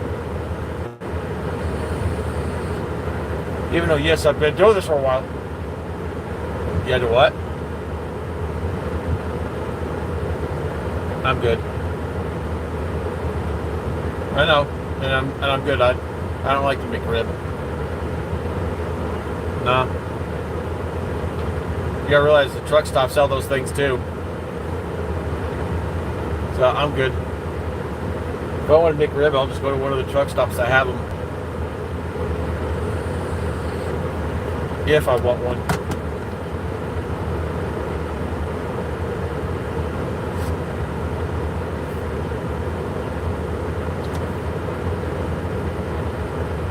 Well, what I'm thinking this time is once I started the insurance with my cell phone company in about 2 months when when I basically after about 2 months, I'm gonna basically start a claim basically for the S23 Ultra, basically and have it exchanged for a new one. Either that or they're gonna fix it and send it back.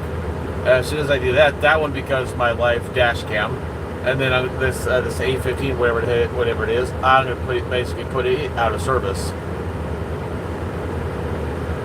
and then basically at that point, then if you want, I can just hand it to you, and you can just use it for your normal phone. I've been using it for this past while, and it's been working great. I mean, it's not perfect, but it works pretty good for what I needed to do. I use the camera every day for several hours a day. I live stream.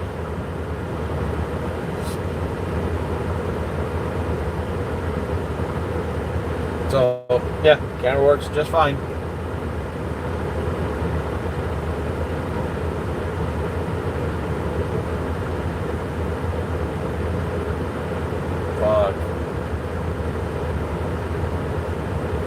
Fuck, I don't want to stand out in this fucking rain, so after getting loaded, I'm gonna wait for the rain to stop. Hopefully it'll stop soon. And then I can basically open it up, throw all the straps and shit and get down the road. Hopefully it does. Yep, pretty hard. No.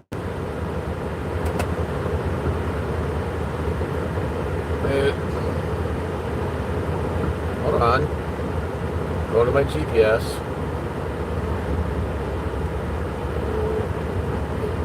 Come on. Closest thing to me, plus built, truck stop or whatever, is 2 miles, and I am. Where the hell is it? Where the hell is the truck stop information? Where's the address?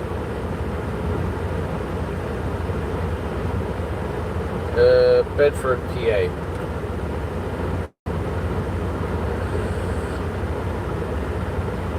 Yeah, why?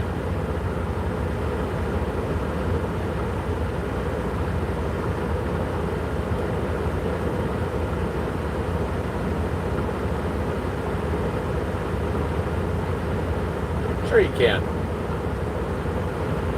Why not? Fuck, in my vehicle I drive through the port of entry. I don't give a fuck.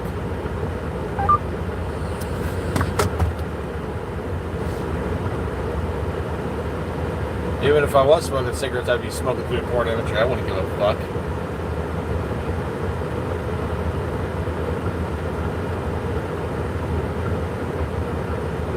Fuck them. That's all I can say is fuck them.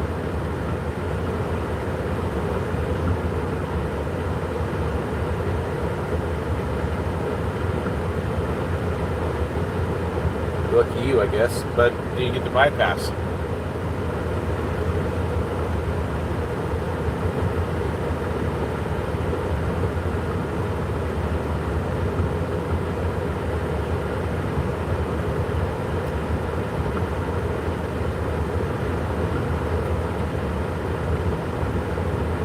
Get this, when I send my phone in for basically for, basically to, as far as the claim thing goes, the S24 Ultra box that I've got, I'm going to put the S23 in there and send that in.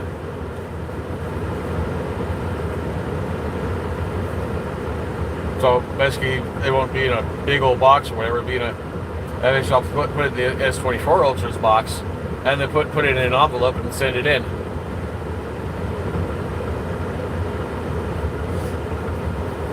And then when they get it, they'll see that the screen's kind of messed up. And so I'll just make sure that they know that the screen's discolored. And I had to sit there and play with the color settings on the display to try and get it back to somewhat normal.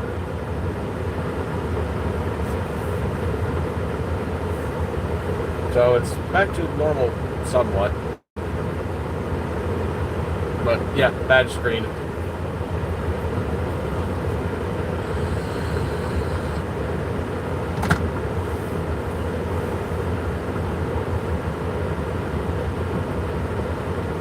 And basically when I send it in, I also send it in a piece of paper saying discolored screen burn in.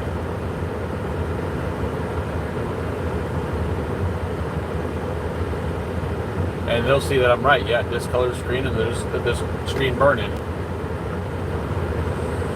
It's very, screen burn in's very, very faint, but it's still there.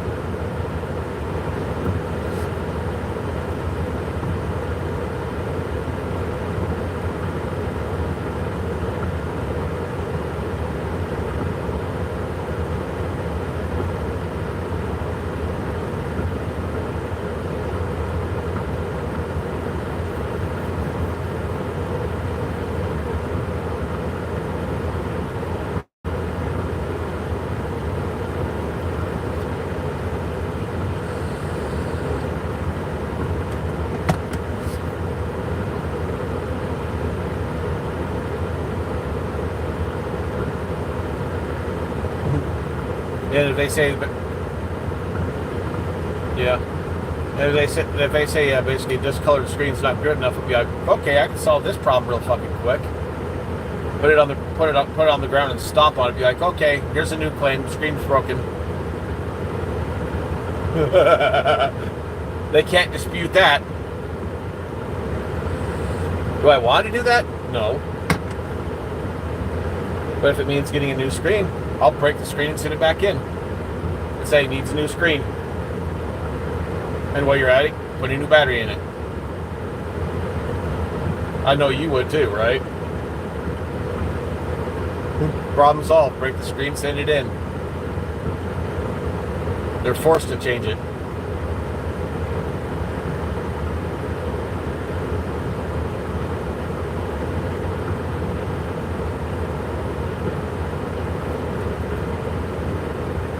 I'm not wrong.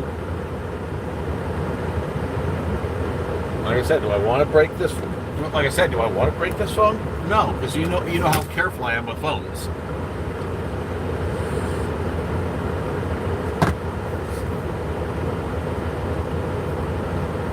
I mean, you don't destroy phones on purpose. You don't do that shit. It's just you're just in a.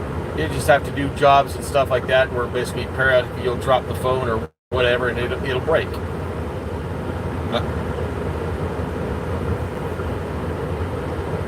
Like I said, you don't do it on purpose.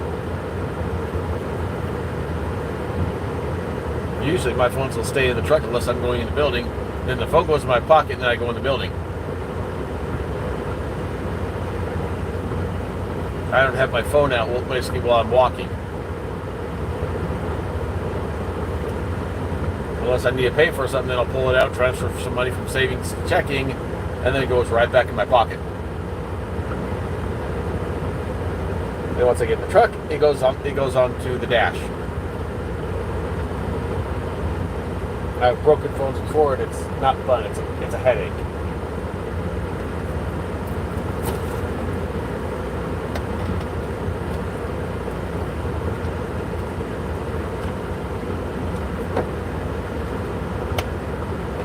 I just remember the one time that I had that HTC or whatever the hell it is, that fucking what the hell do you call it? Freaking remember one time when I accidentally dropped it, broke the fucking screen, and they wanted $100 to fix it. The phone was worth only $100. I'm like, fuck you, I'll just get another one. I'm not paying $100 just for another phone. Fuck you, I'm not paying twice.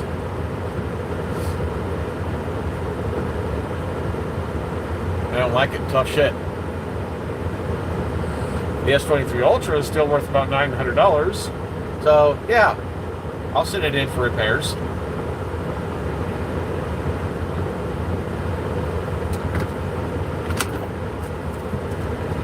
You driving a Kenworth? Same thing.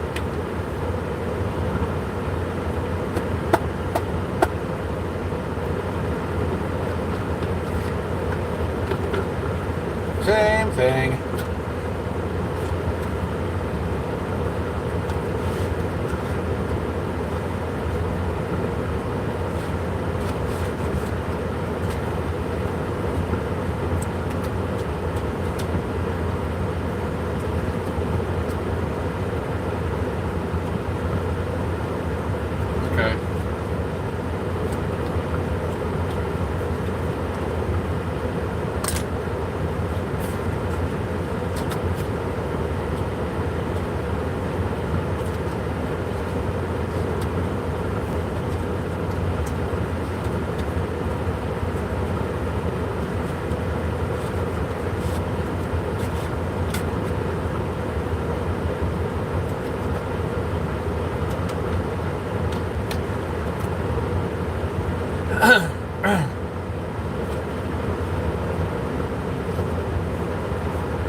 Oh, it is.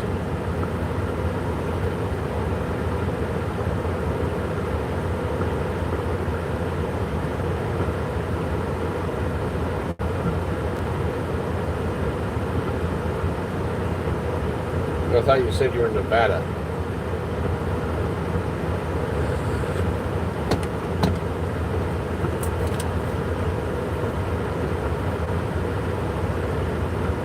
What if it dewaits further?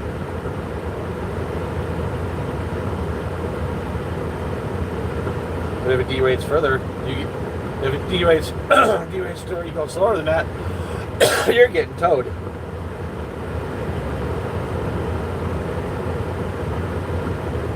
No, I was saying if it goes slower than that, you're getting towed.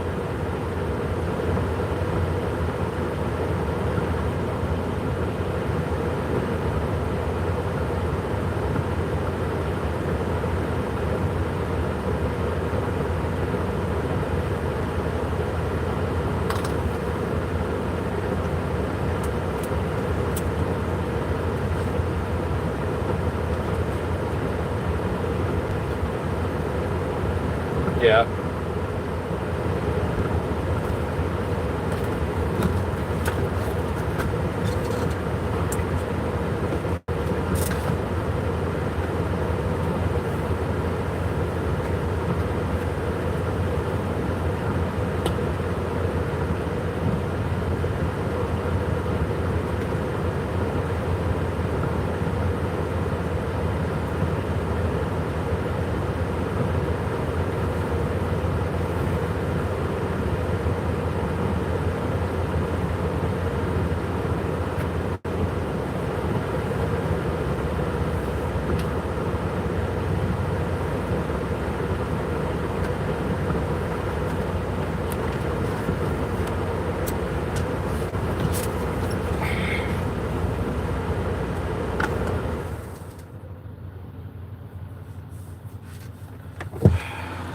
No, I don't know, you know?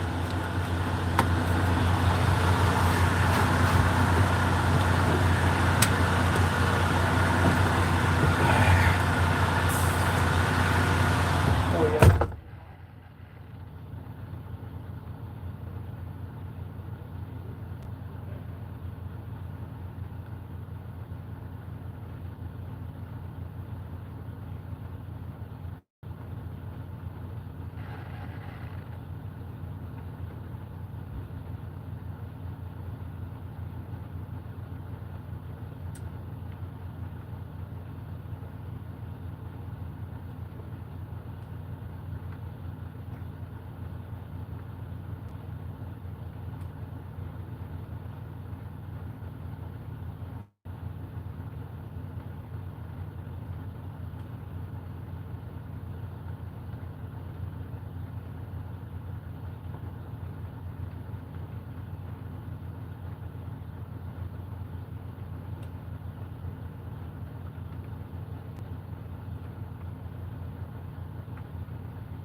watching.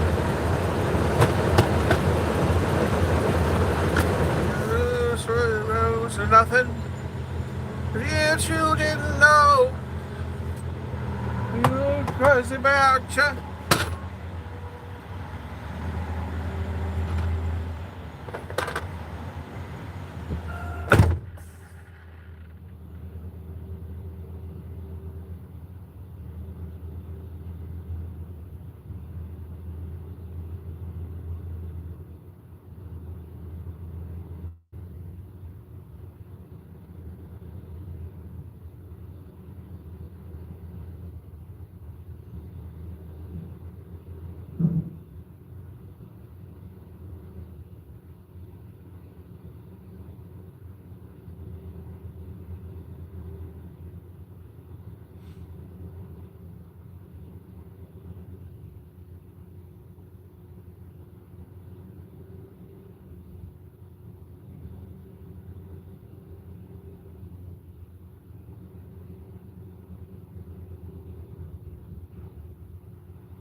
least not without permission.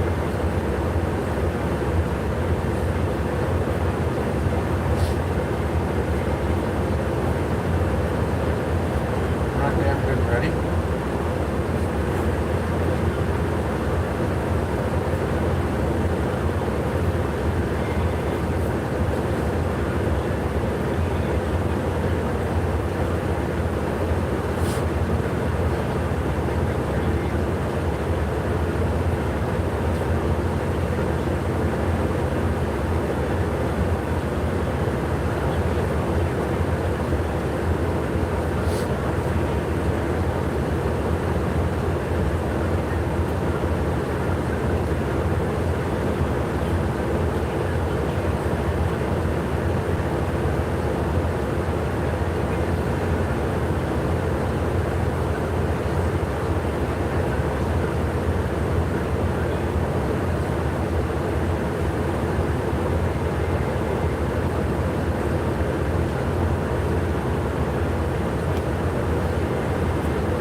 That's not right.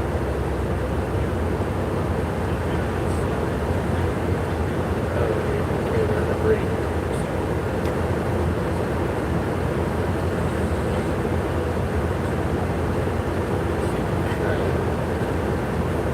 I'm parking for the night. My property.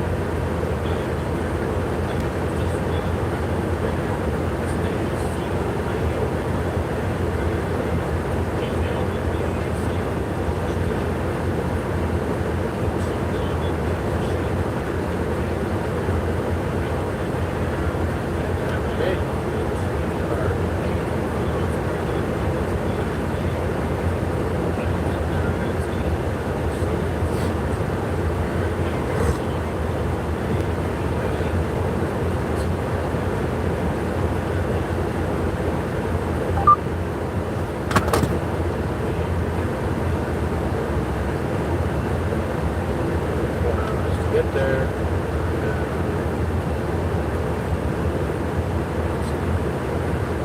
8 hours on my clock. Right by 8:50 p.m.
I said, I see that.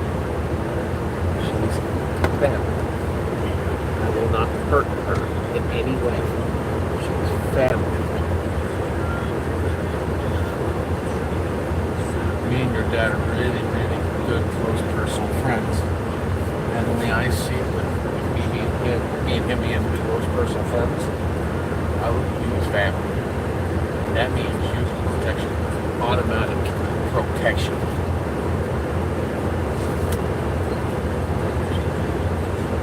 Automatic. Yep. I'm gonna regret it. Big time.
What up? Yeah, I finally got done securing the load and I'm out of here.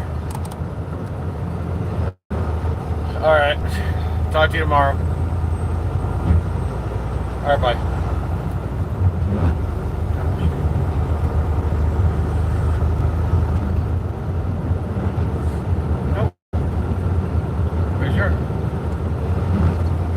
I guess you don't want your product, do you? Well, let's see. Going to that building.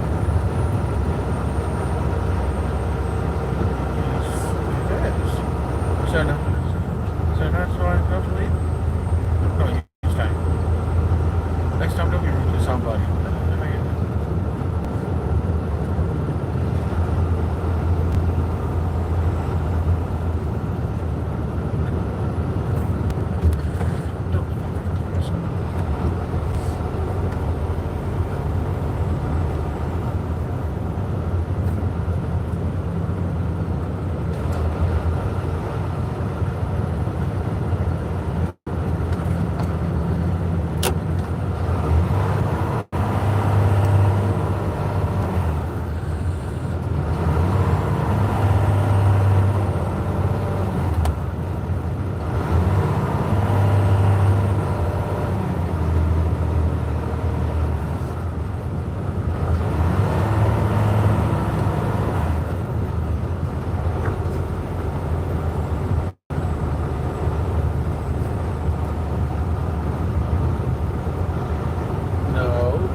hose.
although the thing is, I had to secure the load in a way that I wasn't exactly wanting to, but whenever I did it,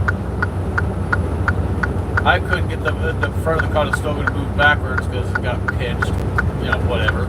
So I can't move the front of the Conestoga, so I just climbed up in the trailer, grabbed a whole bunch of straps, and fed them through the holes, and then went outside and basically tightened everything down.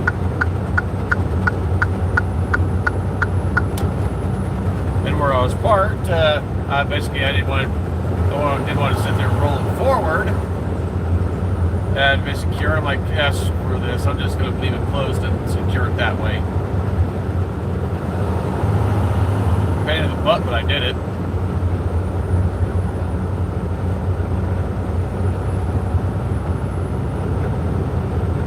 And part of the load I actually screwed to the deck of the trailer.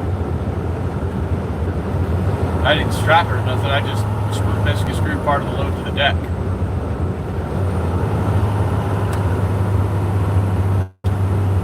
And Brandon found out basically I didn't basically strap it down. He'd be like, "You need to put some straps." And I'm like, "No, I don't."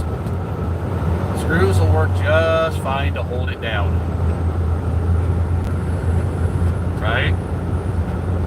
And it's not very heavy, so it's not like it's going to move.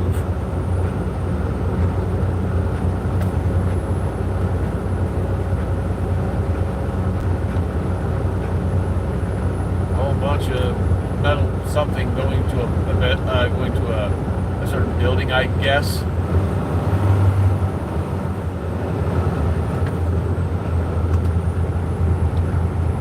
Nope, bad idea because I could screw up the load. No chains.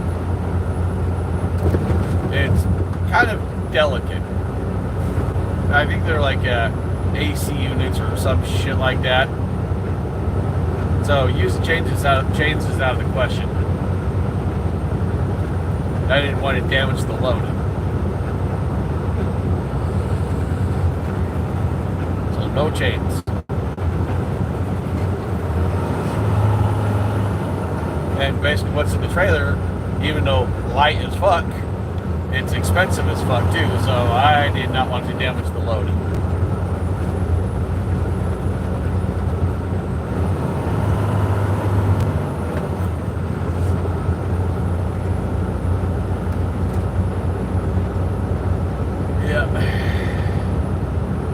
Sitting here on freaking basically I-70 hauling ass.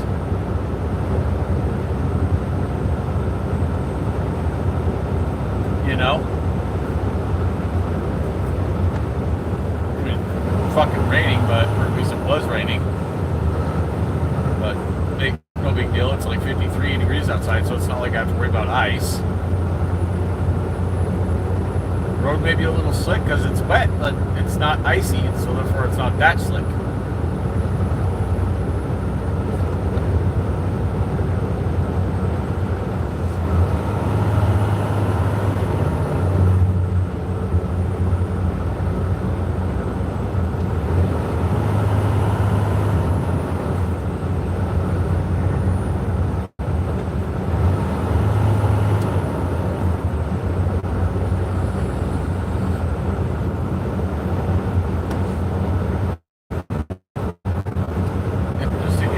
But I actually looked at where this load's going. It looks like a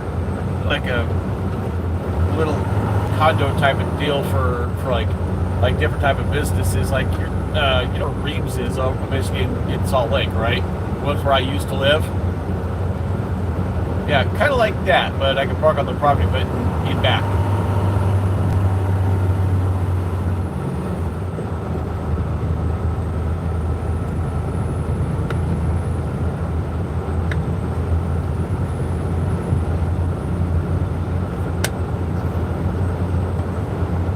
Not like they can kick me off the property. They can't. They tell me to leave. I'll be like, all right, I guess you don't want your look. I guess you don't want your product. Then bye. That'll stop them in their tracks.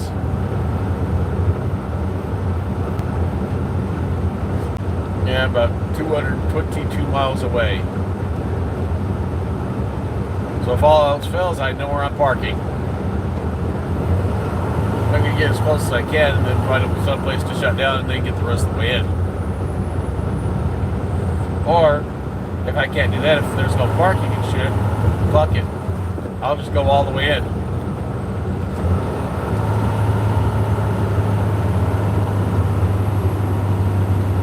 According to the guys that were loading me, this load only weighs roughly 4,000 pounds. So it's not like I have to worry about being overweight or nothing.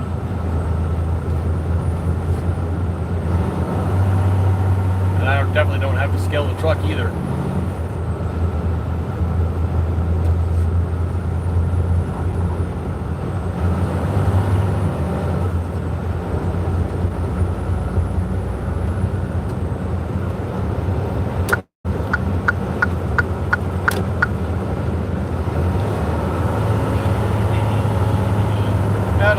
Past this tanker.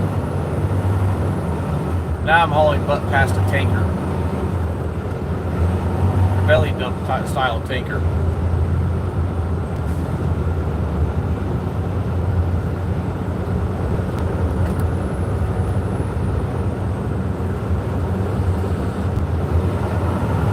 Yeah, I definitely don't miss working for Dairyway. I mean, it gave me experience doing tankers, but I don't miss it. And I don't want to go back. They can kiss my ass. I'm pretty sure freaking Captain Dipshit, they won't fucking rehire me anyways. And Ferryway. I don't think they'll rehire me. Even though it's been years later. Not that it matters, I wouldn't want to go back to work for them anyways. So I'm pretty sure the feeling's mutual. Right?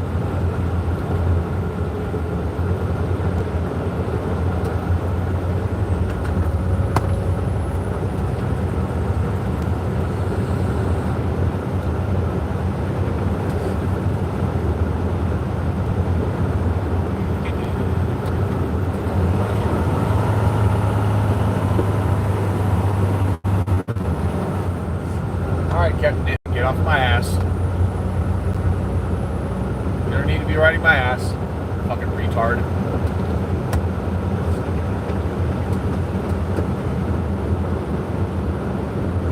I don't know why people fucking do that shit. Seriously.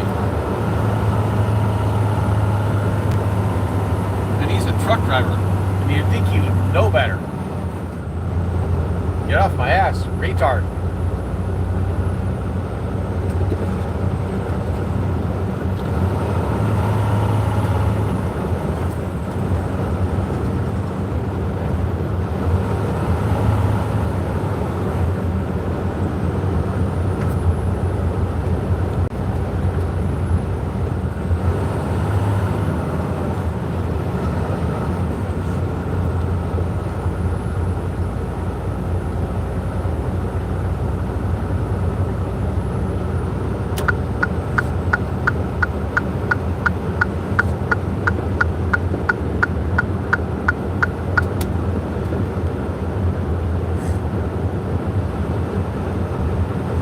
Now dipshit can pass me. Fucking retard. Oh, and he's driving a freight fucker. Go ahead and let him pass. Fucking jackass.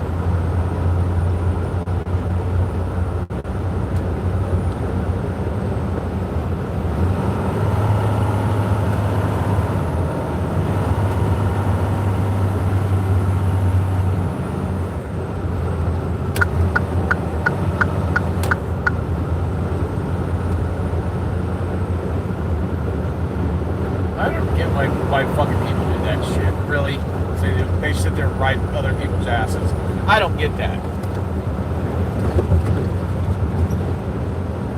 Dude, I was really tempted at that shipper to basically go back into the bathroom and basically grab a permanent marker, write down Joe's phone number saying, call me for a good time. And basically write down, I like to take it up the ass.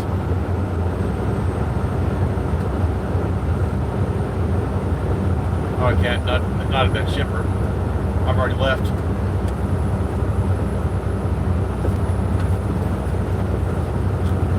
what I should do is start carrying that marker with me and start writing it down on different bathroom stalls. Basically, call for a good time. I like it up the ass. I charge extra for a blow job.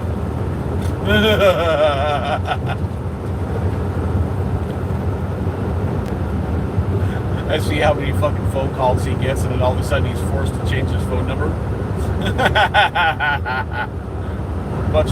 bunch of gay guys want to basically fuck him and suck him. He'd be forced to change his number. It's cruel, but I don't give a fuck. Right? I know you wouldn't give a fuck either. You'd do it happily. And then I'd also do that for Marco too.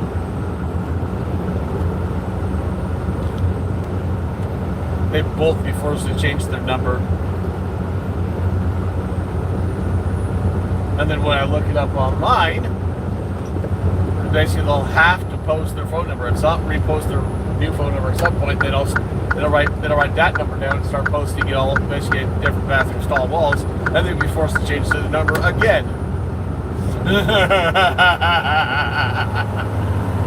Cruel, isn't it?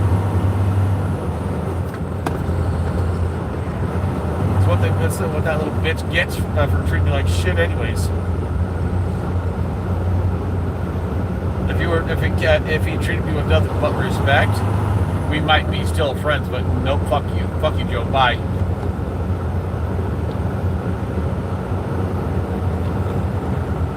Or no, better yet, if I'm ever back in Arizona, any bathroom stalls I go to, I'll write his number down and say my name is Big Blow Joe.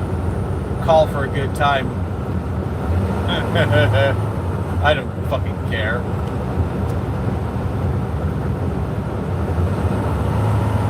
Fucking cool, but I don't care.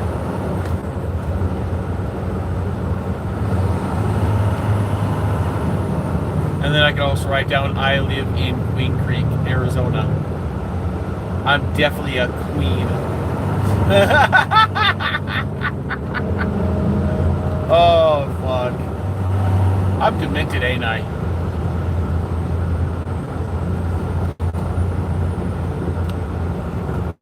Enough people go bother me to be forced to fucking move. Then I find out where he lives, and I'll basically right on bathroom stall walls again. I'll say that part of Arizona.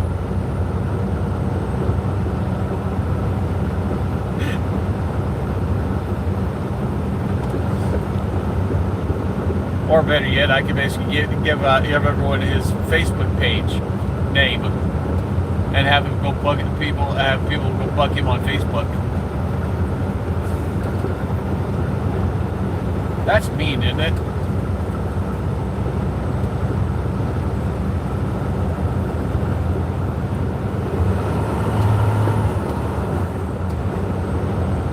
And if I could somehow get a hold of his email address, I'd have that written down too. So people can email him, basically Facebook him, and call him and bother him for a good time. He won't be able to get away with it. He won't be able to get away from it. You have to come up with a new email address, a new Facebook page, and a new phone number.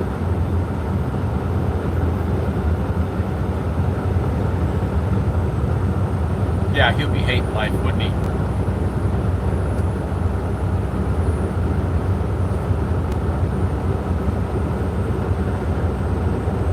I don't like him anyways. Fuck him. Yeah, next time I'm in Arizona, that's what I'm gonna do. I'm gonna fucking ruin them.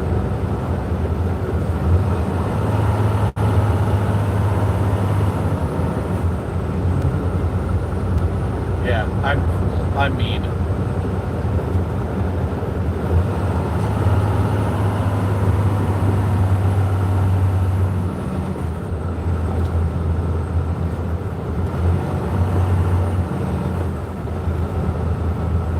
Honestly, he did that to him damn self.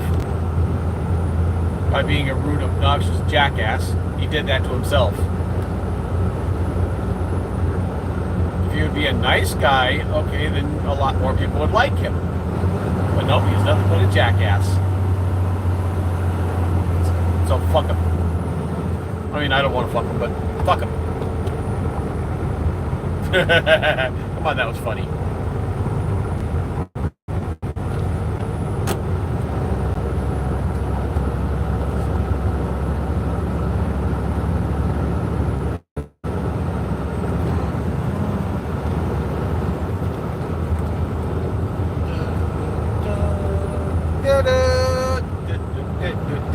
You're welcome.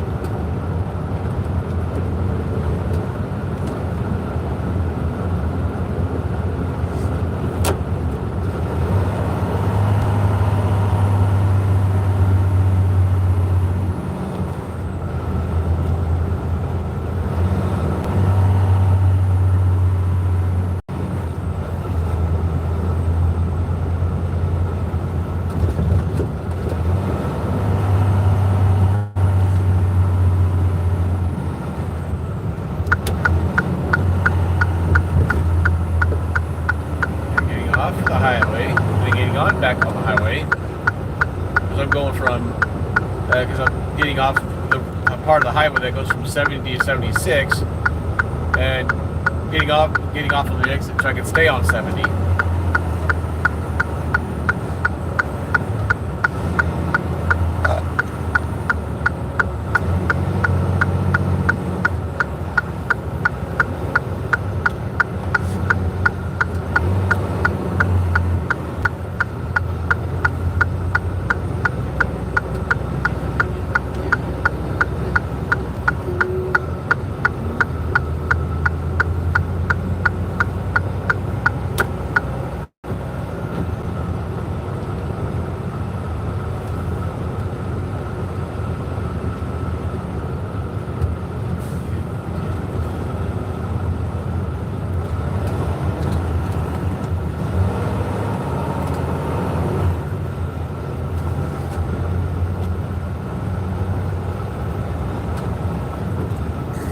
Yeah, you guys are stupid.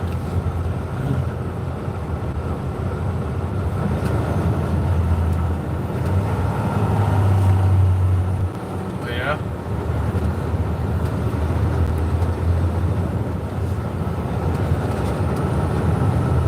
There you go. Now back on 70.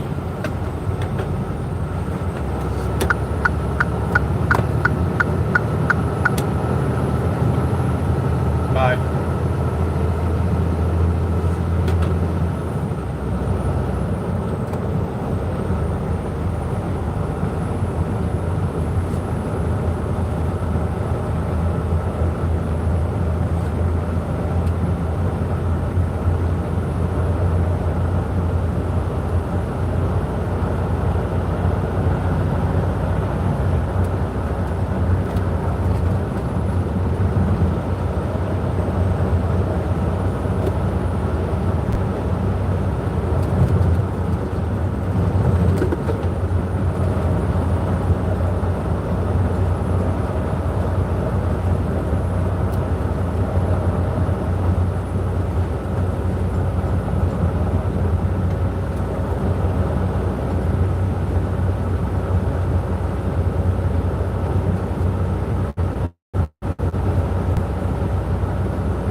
No, it's called slapstick comedy for a freaking reason.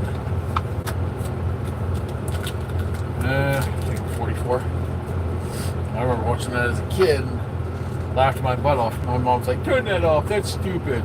That's barbaric. I'm like, Mike, it's supposed to be barbaric. It's supposed to be stupid. It's called slapstick comedy.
Fuck you.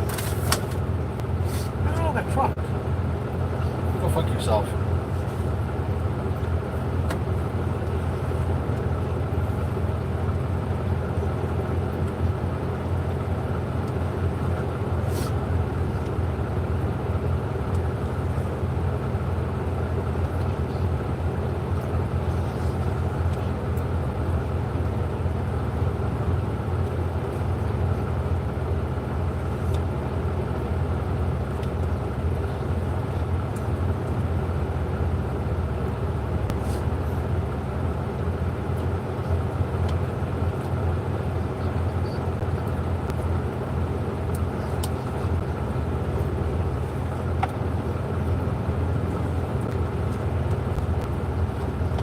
What do you think, though?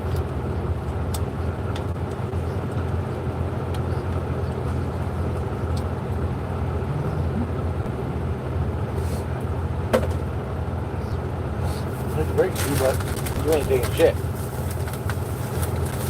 Yeah. Go fuck yourself. Whoa.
once sent to deal with flooding. I had no complaints. Floodwaters were way better than toilet water. A recent downpour filled the tunnels with gunk and garbage, so we had to clear those blockages, even if it was way past office hours. The lake might spill over and sink nearby towns if the flooding went unchecked. I gave up the game for this, Glenn complained. What, TV dinner night? I asked. Glenn simply answered with an irritated grunt. He turned on the light attached to his helmet as we entered the sewers closest to the lake. If I had one complaint, it was the silence of the place. It was unnerving compared to the constant buzz of the city a couple of hours away. I followed him down the manhole entrance. Soon, we were both wading through knee-deep water. Hey, it's your birthday or something, right? Glenn asked. Yeah, the big 2-0, so I guess I'm old now, I replied. Glenn laughed, the sound echoing through the pipes. If you're old, that makes me what? He asked. Ancient, I replied. He chuckled and lit a cigarette. Glenn was like a mentor, or maybe an older brother. A much older brother. He taught me everything I knew when it came to cleaning pipes. He always told me he'd teach me how to smoke, but he never got around to it. It made him look cool, like a dead serious cop in some crime scene. I was afraid I'd only look like a wannabe. Where's your toolbox? Glenn asked as we neared the bend.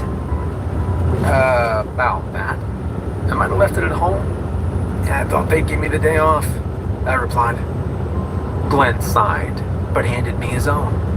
That's alright, don't sweat it, kid. Mine's got everything we need. He exhaled smoke through his nose while he talked. I really wanted to learn that trick.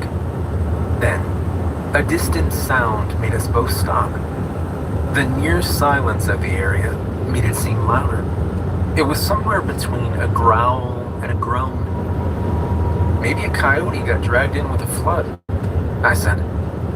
Glenn didn't answer. He stayed silent for a while, deep in his thoughts. I noticed that the hand holding his cigarette was shaking. You ever hear of Cal Denton? Glenn asked. I knew who he was. Cal and his brother Chris worked sewer maintenance years before I did. One day, the Denton brothers went missing in the sewers. After days of searching, Cal Denton was the only one they found. He was covered in blood. The poor guy went insane and spoke one line over and over. It swallowed him. Everyone loved telling that story, especially to newbies. It was like a weird hazing that taught us never to go into the sewers alone. Some senior workers even shared pictures. It was enough to give you nightmares. I couldn't even imagine what could cause such profound fear on his face. Oh, come on. Don't tell me you're scared of monsters too, I said. Can't be too careful, kid. This was their section, Glenn replied. I heard a lot of versions of that story. Some claimed Cal murdered his brother. Some said he was crazy to begin with. There was even a mention of alien abduction. Glenn was the only one who took the story seriously. The others couldn't keep a straight face. They joked that Chris was somewhere in Atlantic City, laughing at the prank he pulled on everybody. I was inclined to believe them. Other than large rats and homeless people, I didn't think anything was remotely dangerous in the sewers. I wanted to ask more, but Glenn looked at me with thought. And so, with Glenn's well-stocked toolbox, we headed further. The water was slowly rising because the city closed off the section until we were done. After the cleanup, it was also our job to manually open the pipes and let the floodwaters into the city sewers. We could let the city do it remotely, but we'd be swimming by the time we returned to the entrance. The deeper we went, the darker and damper it got. By then, the floodwaters were almost up to our waist. Glenn led the way, map in hand. We passed through sections clearing blockages and debris along the way. I had a sack attached to my back that slowly filled up with gunk and garbage. You think Cal murdered his brother? I asked. No. Those bozos didn't have the stomach for it, he said. You seem sure, I replied. Glenn stopped and folded the map before putting it in the toolbox. He took a long hit from his cigarette before he answered. They were my friends, he said. We worked in silence for a while. The only sounds were the occasional splashes of water. We were at the last stop of our cleanup tour when we heard the odd sound again.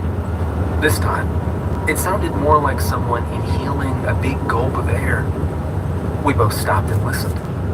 I knew what rats sounded like. Even the biggest ones didn't sound like that.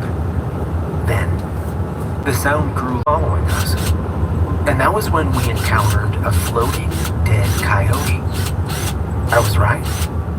I figured the flooding trapped an entire pack of coyotes, and some of them had been following our smoky scent. I wanted to impress Glenn, so I took a wrench from his toolbox and started banging on the pipe wall. What are you doing? Are you stupid? Glenn said. I'm scaring the coyotes away. My old man did this at our farm, I replied. Glenn motioned for me to be quiet, and we listened for a moment.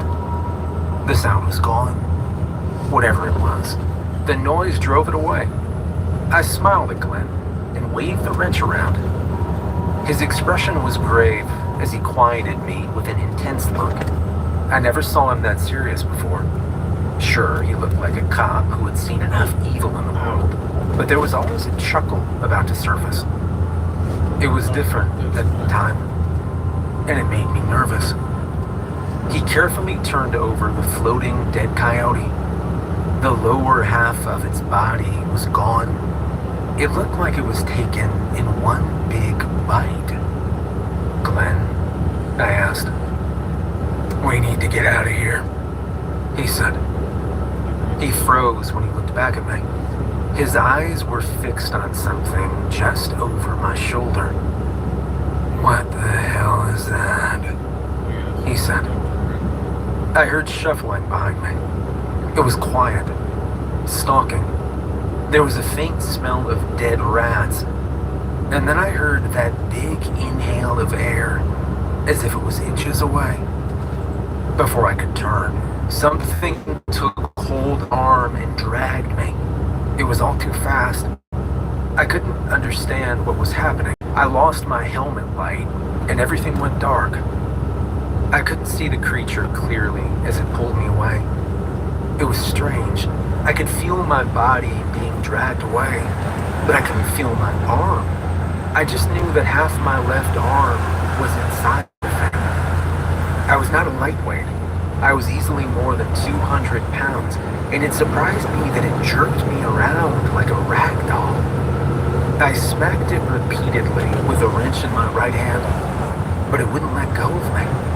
It had a weird, gummy-like texture. The wrench just bounced right off of it. Suddenly, I was free of the creature's hold. Glenn was there, catching his breath as he helped me up. He placed my helmet on my head and clipped it in place. Always buckle your helmet, kid, he told me. I wanted to look at the creature, but Glenn pulled me away. No, let's go. I fed the coyote to it. Let's not be here for dessert, he said. We waded through the waist-deep water as fast as we could. Glenn had the map in the toolbox. I still held on to my wrench. My left arm was completely numb. My whole sleeve was soaked with goo, and it smelled like a dead rat. At some point, I noticed that the creature wasn't coming after us. It didn't matter. We still ran. A few minutes of running in water took a toll on our stamina. Adrenaline was the only thing keeping us moving. We reached one of the pipe gates leading the city. Glenn and I climbed on a metal platform near the crank to manually open the gate. took a closer look at my left arm. The feeling came back with pins and needles, but my arm felt weak. Move it, but only a little. The pain became unbearable, and it made me stop. When Glenn saw me struggling, he got the duct tape from the toolbox. Together, we made an improvised sling for my left arm. What the hell was that thing, Glenn? I don't know, he replied. Glenn lit a cigarette and blew smoke through his nose. You think that's what killed Chris? I asked. I don't know, kid, he said. Glenn flicked his half-consumed cigarette into the water and spat. After a moment of silence, Glenn told me that he often visited Cal at the asylum. The stories were right. He's insane, then, I asked. He didn't answer right away. Well, Cal was convinced his brother was eaten by a monster. Any doctor would say he's insane. What would you say? I replied. Well, I'm no doctor, but I trust him. Now, maybe that's the monster, maybe it's not. Whatever it is, we need to get the hell out of here. Yeah, and get the army or something, I added. You know, you watch way too many movies, kid, Glenn replied. He took out the map and a pencil from the toolbox. Glenn marked a spot on the map to show me where we were. Then he marked the exits. There were 2 of them. He crossed one out because it was already flooded. He was certain that the whole area would be submerged in water. The other exit wasn't easy either. We had to go back the way we came, meaning back to where the creature was. And Glenn was sure that the exit was locked. I pointed at the crossed out exit. Let's just open the floodgate so it wouldn't be flooded, I said. Glenn looked at me silently for a moment before he answered. I don't want to face that thing, kid, but I don't want to let it loose into the city either. He was right. I wanted to kick myself in the nuts. The floodgate kept the creature trapped in that area. I had no idea which route to choose. It felt like either one would kill us. Glenn saw the worry on my face. He reached out and tapped my helmet to snap me out of it. It's just a theory, but I think there's a way of hiding from this thing, he began. He opened his toolbox, took out a small parcel wrapped in newspapers, and handed it to me. Well, happy birthday, he said. I opened the parcel. It was a pack of cigarettes and a lighter. Glenn lit a stick of cigarette from his pack. In between puffs of smoke, he explained his theory to me. Cal Denton was a heavy smoker, he said. His brother was not. When the rescue team found Cal, he was huddled in a corner with cigarette butts all around him. The creature attacked you, but it ignored me, he said. For the next few minutes, Glenn taught me how to smoke. The trick with the nose was still too advanced for me, but I learned enough to avoid coughing my lungs out. We weren't sure if the creature could still see or hear us, so not coughing was important. While I was practicing smoking, Glenn memorized the path we were going to take. We had to leave our helmets and lights in case the creature could see us. That meant that we'd be walking in the water, blind. Glenn and I used duct tape to make a loop for the creature. We attached one end of the measuring tape to a screwdriver. The other end was taped to a pipe wall. Using the automatic coiling action of the tape measure, it would repeatedly bang the wall of the pipe. For good measure, we positioned the steel toolbox to fall over after the screwdriver made its final bang. I placed the sack beside our lure and placed both of our helmets on it, setting, still holding onto the wrench, while Glenn was armed with a foldable shovel. I imagine the nightmare Cal Denton survived. He was alone in complete darkness after he witnessed his brother's death. He got rescued, but people didn't believe him.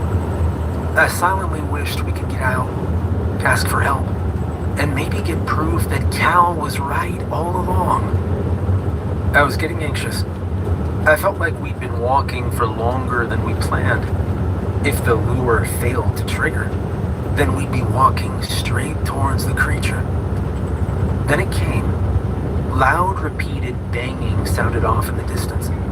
Glenn and I slowly submerged ourselves in the water so we'd be hidden. We huddled as close as we could to the wall. Nothing was happening. Seconds passed, and I was slowly losing air in my lungs. I was surprised at how much the cigarettes had already affected me. I wanted to surface, but I felt Glenn's hand pushing me down. His fingers bit into my shoulders when I struggled.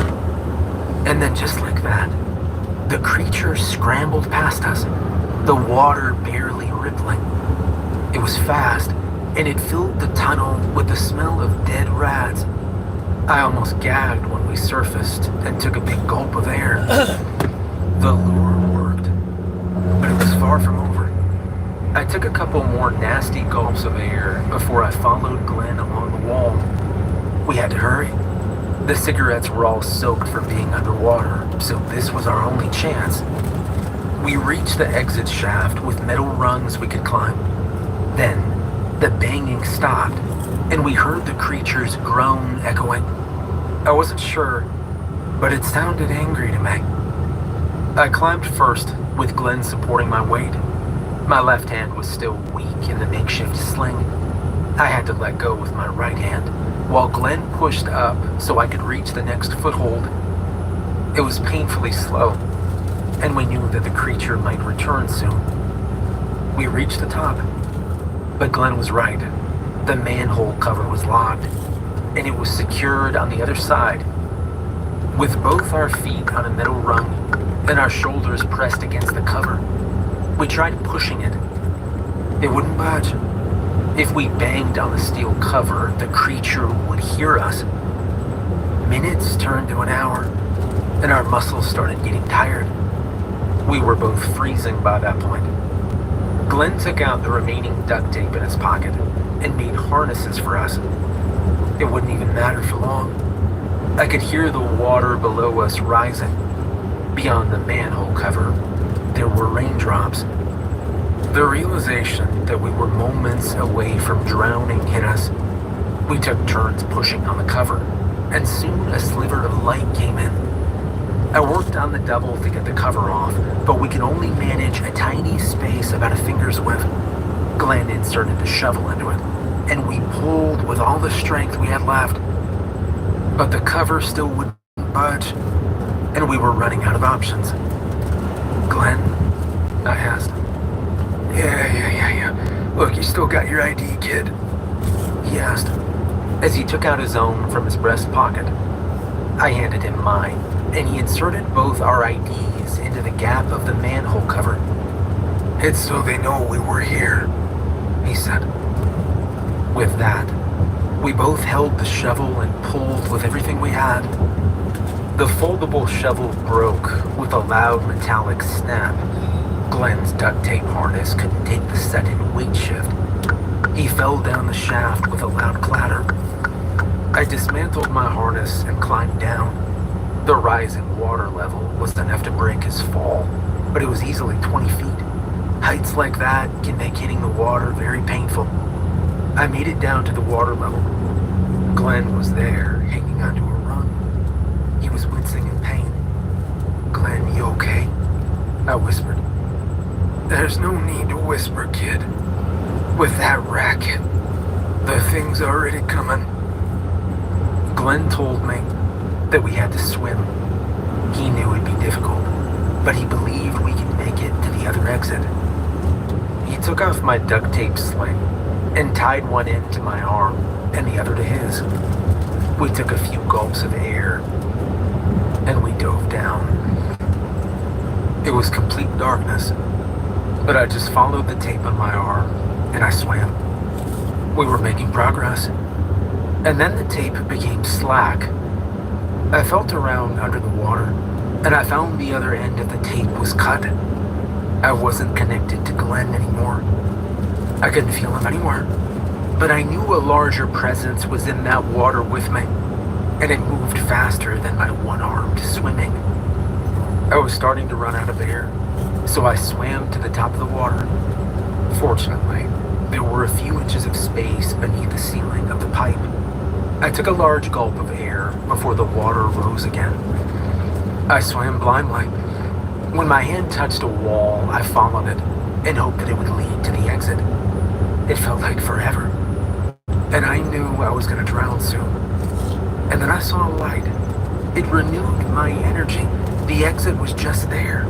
I told myself I was going to make it, and I did. It turned out to be one of the helmets we left at the lure we made. The strap was caught on the crank to open the floodgate. The beam of the helmet light caught movement a few feet away. It was large and fast enough to send ripples my way. I swam to the top of the water again. Thankfully, that section still had a few inches of air. I needed to look for Glenn. It took me a few times to dive down and come up for air, but I couldn't find him. I came up again, and my lips were touching the top of the tunnel. I knew it would be my last try. I swam around, but there was no sign of him. I was getting desperate. I fought the urge to inhale. I looked at the helmet light caught on the floodgate crank. There was no other way. I had to open the floodgate. My right arm took hold of the crank, and I started pulling. It was stuck. Even with my feet braced on the wall, the crank wouldn't turn. And then I felt something on my arm. It was Glenn, pulling on the crank with me. He grabbed it with both hands, and it started to turn. The floodgate beside us rose slowly and started sucking in water.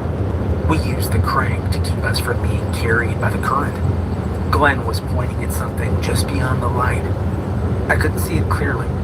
It was big and swimming just enough to keep itself from being sucked in. My vision was starting to blur. I ran out of air and my lungs were starting to fill with water. With the remainder of my strength, I handed the wrench to Glenn. And then I lost consciousness. I woke up to Glenn pumping my chest. I vomited water to the side and took in a lungful of air. "We're alive, kid," Glenn said. We sat for a moment on that metal platform. The sound of the water flowing into the floodgate was like a rushing river. "I need a smoke," I said. Glenn chuckled and helped me up. "Kid, you've been a smoker for about 30 minutes, he said. "Yeah, but I'm getting good at it," I replied. "Come on, I'll buy you a pack," he said. We made it out of the sewers and back to the city. Glenn immediately reported the incident to our superiors. Well, after we had a cigarette. They believed Glenn. The police were notified, and a large-scale animal hunt was conducted to check every inch of the city's sewers. I was sent to the hospital. The state of my arm baffled the doctors. The half of my arm that was inside the creature lost muscle mass in a matter of hours. The doctors had no other way to put it. They simply told me that my arm was dying. They had to cut it off, or it might poison my blood or something. Well, they did cut it off, and I donated my dead arm so they could study how the creature fed. It was one of their most valuable specimens, especially with the smelly goo on it. Despite the policemen and canine units, they never found the creature in the sewers. Instead, they found a few dead homeless people with loss of muscle mass and countless dead rats. It was enough proof that the creature was real. The sewer system was no longer accessible to the public. It was mandated that sewer workers would only enter the sewers in groups of 5, and at least one of them would be an armed policeman. I spent 2 months in the hospital after my surgery. Glenn would visit me almost daily and would tell stories about the sewers. A lot of weird things had started happening since we let the creature in. I wasn't even sure if they were all connected. or if the sewers had always been a strange place, and I just hadn't noticed. Glenn heard about what happened to a homeless man. He lived behind a Chinese restaurant. He had free food from leftovers and a warm wall from a kitchen that was constantly cooking. It was a prime spot for a homeless man, but he had competition with the rats. One day, the homeless man trapped and killed a rat. It was a terrible mistake.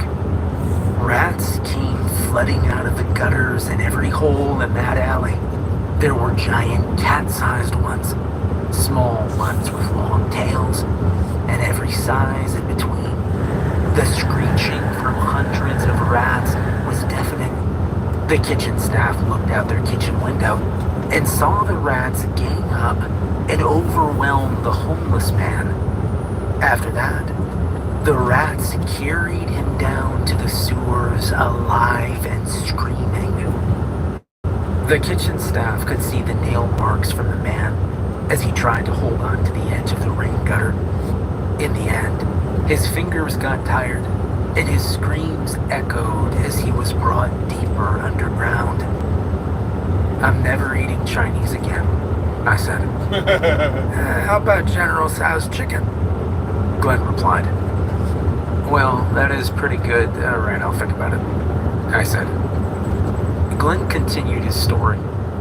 Days later, a search and rescue team saw this homeless man in the sewers shouting for help as a carpet of rats carried him around. They never found him, but sometimes they can still hear his screams mixed in with the sound of rats.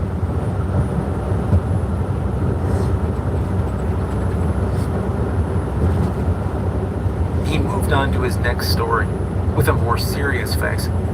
There was one time when Glenn tagged along with a group of policemen in search of a missing elderly woman. Her neighbors told them that this woman named Esther had dementia.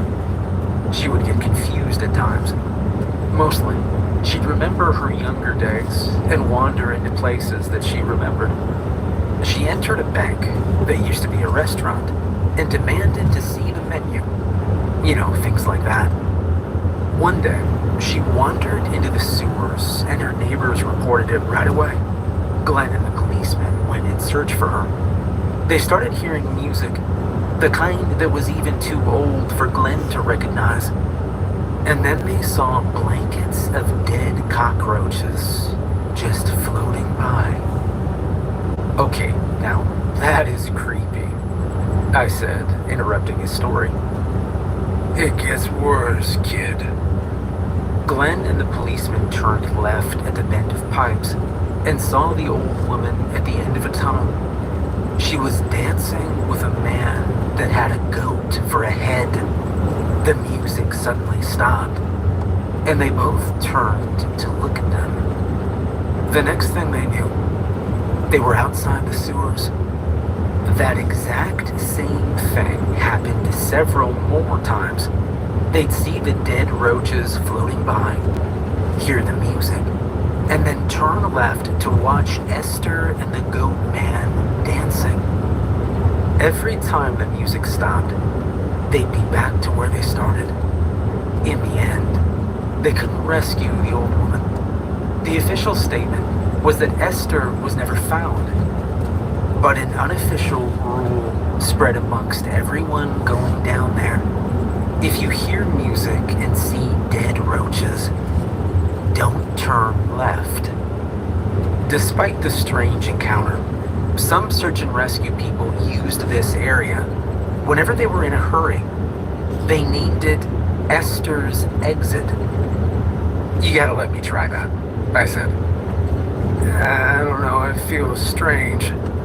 "I don't recommend it, kid," Glenn replied. Glenn told me that some of those who tried Esther's Exit had bloody noses or lost a tooth, and one unlucky guy even slipped into a coma. Speaking of unlucky, Glenn heard about an incident where a fellow sewer worker was called in to look at a hotel basement. It was right at the edge of old downtown, and that old hotel that had been built there before Nixon was president. It had gone through multiple renovations, but one element remained the same. There were no windows. People were always curious how it could stay in business. If they didn't see anyone going in and out of its lobby doors, they had workers going in and out. But when they were asked about the hotel, they couldn't answer. The box, people called him. They never knew what the hotel's name was. The sewer worker named Frank received a call from someone inside the building. Apparently, the old hotel had a vault door that led to the sewer system underneath. That was all they told Frank. I remembered Frank. Glenn told me he was one of the sewer workers who didn't believe Cal's story. Frank had always been curious about the old sewer system back in the day before the modern pipes. There was just something authentic about hand-carved tunnels out of solid stone, and that hotel had a direct access to it. Frank was glad to accept the job. He drove to old downtown and was welcomed by a woman inside the hotel lobby. There were no lights inside apart from the square of sunlight coming from the lobby doors. The woman was standing just at the edge of that light. She smiled at Frank and led him to the basement. Frank had to turn on his helmet light just to navigate through the halls. The woman leading him walked very fast. When they arrived at the basement vault door, he was already panting. The woman easily opened the old vault door. Despite its age, the door was properly maintained and oiled. The familiar smell of the sewers welcomed him, but there was a foreign scent mixed in. Beyond the vault door, the sewers were flooded. The woman told him that Frank had to deal with the flooding so hotel guests could come in. This gave Frank pause. What kind of hotel received guests from the sewers? Well, Frank went to work on the old sewer section. He quickly found the source of the water blockage, and probably that strange smell. It was a huge clump of meat. There was no other way to put it. It was probably some butcher's fault who accidentally dumped a whole slab of beef into the sewers. He pulled it out of the drain, and the water flowed again. That was when he got a full look at the meat he was holding. It had a human arm attached to it. Frank dropped it and was about to run back to the vault door when he saw people there lining up to enter. He stood frozen in place. Each of the guests going into the vault doors had porcelain skin and dark eyes. He waited until everyone had gone in before he went closer. The woman was there. She led Frank to the lobby and told him that they would request for him by name anytime they had a problem with the sewers. Well, Frank resigned that day. That was when he told Glenn all about it, thinking it was somehow connected to the creature Glenn encountered. Frank was never the same since. He never went out to drink at night anymore, and he would only walk in direct sunlight. Okay, wait. You don't mean that Frank went insane? Glenn interrupted. No, not that. That those are vampires, right? I said. I'm not sure, kid. But it's ironic that nobody believed in Frank's story, Glenn said. Before he went home, he had one last sewer story for me. The old man and a couple of other sewer workers were called in. The news about Frank was still fresh then. Despite the new gossip, all talk died down when they made it to location. They just stood there and stared. Glenn and his fellow sewer workers were brought into the public pool. Despite not being told what the job was, they had a clue what it was before they could even enter the pool area. Bubbles? I asked. That's right. Bubbles, kid. A whole lot of it, Glenn said. They were standing across the street from the public pool, and the whole thing was covered in white bubbles. It had also overflowed and taken over half the street. The police had the area taped, and beat cops were directing traffic away from it. As Glenn and the others were approaching, there were people who'd emerged from the bubble fortress. They looked shaken and were coughing up bubbles. Several ambulances were dispatched to the area, and children were brought to the hospital. Everything was covered in bubbles. A man met them near the entrance and said that they had everything out of the area except for one person. They couldn't find him. His name was Josh Mackin, an obese man in his early 30s. He was last seen going into the showers. We went in blind. Good thing that I got that place memorized like the back of my hand, Glenn said. You go to the public pool? I asked. I'm allowed to have a social life, he replied.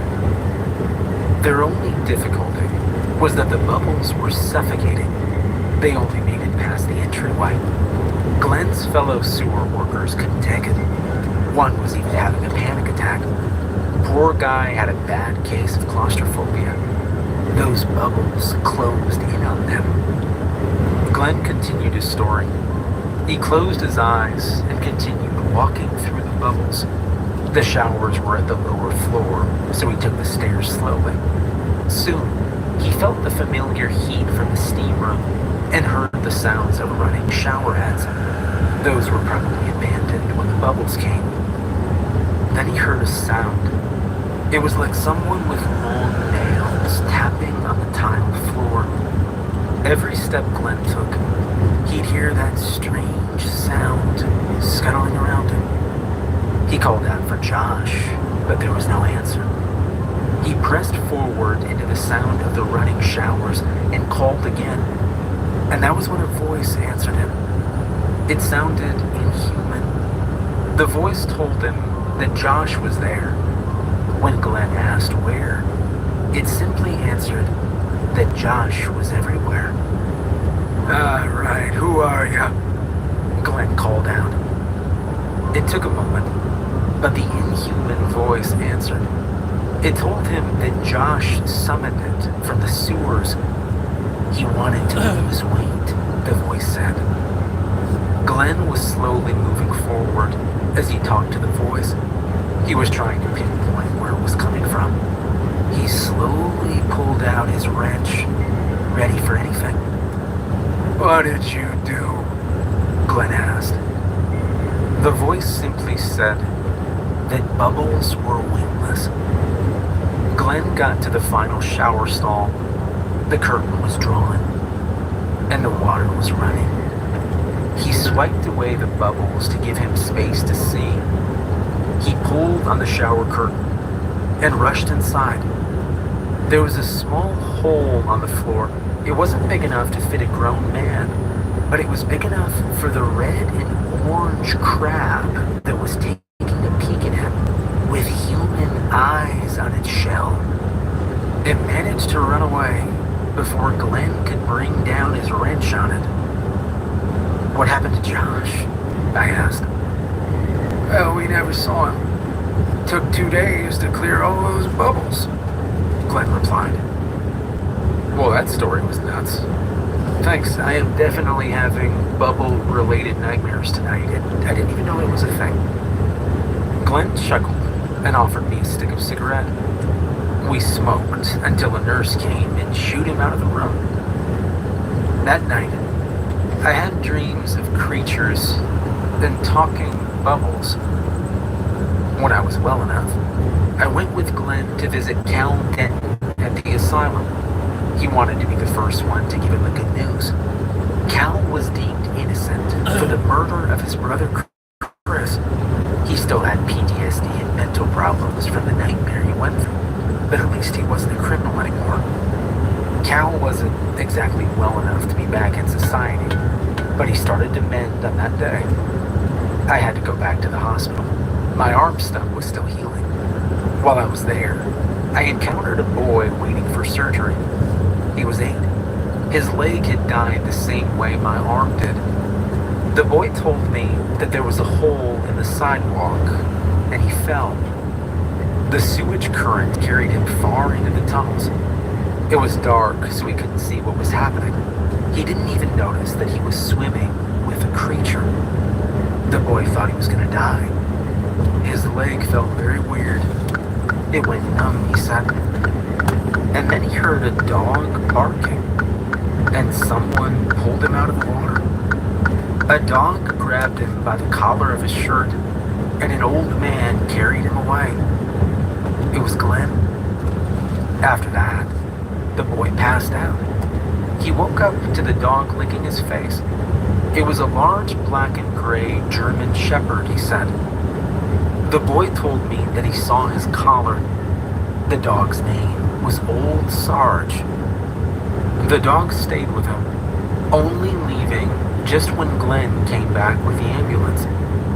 The boy wanted to thank the dog and the old man personally, but he was about to go into surgery. I told him I would thank them for him. I watched the nurses wheel him into the operating room, and the pain of my stomach flared. It was a reminder of my mistake. The boy lost his leg because of the creature. After that, I looked for the canine units to thank Old Sarge. It was the least I could do for the boy. But it was the weirdest thing. Every canine officer told me the same thing.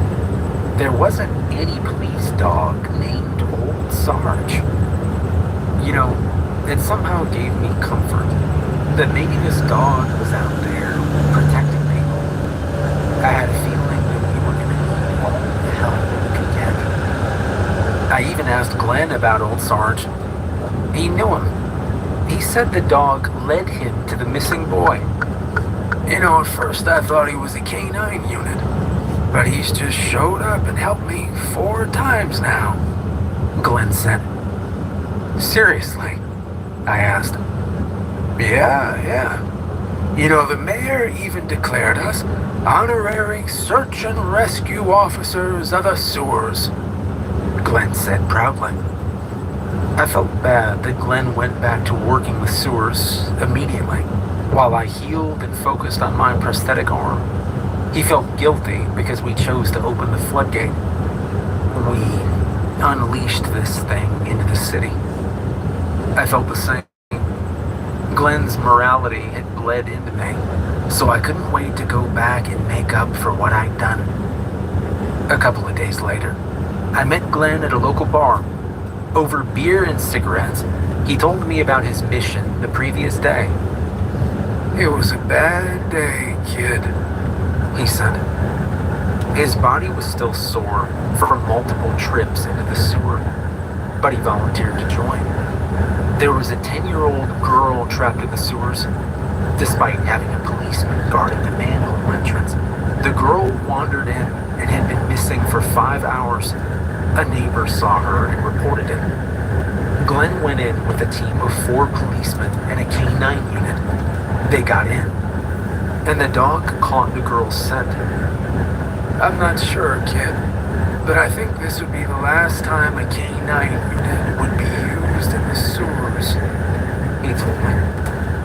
I drank my beer and kept silent as he continued. Glenn and his team followed the dog. It kept following the scent and took them through turns and tunnels. And then they noticed they'd circled back to where they came from. Glenn knew something was wrong when the dog kept leading them to the manhole exit. The handler tried to control the dog, but it wouldn't go back into the tunnels anymore. I think that dog was trying to lead us away from danger, Glenn said. I told them that we had dogs at my old man's farm. They'd protect everyone by instinct. If they sensed something like wolves or even a coming storm.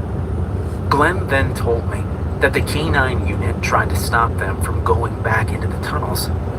It even bit a couple of unlucky cops. You think it had to do with the creature? I asked. I'd bet my liver on it, Glenn replied. That ain't much of a bet, I said. Glenn chuckled into his beer. I still got a couple of decades on it, maybe. We fell into silence as we looked around the bar. It was full of people oblivious to the danger right beneath them. What happened to that canine unit reminded me of old Sarge and how he saved that boy. I was still getting used to my new arm, so Glenn offered to light my cigarette. So what happened next? I asked. Glenn continued his story. He told me that it took 3 policemen to pin the dog down. After that, they continued to search without it, but never found the girl. There was a sadness in his voice. So old Sarge didn't show, huh? No. Maybe he was busy somewhere, Glenn replied. After that night at the bar, I didn't see Glenn for 3 days. Fellow sewer workers told me that he went into the sewers and they hadn't seen him since. I didn't even think about it. I went after him. It was a foggy summer, and I'm a few feet away from industrial complex. It was unguarded. With a final, shaky breath, I stepped forward. You going somewhere, kid? Glenn asked. And there it was, just sitting with his back against the building wall. The policeman in charge of guarding that area had wrapped him in a blanket and was talking on his radio. Glenn, and if tears would fall from his eyes, he puffed on his cigarette and shivered in that blanket. An ambulance arrived minutes later, and that was when Glenn parted the blanket. He had a soggy and dirty rag doll in his other hand. He saw me looking and handed the doll to me as if it was a real girl. I was too late, kid. Before the ambulance could take the hospital, Glenn insisted that we return the doll to the family of the little girl. They were somewhere in the area. I held Glenn up so he could stand and hand the doll to the crying mother. I'm so sorry, he told her. I knew he wanted to say more, but I could see that he was struggling with words. He kept trying to start something, but would drift back into silence, unsure of what to say.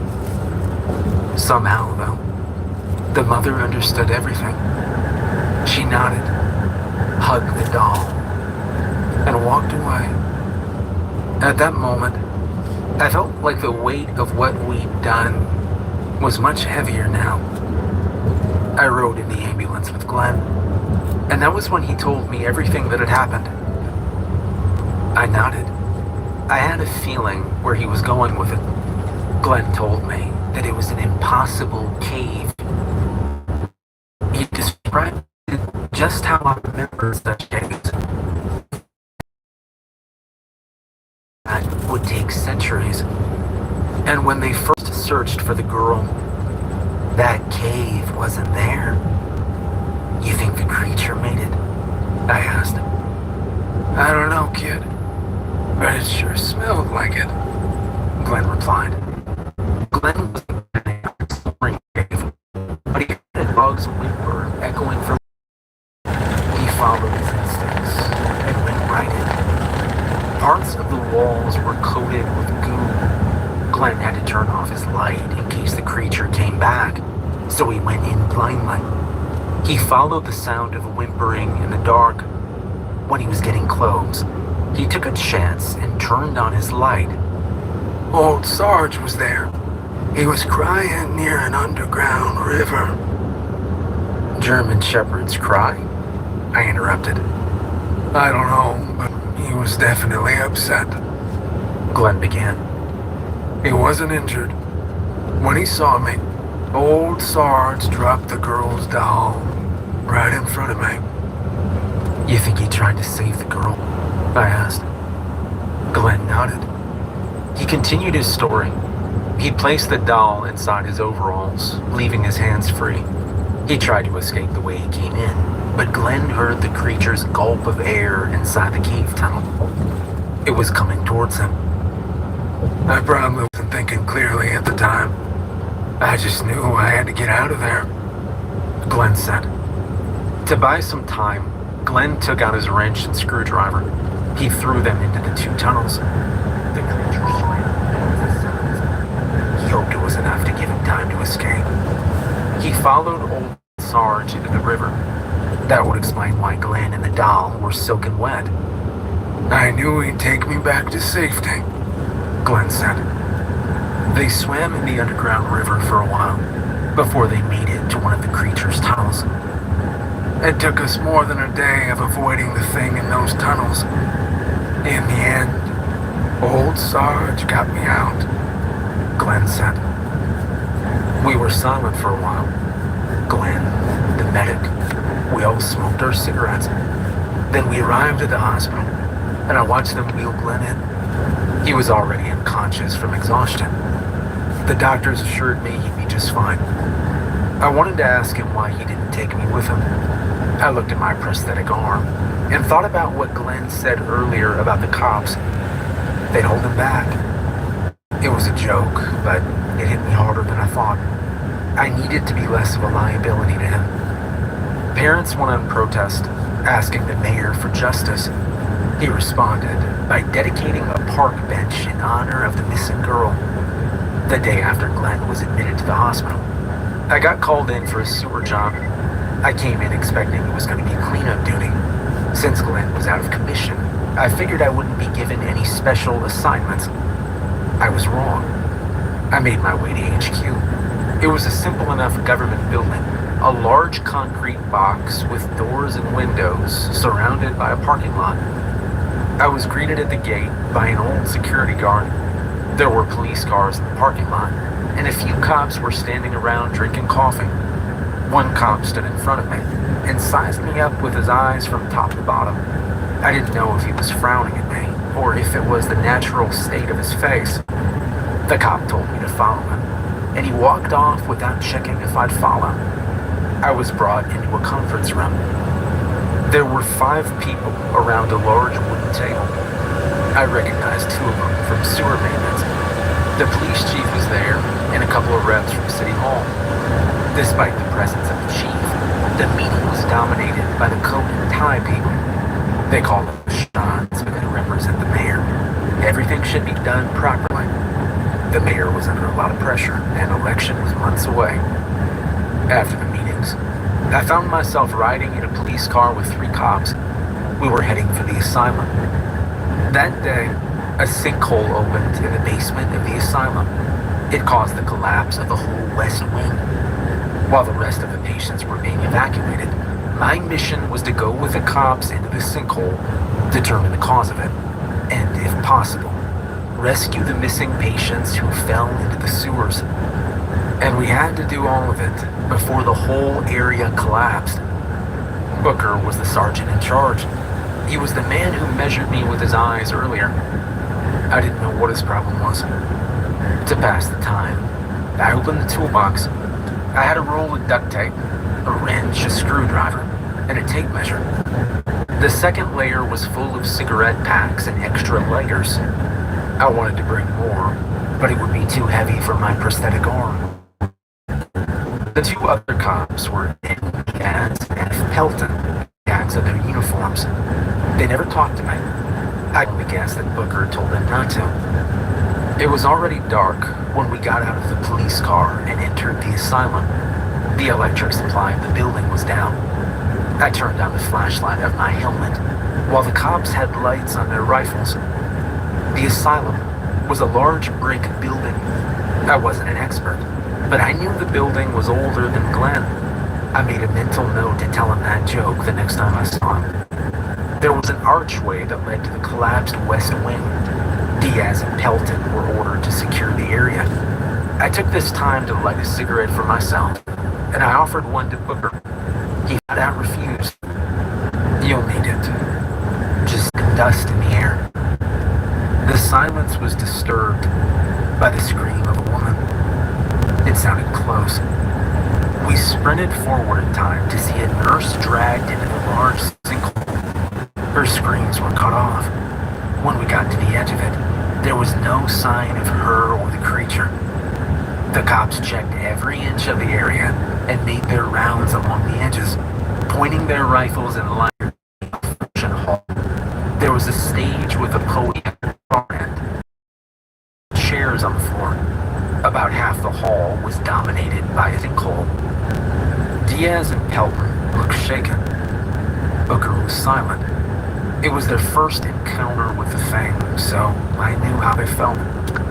The image of Glenn in my head was very much alive when I called out to them and made my way to the sinkhole. "All right, come on boys, we got a job to do," I said. It felt kind of... We slowly made our way down an incline, passing through rubble and pipes. Soon, we were walking through ankle-deep muck.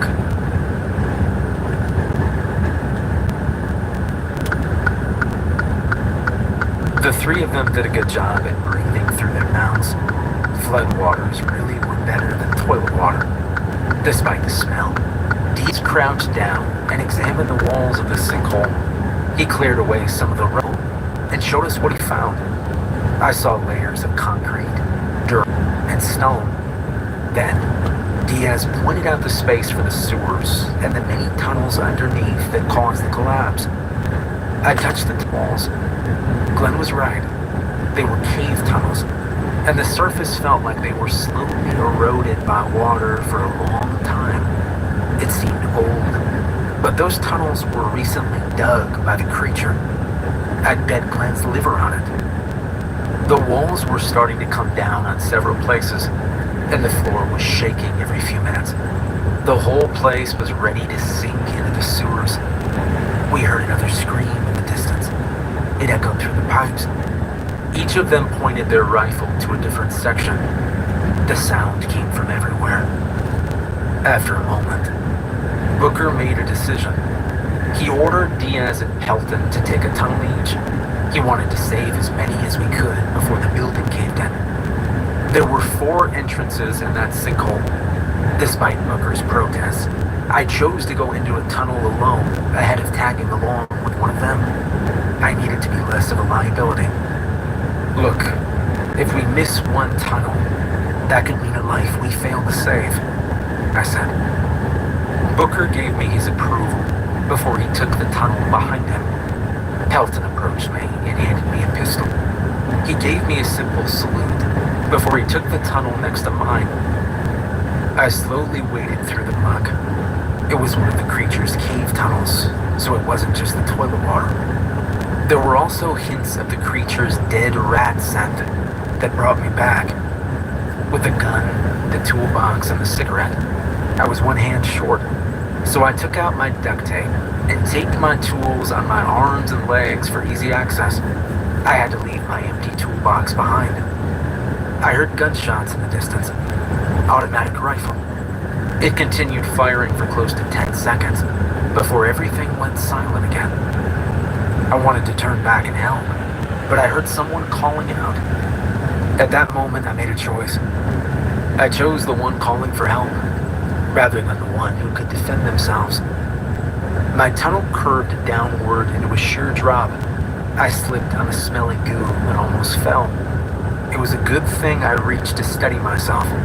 That's how I discovered the branch tunnel by accident. It was too small to walk through. I had to crawl. It was difficult with only one working hand, and there was loose rubble everywhere. The small ones would bite into my palm and elbow. There were even large ones that I had to push to one side so I could pass through. And then I heard something that sounded like someone taking in a big gulp of air. It was somewhere behind me, and it was catching up. I turned off the light of my helmet, and I crawled as fast as I could. When I felt it catching up to me, I pulled out Pelton's gun and pointed. I braced myself for the loud bang, but nothing happened. I forgot the damn safety. I crawled away, scrambling faster to make up for lost time. Small rubble bit into my skin, but I kept going. The creature was almost on me, and I couldn't see an end to the tunnel. Then I came across a large How old are you? 19.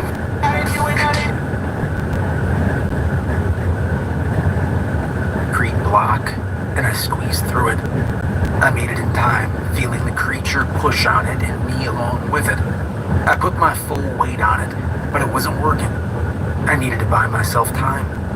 I took my wrench and screwdriver. They were both taped on my forearm. I held one in each hand and forced them to the sides. I heard a groan on the other side, and I didn't wait around. I got the hell out of there. I made it out of the tunnel and into the sewers, and that's when I heard the voice call me out again. The words were clearer. "Help me," the voice said. There was a figure huddled in that far corner. It was one of the patients of the asylum. I recognized the hospital gown. I moved closer, and the strong smell of cigarette smoke welcomed me.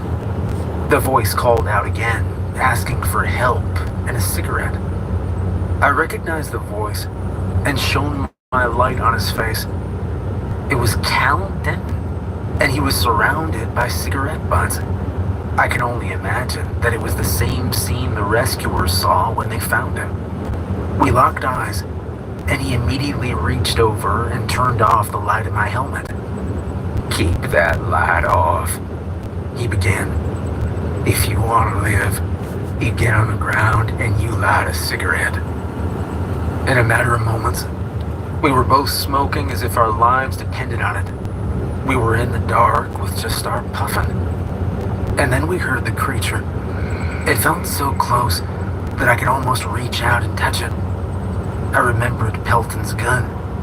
I took it out of my pocket, flicked the safety off, and pointed it where I thought the monster was. Then Cal's hand pushed it down. We sat there in silence for a while, and then Cal let out a sigh of relief. "It's gone," he whispered. "Why'd you stop me?" I asked. "I saw a guard shoot it earlier. It didn't do shit," he said. He then told me that he spent days in the dark and learned how to survive. I looked over at him. "This is our fault, you know? Glenn and I opened the floodgate and now it's here," I said. Cal told me that Glenn had told him. His voice softened before he said it wasn't our fault. And then, out of nowhere, he began to cry. It swallowed him. It swallowed him. It swallowed him. It swallowed him. He said that over and over. It gave me pause just thinking about his story. I wanted to ask him more about the creature and the things he saw in the dark. But Cal was not ready to talk of any of it. His mind was still healing. After a while, he settled back down. He lit the cigarette I handed him earlier. All of a sudden, Cal was back to normal. There was a strength in his voice when he told me we had to get out of there. We made our way through the sewers. Cal insisted that I keep my light off. He led the way in the dark, with me holding onto his shoulder. In the distance, we heard someone screaming. There were gunshots, and it was over quick.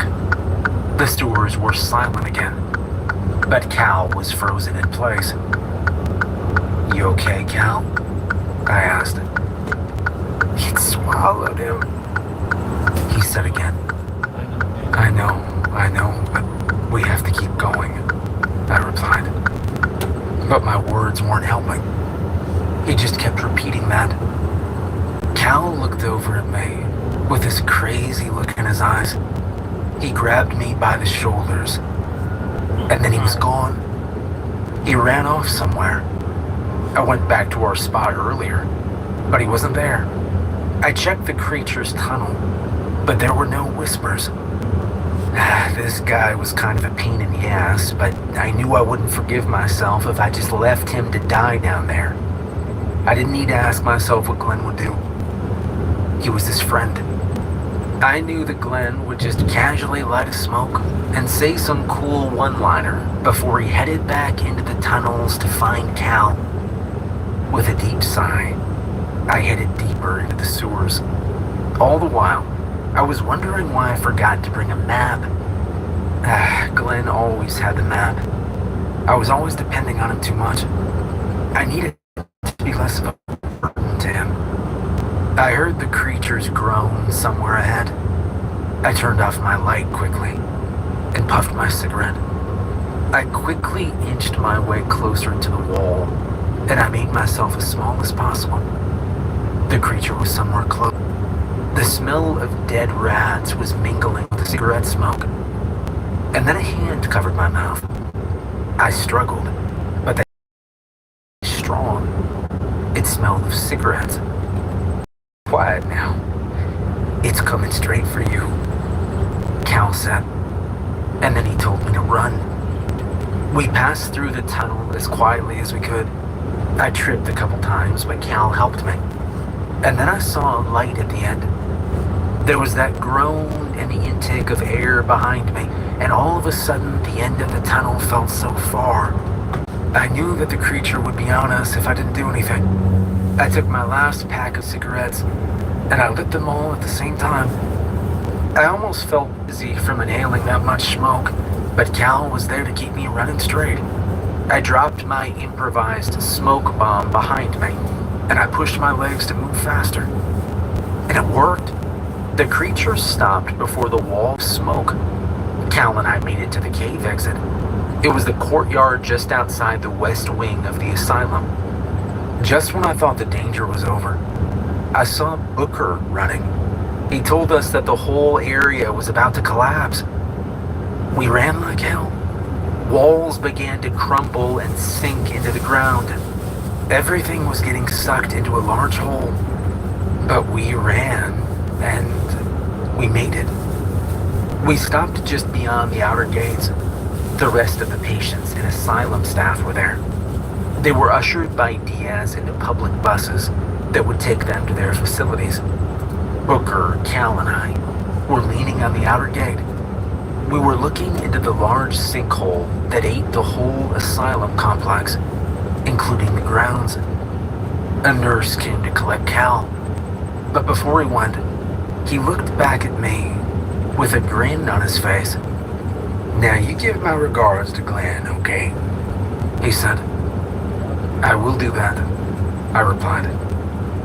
Before he went, he asked for my name, and I told him that Glenn called me Kid. He smiled.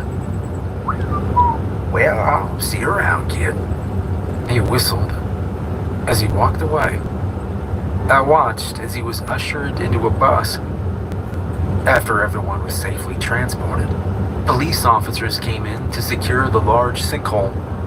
I just hung around mainly because I didn't know what to do. And then Booker and Diaz approached me. Booker gave me a note with numbers of how many personnel and patients they saved that day. It was for my report at HQ, he said. "Thank you," I replied. Booker and Diaz looked uncomfortable. Diaz looked down, like he was trying to read something on the ground. "Where's Peltman?" I asked. Booker's face softened. His frown turned into a blank stare. That was when he told me that Peltman was dead. Booker told me that Peltman sacrificed his life so Diaz could lead the staff to safety. We were silent for a moment after that. I only met the 3 cops that day, but I knew that they were good men. I did my report at HQ, and the note Booker gave me did help, even though I could only save one person. They saw the whole thing as a team success. The whole asylum complex collapsed on top of the creature, but nobody assumed it died there. Stone and concrete seemed to be nothing to it. I'd seen the creature melt to stone down there, and that was considered very helpful in understanding it. Authorities speculated on the creature's origin based on recent findings and reports. Some said that prairie dogs easily dug through concrete. They considered this for a while, but the creature didn't exactly dig. It melted the stone. A biologist suggested that the creature had to be some sort of reptile. There were species of lizards and snakes that could produce acidic saliva. The creature could produce something corrosive enough to melt a stone. It was highly possible, and for a time, the creature was considered a reptile, especially with its hard exterior. When I hammered it with a wrench, it just bounced off. And then Dr. Charlotte Nix came up with a theory that terrified everyone. A new species of bees had been discovered in a Utah national park. The Pueblo bees. They were named after ancient people who built their dwellings on cave entrances and cliff faces. These bees made their nest inside solid stone, creating a network of tunnels. It still wasn't confirmed, but Dr. Nix was positive that the creature's tunnels under the city would resemble those made by the Pueblo bee queen. What terrified everyone was the implication of this theory. If the creature was related to bees and was indeed a queen, it could start birthing a colony that could easily overwhelm the whole city. Okay, honestly, I don't give a rat's ass.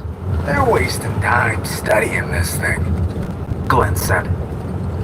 I don't know, I think it makes sense. But I'm just not sure about the tongue, and that eye I saw, I said. I was in Glenn's hospital room a couple of days after the asylum incident. I was eating his tray of hospital food while Glenn ate the burger I brought in. Can I at least have some fries? I asked. I tried to grab one, but Glenn swiped it away in time. He had great reflexes for such an old guy. I've been eating that water soup for 3 days, kid, he said. I was still waiting on a replacement prosthetic arm, so I was one arm short of wrestling a piece of French fry out of his hands. Doctors gave you that food for a reason, I said. I took a sip of his soup, and it was just water and vegetables. Didn't even have salt. I moved on to the pudding cup, and Glenn snatched it right out of the tray. These quacks don't know nothing. The body needs meat and salt. By the way, kid, good job saving Cal, Glenn said. In the end, I think he saved me, I replied. Cal was transferred to the same medical facility, but the asylum patients were isolated from the rest of the hospital. While I was there, Glenn told me about the recent news he heard. The police had confirmed that the creature was bulletproof. Glenn heard about it from a nurse who had a friend in the police. One team encountered the creature at a far section of the pipes, somewhere near the docks. They were able to radio it in, but it was too late by the time everyone got there. It was gruesome. 3 of the 5 members were never found. The 2 bodies they did find, they had a fate similar to my arm. They lost muscle mass within a few hours, and they died. The nurse had pictures of the victims. They were skin and bones. Police investigators tried to extract as much information from the 2 dying members, but they were too weak to say anything. The only thing they got out was that creature was bulletproof. Shattered bullets at the scene were proof enough. How do you kill something bulletproof? I asked Glenn. Bigger bullets, he replied. You mean like a tank? Or a missile, Glenn said. I'm starting to think you watch too many war movies, I replied. Just as I left Glenn's hospital room, I got a call from Diaz. He wanted to meet. He insisted, so I told him to meet me at the burger joint near the hospital. I was halfway through my burger when Diaz walked in carrying a metal case. He ordered his meal, and we got talking about creature theories. He'd gone back into the sewers after the asylum incident. They didn't encounter the creature, so he had a chance to get a closer look at the tunnels. They looked similar to the burrows of Komodo dragons. Booker, Powell, and Diaz took a trip to Indonesia the previous year. They were cool, he said, like Jurassic Park dinos. He seemed enthusiastic about it, and then he showed me a picture. Pelton was posing with a Komodo dragon. It was a side profile of the animal while it was flicking its tongue. It was something, but it wasn't enough to doubt the other theories and switch over. The creature's tongue wasn't forked, and it didn't just flick. It snaked and moved as if it had a mind of its own. The eye I saw was maybe reptilian, I wasn't sure. And then Diaz told me about the time they were on patrol at the asylum ruins. They had a weird encounter in the sewers. He wasn't exactly sure if it was connected with the creature or not. Diaz and Booker were near one of the creature's tunnels. The SWAT team lent them their night vision goggles so they wouldn't attract the creature with their lights. They all had a cigarette. Diaz had to pause his story to thank me for the smoking advice. Worked like a charm, he said. In the dark tunnel just ahead of them was a policeman just standing there. Maybe it was a trick of the smoke interacting with their night vision goggles, but Diaz was sure that the guy had no head. Booker was sure that they were the only ones assigned to the area that day, and the guy's uniform looked very old. The headless policeman ran, and before they knew it, the two cops were in pursuit. For someone without a head, the guy was fast. Booker and Diaz were starting to run out of steam when the policeman stopped. Booker was pissed, he said. He pointed his rifle and ordered the headless guy to drop to the ground. And then the two soldiers heard something crawling on the tunnel ceiling. He told me it wasn't like anything he ever saw. It was different. They slowly looked up, and they saw a large centipede that could easily eat them both. They were lucky it was already preoccupied with something. Diaz couldn't quite see what the centipede was holding. His cheap government-issued night vision goggles were grainy, but he said it looked like a head. And with the way the policeman reacted, there was a good possibility that it was his head. The two soldiers were frozen in place, staring, while the headless policeman jumped and tried to reach the centipede on the ceiling. It scuttled quickly away, with the headless policeman in quick pursuit. Before the guy disappeared at the bend, he turned to face them and saluted. The two cops were surprised. The headless policeman just stood there, tapping his foot. It must have been habit or muscle memory, but Booker and Diaz saluted back. As if satisfied with that, the headless policeman continued his pursuit of the giant centipede. Booker and Diaz ran to that bend. It was blocked off by debris from the collapsed asylum. When they looked further, there was no sign of the headless policeman or the centipede. I wonder what would have happened if he didn't salute that guy, I said. Diaz just nodded, deep in thought. We sat and ate for a while. I wasn't sure how to react to his wild encounter. It was bizarre, and it made me think that the sewers were a far stranger place than I thought. I wondered what else could be down there. Then, Diaz remembered the metal case he brought. He opened it, and there it was. The most awesome-looking prosthetic arm I've ever seen. It was made from some kind of alloy, light and sturdy. He forgot the arm's name. Some fancy initials and a number, he said. Diaz helped me get it on, and it felt like I had my arm back, but a much better version. I didn't know what the technology was, but it did whatever I intended it to do. It made my previous prosthetic seem like a piece of stick. I was speechless. This is too much, I said. But Diaz was happy to give it to me. He told me to consider it a gift from the three of them. I offered to pay for his burgers and all the burgers he and Booker could eat. He laughed. Before he headed out, he reminded me that the arm was still government property, and he begged me not to lose it. I returned to the hospital to show off my new arm to Glenn. He was walking through the hospital bridge. He was wearing jeans underneath his gown. He still had tubes attached to him while he pushed this wheeled metal pole that carried his bag of fluids. "Hey, new arm?" he asked. "Yeah, government property," I said. "Hey, good for you, kid. You can wipe your ass with taxpayer money." he replied. Glenn just chuckled and continued down the hospital bridge. So, where are we going? I asked. Well, they gave me the go-ahead to visit Cal, he said.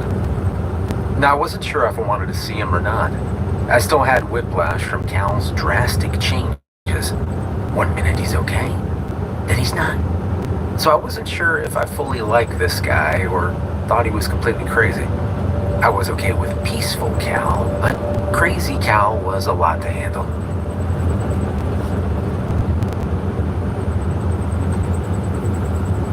It was a bit chaotic in that isolation area. Half the evacuated patients were crammed into one ward. There were rows of hospital beds lining the hallways, and every room held about 5 to 6 patients. A lot of them were tied to their beds, some were wandering around, and a few were by the windows. Cal was one of the window people. Glenn dragged a chair over and sat next to him. For a while, they just looked out the window in silence. There was a storm brewing in the distance. The clouds were just visible above the cityscape. There was a moment when I thought the dark clouds had a slight purple tint. Must have been a trick of the light. It was gone after a moment. There was another silent patient there with us. He was sitting in a wheelchair. Perched on his shoulder was a huge black and white stuffed crow, the kind I only saw in the Natural Museum when I was a kid. It looked so real, I wanted to touch it, but approaching an unknown asylum patient wasn't a smart thing to do. So I kept my distance and just watched the guy and the crow. Out of nowhere, the patient spoke. He told us that he got away safely because Tic Tac warned him. Then the guy pulled out a single green gummy bear from somewhere in his hospital gown and raised it to the crow's beak. I almost jumped in surprise when the crow moved. It snatched the green gummy bear from the patient's fingers and gulped it up in one smooth move. It was real. I could only watch as the black and white crow gave me a one-eyed stare before it flew away into the distance. Everyone's got an animal sidekick, I whispered to Glenn. We watched the other patient wheel himself into one of the rooms. Glenn looked around for any hospital staff before pulling out his cigarette pack and lighting a stick. Then he handed it to Cal, who started puffing away. I took his lead and lit one of my own. I was pretty addicted at this point. Pretty soon, we were all there smoking and watching the clouds over the city. The fluorescent light above us flickered every few minutes. Glenn and Cal were wearing their hospital gowns, and there was a scent of alcohol and disease in the air, mixed with cigarette smoke, of course. Cal, you remember when I was the only one who believed you? Glenn asked. Cal nodded and said, I never forgot. There was a slight tremble to his voice.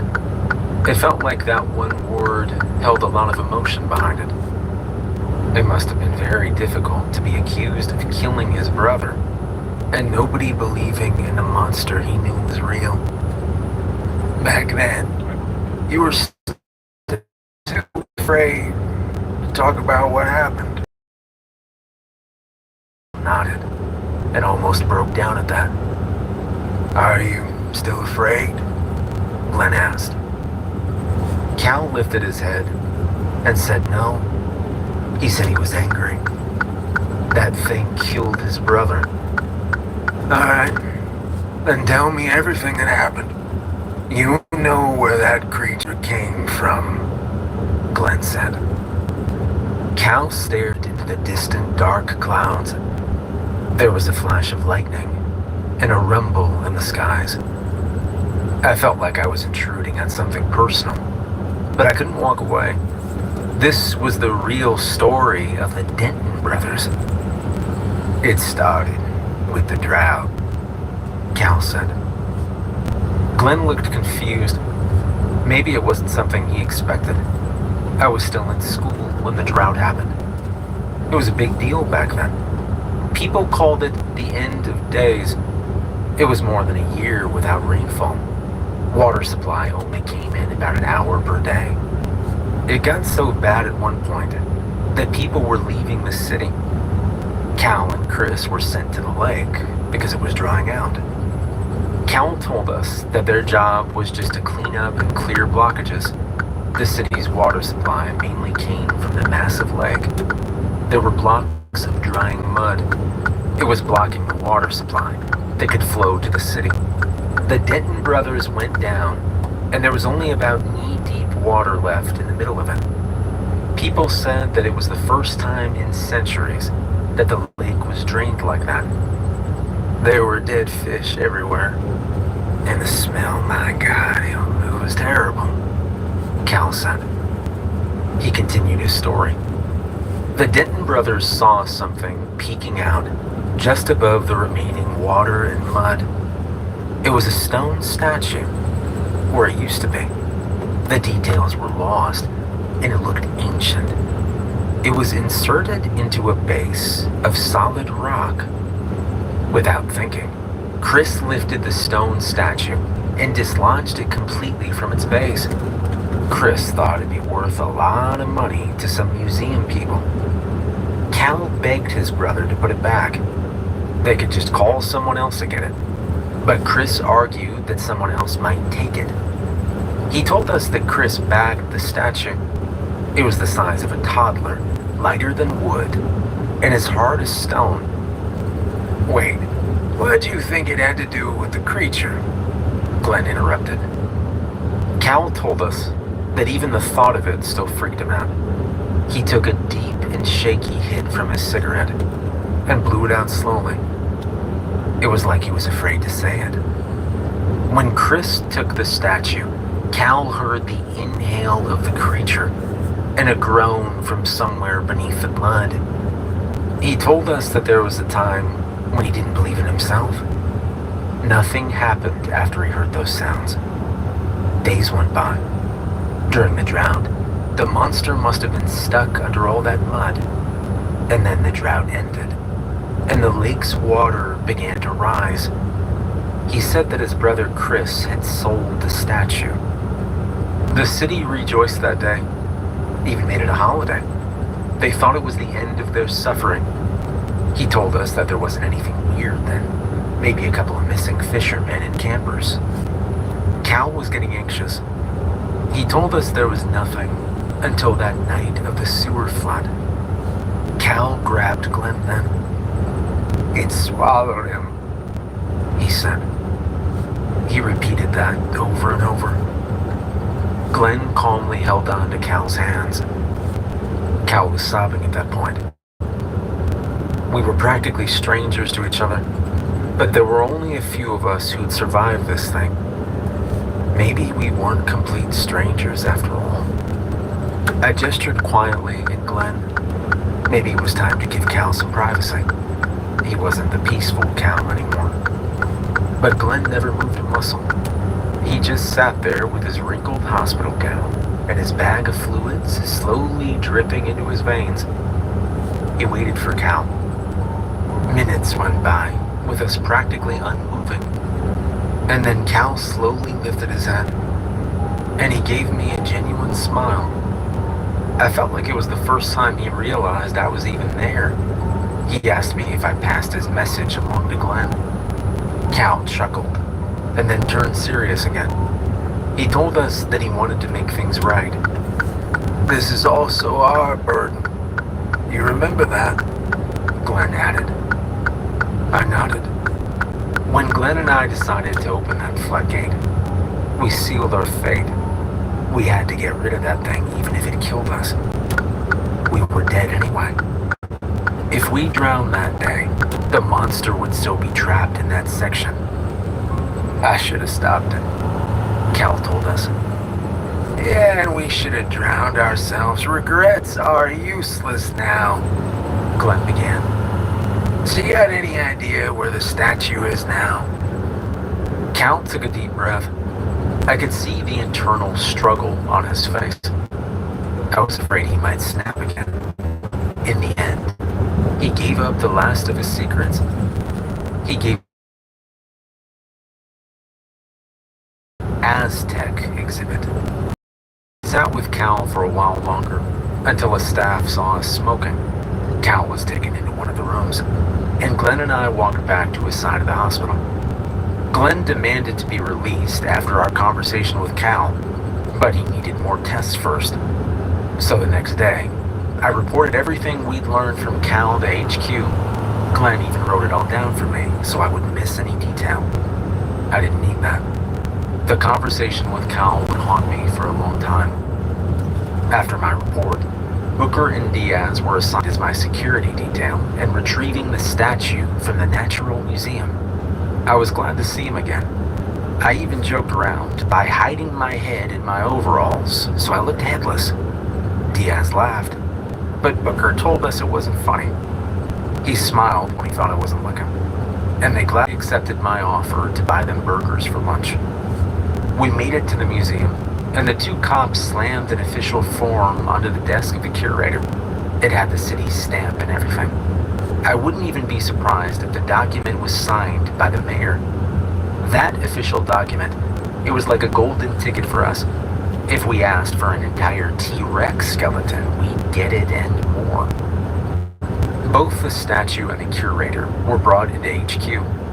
I wasn't told to leave the conference room, so I stayed and listened to what the curator had to say. I sat somewhere in the back. The curator was questioned by the same 5 people I reported to. They were accused of acquiring stolen items. The statue was technically government property because it was taken from the leg. The curator argued that the statue was an artifact from the Aztecs, ages before the formation of the US government. The poor guy discovered that the people before him could not be argued with. He was required to aid in investigating the statue and how it related to the creature in the sewers. The curator agreed and started to share the history of the statue. There wasn't much to see. The statue was made of stone. It was eroded in several places. It might have been full of details in the past, but the elements had ruined it beyond recognition. I could barely see the long tongue. Or maybe it was a tail, I wasn't sure. The curator started with a little history lesson. Aztecs were originally from Central America, and they expanded their empire from the Gulf of Mexico to the Pacific Ocean. It felt like a lecture. The curator asked why the statue was this far north. Then he answered the question with a single word: symbols. The curator then asked Booker to flip the statue so the officials could see the carved symbols underneath. It was in the section of the statue that looked like it fit into the slot of the stone base. The base was still underneath the leg. He spent a long time translating the primitive language. He read it aloud. God of rain, God of life, winged serpent, mad God, killer of tribes, imprisoned God, exiled God. Some of the symbols were lost to erosion and time, so the curator could only extract those. From there, he told us that the creature must have been in some kind of prison leg. The Aztecs considered it a god. It and sent it. With that, he was assigned to the research teams and everyone was. There were multiple times when I wanted to talk to him, but I didn't get the chance to. I went back to the hospital, and I told Glenn everything. Our talk of gods reminded Glenn of a story he heard from a policeman named Kurt.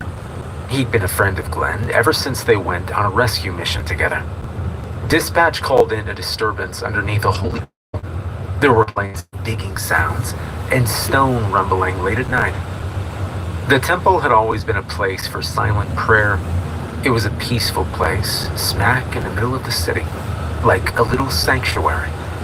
That night, the policemen who accepted the call felt that rumbling underneath their feet as they made their way into the temple. It had a direct link to the sewers through a large koi pond. They entered, and there were monks running the opposite direction. A few of them were injured, though some of the policemen stayed to take care of them. Kurt and another officer headed deeper into the sewer. Along the way, they saw murals painted onto the sewer walls. It depicted some sort of god that had a human body, but the head head of a toad. There were monks worshipping it, and multiple murals of this toad god standing over them. Glenn continued with the story. The rumbling of the rocks came again. Kurt's fellow officer cursed under his breath and ran back to the entrance. Kurt made a mental note to include it in his report later. He made it into a large chamber with flowers carved into stone walls. It was a similar scene to that of the murals. At the far end of the cathedral was a giant man with for a head. The god was floating in midair with its legs crossed and arms on its lap. It was bound with thick chains that were attached to a large boulder about twice its size. The rock crawled across the cavern floor a few inches at a time, as if pulled by an unknown force. The rumbling made the cavern shake, and pieces of the wall started to crumble. He ran, was way above his pay grade, as the temple was swallowed in by a huge sinkhole. After that incident, Kurt filed an urgent request for a transfer. He said his goodbyes to Glenn and shared his story with him. He told me that if you ever hear rumbling, you run, Glenn said. Do you think it's a real god? I asked. I don't know, he replied. A couple of days later, Glenn was discharged with a clean bill of health. I was waiting for him outside when they brought him out in a wheelchair. When he saw me, he simply got up and walked over. We stayed there for a while. He was in contact with our superiors, and we were both called in for a mission. After the discovery of the cave tunnels in the underground river, several teams were dispatched to the area. It was larger than Glenn thought, and almost as extensive as the sewers. Other than the danger of the monster lurking inside, the tunnels also made the city engineers nervous. A huge chunk of the city could fall in if they collapsed. The use of explosives underground was immediately prohibited, and the gas pipes were disabled. People weren't happy about it, but the mayor promised them that the sewer crisis would be solved in a few months. Our mission this time, it wasn't the usual search and rescue, but data gathering. We were to go in, take a water sample from the underground river, and deliver it to Dr. Charlotte Nix. Simple enough. What could go wrong? I asked. We were just outside HQ then. Glenn looked at me like I slapped him in the face. You're tempting fate, kid. I couldn't help it. I was going into the sewers with Glenn, and I had a new high-tech prosthetic arm.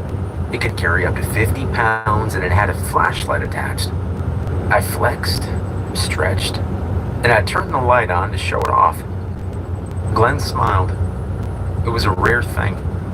I was sure he remembered that we almost died because of a locked manhole cover. We made our way to an office building downtown. The asylum incident sparked another huge shift in the city. There were buildings like the asylum that were sitting on top of large sewer sections. These would easily be accessible to the creature, not to mention the risk of another sinkhole. People were urged to abandon their houses and offices were shut down. These buildings were turned into operational stations where the police could enter the sewers easily. We made it to the office building. City Hall had upgraded the sewer entrances. It was no longer just a manhole cover surrounded by police tape. The covers only allowed one person at a time to climb down the rungs. The ramps could have a squad of policemen in the sewers in a matter of seconds. After being cleared for entry, we went down. The new upgrades were too clean for the crap rivers we were used to. Everything was reinforced steel and bright floodlights. Soon, we were back in the old system. We took a few turns, and in about an hour, we found the creature's tunnel that Glenn discovered when looking for the girl. He pulled out a couple of night vision goggles from his toolbox, the same ones Diaz told me about. Cheap and defective. Government property. You know, I remember when there were just tools in here, he said. Then he handed me goggles. We put them on and killed our lights before entering. It was a strange experience seeing everything with a green tint. But with my high-tech prosthetic arm, the cigarette, and night vision goggles, I'd never felt so cool in my life. I could just imagine Glenn going through the tunnel that first time. He did it without any light, while he followed the sounds of old Sarge. So far, there wasn't any sign of the creature. A part of me thought that it died in the asylum incident, but my gut was telling me otherwise, especially after I heard those words. Mad dog, killer of tribes. The path curved ahead. Our footsteps were echoing. Now and then, Glenn would stop and listen.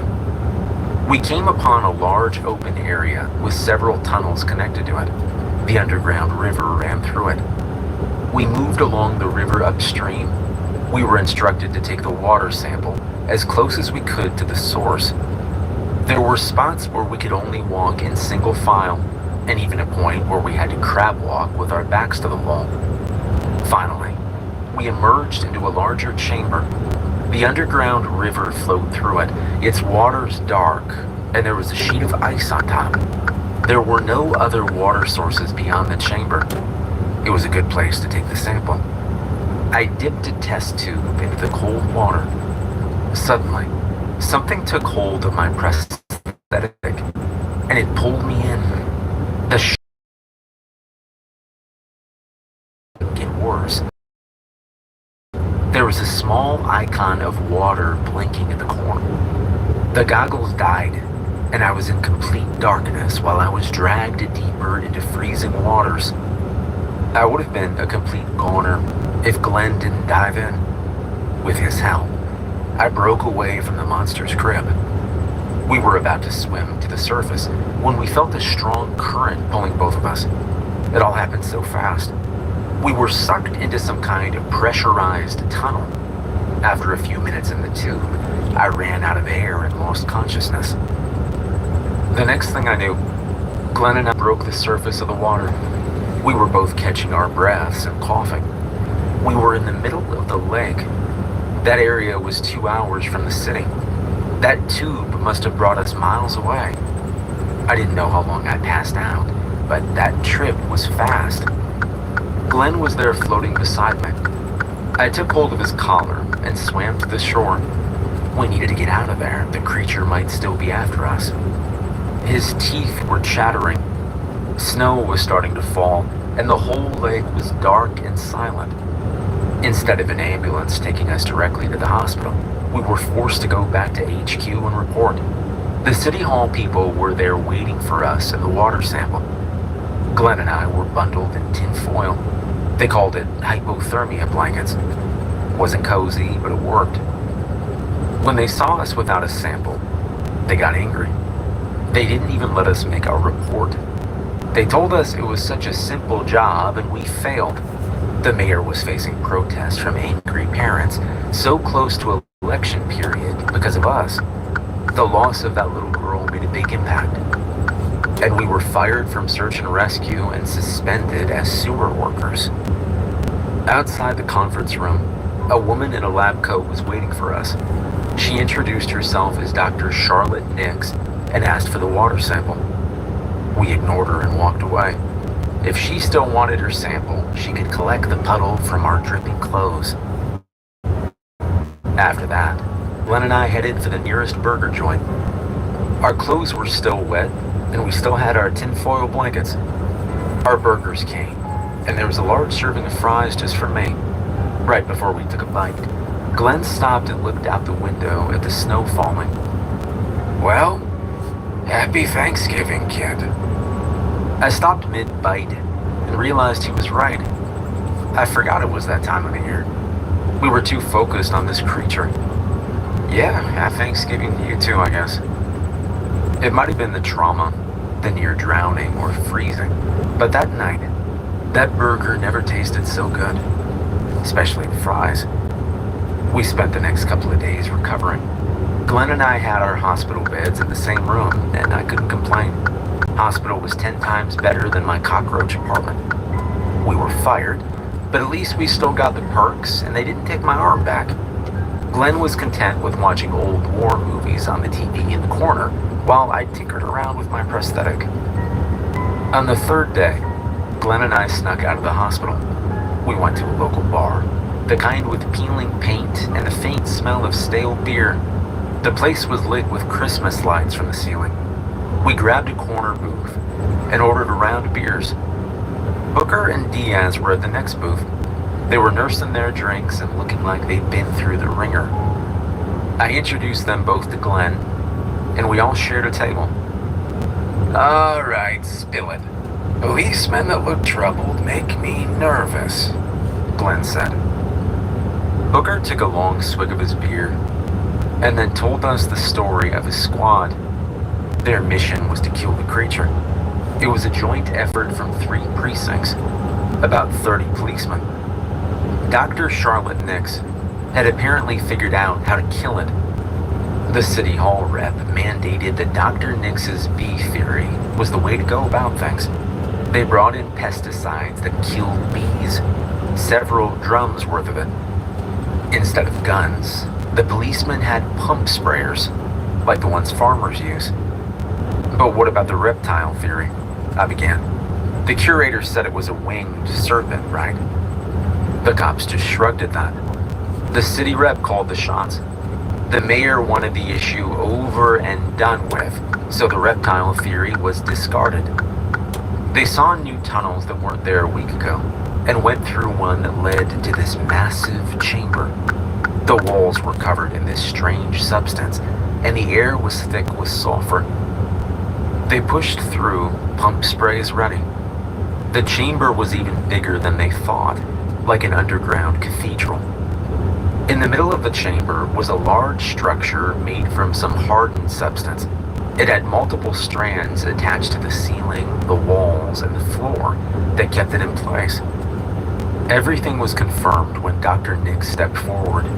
She proclaimed that her theory about the bees was right. Some of the cops had to quiet her down. She celebrated like they weren't steps away from the creature's nest. They approached the structure. It looked like a beehive as big as a 2-story house. When they got closer, they saw that it was reinforced with bones, human and animal. One of the cops vomited. Dr. Nix, on the other hand, was astonished. She moved closer and studied the edges of the hive with keen interest. She took a flashlight and pointed at it. The effect was immediate. The whole nest lit up like a gruesome nightlight. The cops wearing night vision goggles had to look away. The cops who didn't have their goggles all pointed their pump spray right at the nest. The creature was inside. Diaz saw eggs in there too. The monster crawled out of the hive. It was acting differently. In the past, the creature picked 2 or 3 victims and then ran off to feed. This time it went crazy. Diaz told us that they weren't sure if the sprays worked. Everything was chaotic. It was too fast for them and they could barely see it. They lost Dr. Nix. The surviving policemen were suspended. So there we were. 4 suspended government workers all at one table. I felt like it was the start of a joke. Glenn took a long pull from his beer, his eyes fixed on the table. Well, what's their plan now? He asked.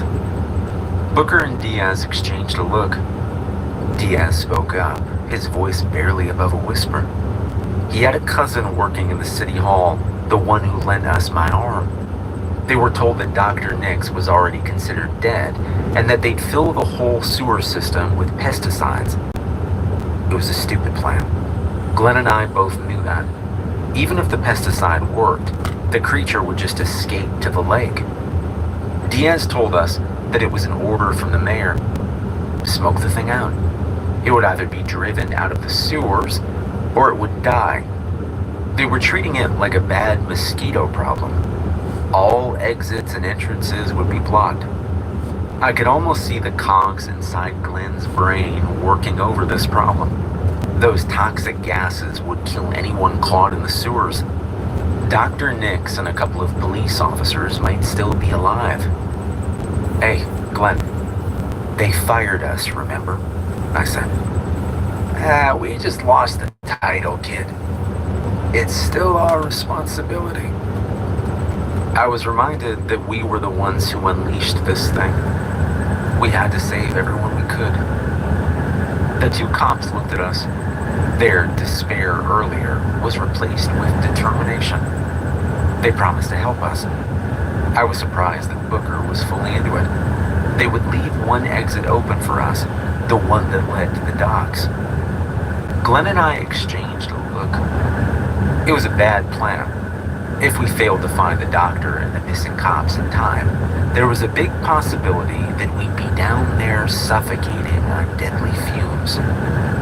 Well, guess we might as well enjoy these beers, Glenn said. We clinked our bottles together, the sound echoing through the bar. We drank the rest of our beers while we went through the details of our rogue rescue mission. Then, the two cops went home and promised to meet us at the locked manhole near the leg. It was the only one they could think of that wasn't guarded by the police. Glenn and I separated after drinks. I went to my apartment to prepare my equipment. Glenn went back to the hospital, saying that he needed something important for the mission.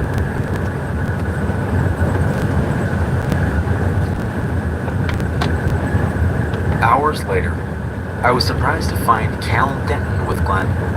He looked better than last time. His cheekbones weren't as pronounced compared to when we visited him at the hospital. But there was fear in his eyes. We were at the entrance near the floodgates. The metal bar holding the cover was bent, and there was a piece of shovel stuck in between. After all that time, our IDs were somehow right where we left them. I picked them up and brushed the dirt off them. I kept mine, and I handed Glenn's his. He looked at it with surprise, as if he forgot it. It was just me, Glenn, Cal, Booker, and Diaz. We were all ready. Diaz handed me a C4 charge. He explained that it had a timer and a detonator. Without those two things, it wouldn't blow up that easily. It wouldn't detonate with gunshots or fire, so the rule about smoking was still good. Glenn placed the C4 charge in his toolbox. It was supposed to be prohibited in the sewers because the tunnels might collapse. Since we were going to jail anyway, might as well do that too. Diaz also apologized. They didn't get us night vision goggles. With everyone deployed on the field, there weren't many left. That's alright, we got something better, Glenn said. Booker gave me a smoke bomb. He told me to use it only in the event of an emergency, and never hold it in my hands when it set off because it could get burning hot. Booker and Diaz waved to us before they left. Then, Glenn, Cal, and I headed down using the familiar metal rungs. We were all on high alert. The water level was up to our knees as the three of us made our way to the floodgate. I waited a bit closer to Glenn, leaving Cal at the rear. The poor guy was hugging Glenn's toolbox like a teddy bear. I didn't know how stable Cal was, but Glenn insisted that Cal deserved to be down here with us. I'm not gonna deny him redemption, kid. Isn't it more like revenge? I asked. Well, he's entitled to both. Cal looked terrified, but he kept going forward. He was determined to see it through. We made it to the platform beside the floodgate. Cal Denton looked like he was on the verge of a meltdown, but Glenn was there to calm him down. Remember why you're here, Cal. For Chris. Before I could say anything, the old man got down to business. Our rogue mission was to locate the missing scientist and the cops. We were in the middle of a police operation to smoke out the monster with pesticide. There were multiple guards we had to avoid. Thankfully, Booker marked all spots on the map. With that, we had a route carefully plotted. The important part was keeping a low profile. We had to go through everything without lights. This was Cal's purpose. He saw very well in the dark, and he led us away from the guards. There was part of me wondering if I was going to make it out of here. I felt like I was running out of luck. There were moments when Cal got anxious, especially at close calls with the police. But Glenn was patient with him every time. The first policeman who caught us was wearing night vision goggles. When the guard raised his voice, he caught the creature's attention. We didn't see what happened to him, but we could hear the creature drag him away. We were safe until we got to a junction where the tunnel split into 3. We were supposed to take the left tunnel, but it was flooded. The tunnel only had a few inches of air before the water touched the ceiling, but the temperature was the real problem. The cold made it difficult to breathe. The dark water played tricks on my mind. I was afraid something might pull me under. It felt like an eternity before we emerged into the large chamber. Booker was right. It was like a cathedral. A small village could fit in there. The hive dominated almost half of it. There was a faint sound like groaning coming from the hive. It looked like there was a person trapped within it. A cop from Booker's squad. There were others, but they were already dead. We freed the poor guy, but it was too late. He died in Glenn's arms with a few last words. He told us that the doctor might still be alive.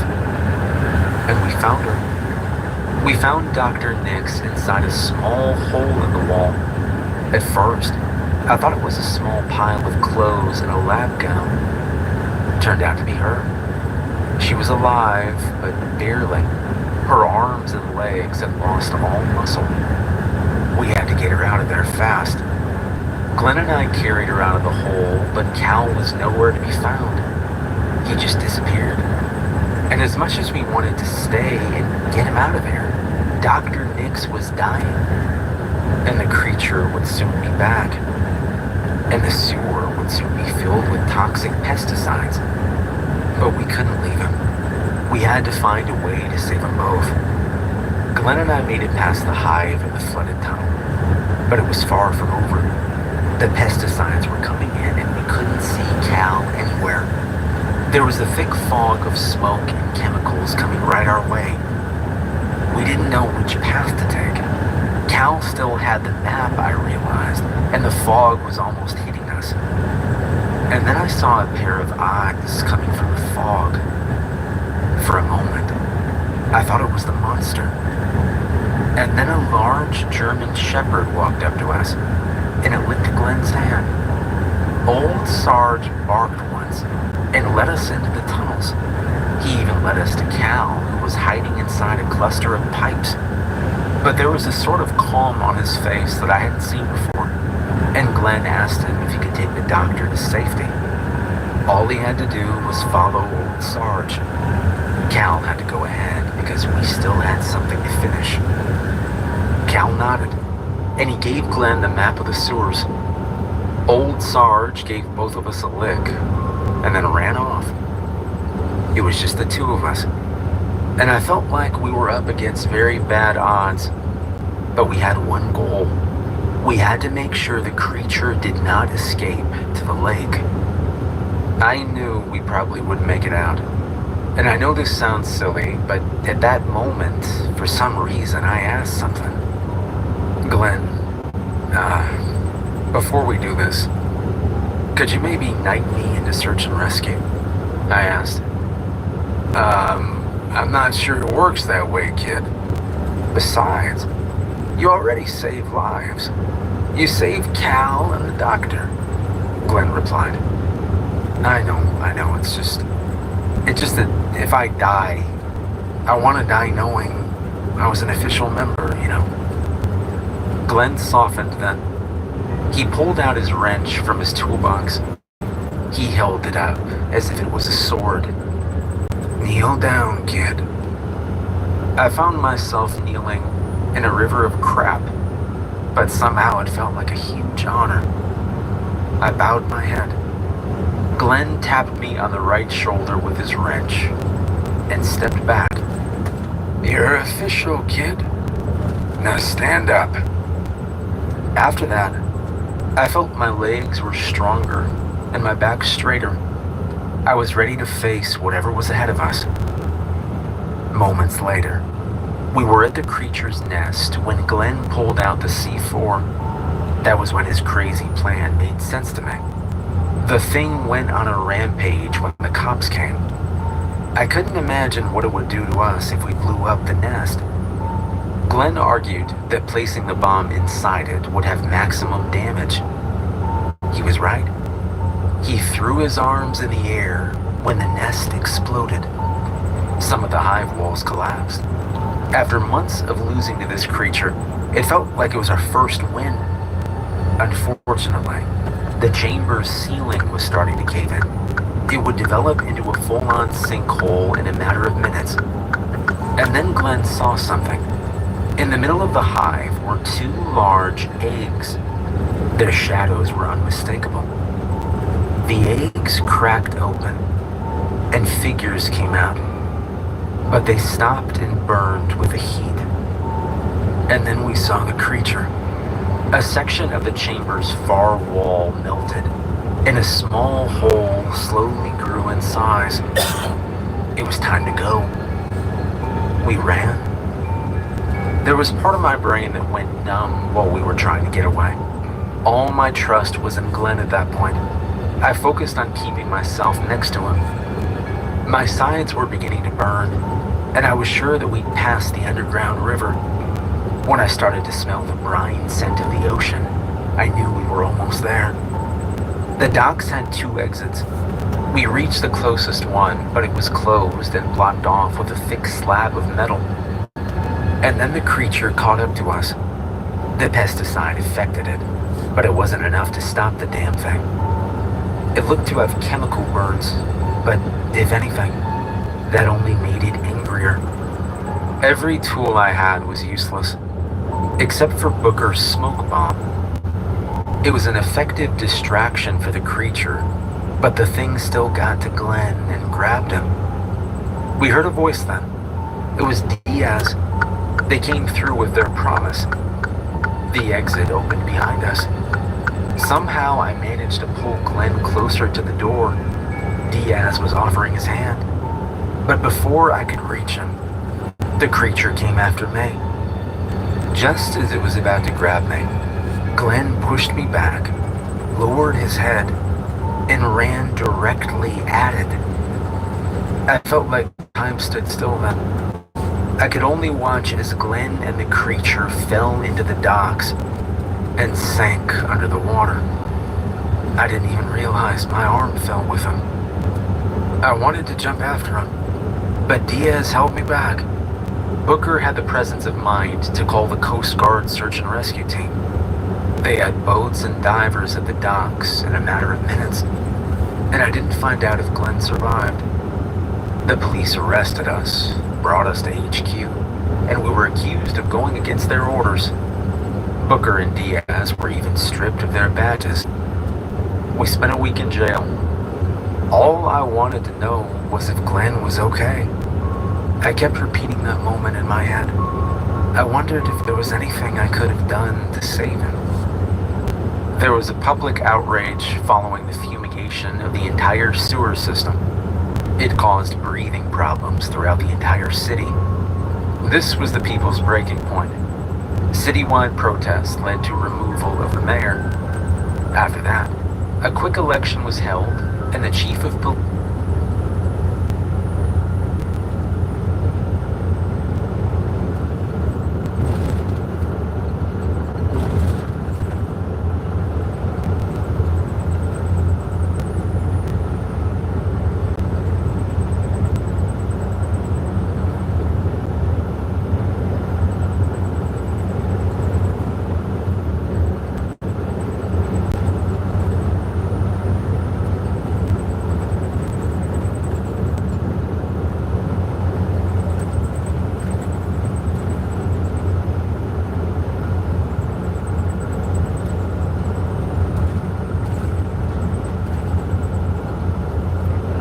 The audio just quit.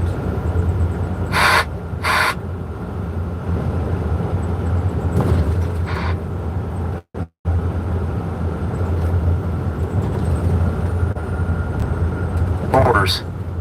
Booker and Diaz were even stripped of their badges. We spent a week in jail. All I wanted to know was if Glenn was okay. I kept repeating that moment in my head. I wondered if there was anything I could have done to save him. There was a public outrage following the fumigation of the entire sewer system. It caused breathing problems throughout the entire city. This was the people's breaking point. Citywide protest led to removal of the mayor. After that, a quick election was held, and the chief of police became the new mayor. He granted us amnesty for our services to the city. Booker and Diaz were given promotions. When it came to me, I finally got what I wanted. I heard about Glenn. I was sent to the hospital, half expecting someone to take me to the morgue. Instead, I was led to Glenn's hospital room. The old man was alive and kicking. He was eating a burger, and Cal was giving him a strange look. "Hey, kid. Sorry we couldn't get you out quicker. That previous mayor did not like us." I held back tears and nodded. There was a silence between us. I was fighting the urge to walk over and hug the old man. My eyes drifted to his prosthetic arm. "Well, it looks like we have matching arms, huh?" "Oh, yeah, speaking of that, I got yours right here," he replied. I put it back on, and I felt complete again. They told me the story of how Glenn survived. The Coast Guard search and rescue team saw something floating in the distance. When they moved closer, it was a black and gray German Shepherd paddling. That dog is everywhere. Old Sarge boarded the boat and pointed the officers to a spot in the water. They found Glenn, but there was no sign of the creature. I made a mental note to have dog treats in my pocket at all times. The next time I encountered old Sarge, I would make sure to thank him properly. "You know, kid, it's not crazy to assume that that creature is still out there," Glenn said. The two of them shared a look before they told me the news. Search and rescue never found the creatures in the nest. All they found were empty eggs. After that day, a lot of changes happened to the city. Tunnels were reinforced so there wouldn't be another sinkhole. They were closely watching the lake and the ocean near the city, and the new government invested a lot of money in various search and rescue agencies. A month later, and after a couple of very interesting psych evals, Cal Denton and I were officially inducted into the search and rescue team's sewers division. Glenn was there. He had a cigarette in between his lips while he placed a pin on our breast pockets. He tousled my hair with his remaining hand. "Well, there you go, kid. You're official." "You know, I prefer that time when you knighted me with a wrench," I replied. Glenn chuckled, placed himself in between Cal and I, and put his arms on our shoulders. I smiled. I had my friends, my cigarette, my toolbox, and a pocket full of dog treats. That was all I needed to survive.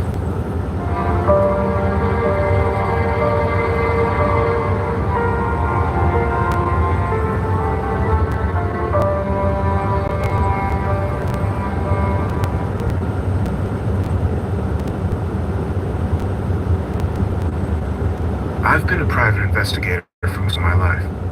I feel it important to tell you all at the earliest juncture what I do, why I do it, and the unspoken rules of engagement when revealing information to the masses at large.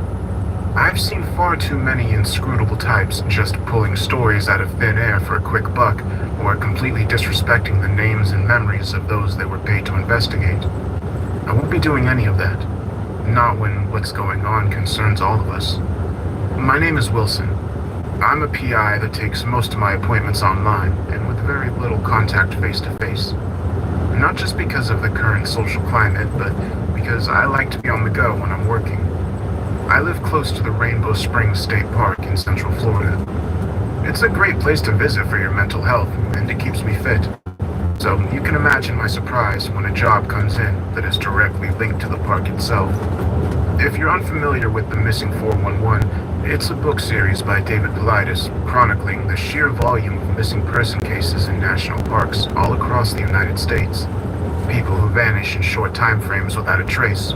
Some found inexplicably far from where they started without any logical explanation for how they got there, and bodies left in conditions that would make your skin crawl. Florida doesn't even crack the top 10 for total missing persons, at least not officially. On the back channels, however, there's a lot more to go by.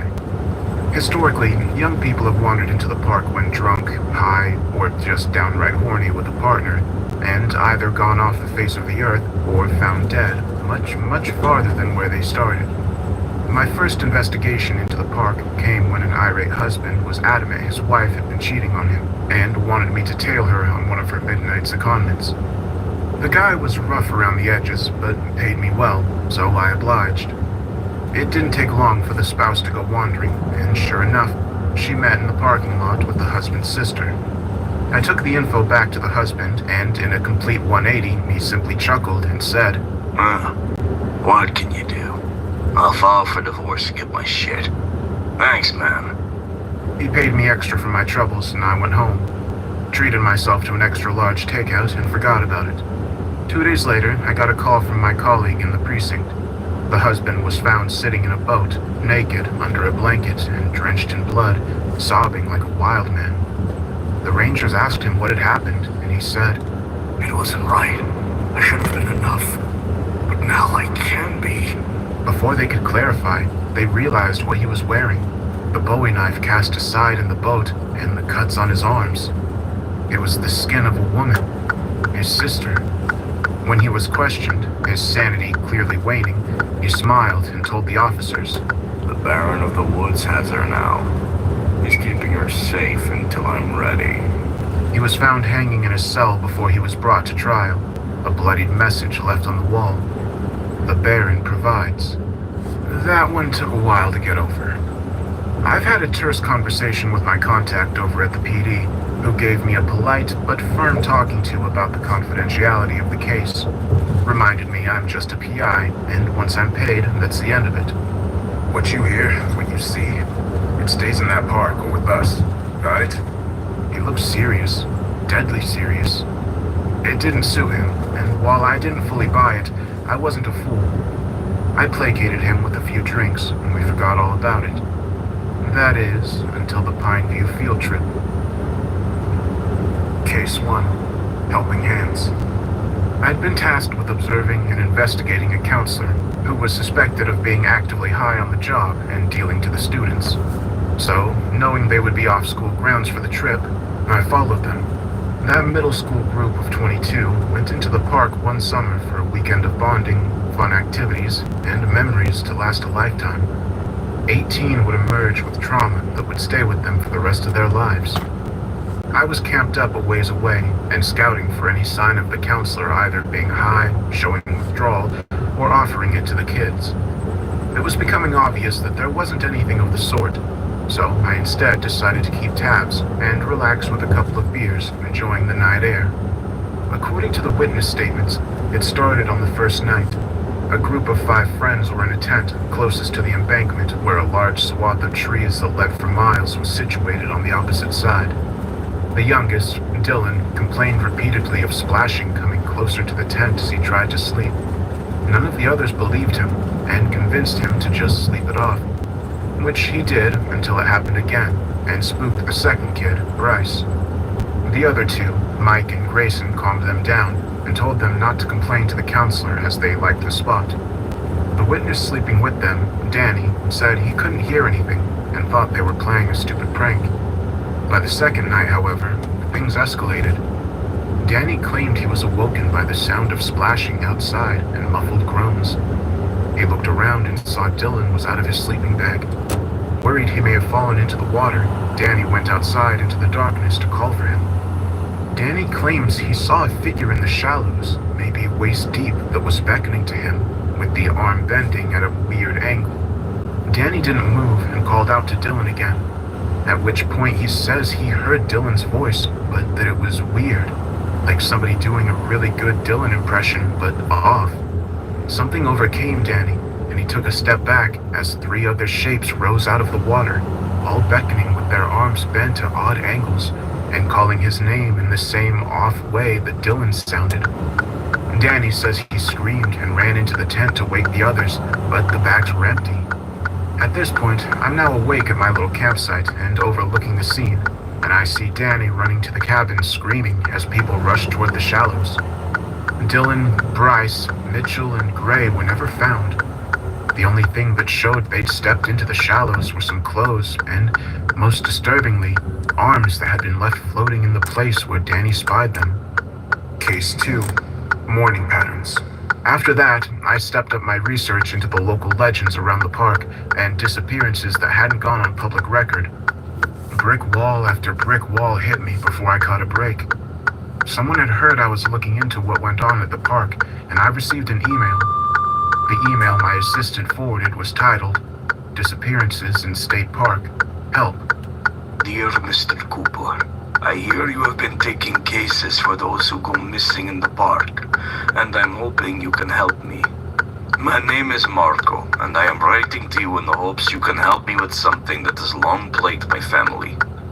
I'll get straight to the point. Every one of my children has gone missing when they turn 18. I am a proud father of 6, 2 girls and 4 boys. A busy household at one time, I'm sure you can imagine. There's Mikhail, 24, Piotr, 22, Yulia and Tomasz, 21, Jonas, 17, and Yana, 15. All of my children, besides Jonas and Yana, are missing, Mr. Cooper, and all of them were last seen heading into Rainbow Springs State Park. Jonas's 18th birthday is coming up, and my wife and I cannot bear the thought of losing another. I realize how far-fetched this must sound to you, and you undoubtedly have your concerns. But if you are at the very least willing to meet with me, I will explain further. Please, our family can only take so much turmoil. We need help, and there's nowhere else to turn. Yours faithfully, Marco Baldoni. I blinked and made sure Dolly, my PA, hadn't sent me spam by accident. She confirmed she hadn't. I reread the contents of the email 3 times over before doing some research into the park itself, knowing full well that all state parks had a varying degree of missing persons, but never hearing of multiple siblings. Scouring the articles, I could only find one on the eldest son, Mikhail, from 6 years ago, providing minimal information, save for an appeal and a shot of him with his family. A tall, fair-skinned kid with messy, curly black hair that stretched over his brow and dangled in front of his eyes that were hidden behind thick glasses. A cheeky smile as he stands arm in arm with his other siblings, proud parents standing behind him at a family ceremony. I don't know what it was, but something in the photo tugged at the withered heartstrings, and my afternoon schedule wasn't exactly packed, so I decided to meet the family for a coffee and to hear them out. I had no idea how much this case would haunt my dreams for years to come. I drove up to the Baldoni household and immediately knew I was dealing with a grief-stricken family broken beyond repair. The lawn was barely kept up, hedges were jutting out, and the neighbors murmured fervently to one another as I trudged up the driveway to the house. Not so much judging as they were silently looking on with pity, one word repeatedly being picked up as I reached the door. Cursed. Marco answered the door before I could even wrap my knuckles for a second knock. He was disheveled, frantic, and above all else, tired. The man I saw in the photos was portly, salt and pepper curly hair, and a wide grin showcasing the pride in his family. The man in front of me looked 15 years older, frail, balding, and with a permanent grimace as if the bags under his eyes weighed his whole face down. Ah, detective. Please come in. He opened the door wider, and the distinct odor of musk permeated my nostrils. But I had been to far worse places, and followed with a smile as we sat down in the living room. A place that had clearly become a shrine of sorts to their lost children. Photos of kids in various stages of their lives littered every piece of furniture, from the fireplace stand to the coffee table. If I'd looked for long enough, I'm sure I could have traced each child's milestone from birth to disappearance in the photos, newspaper articles, and trinkets. Marco sat down as one of his children brought in some lemonade and sat next to him, arm on his shoulder reassuringly. "I take it this is Yana?" I asked, staring at the young girl, trying to gauge any information I could without asking. She seemed to be in good health, tired like her father, but much more steadfast, though that could be chalked up to her age.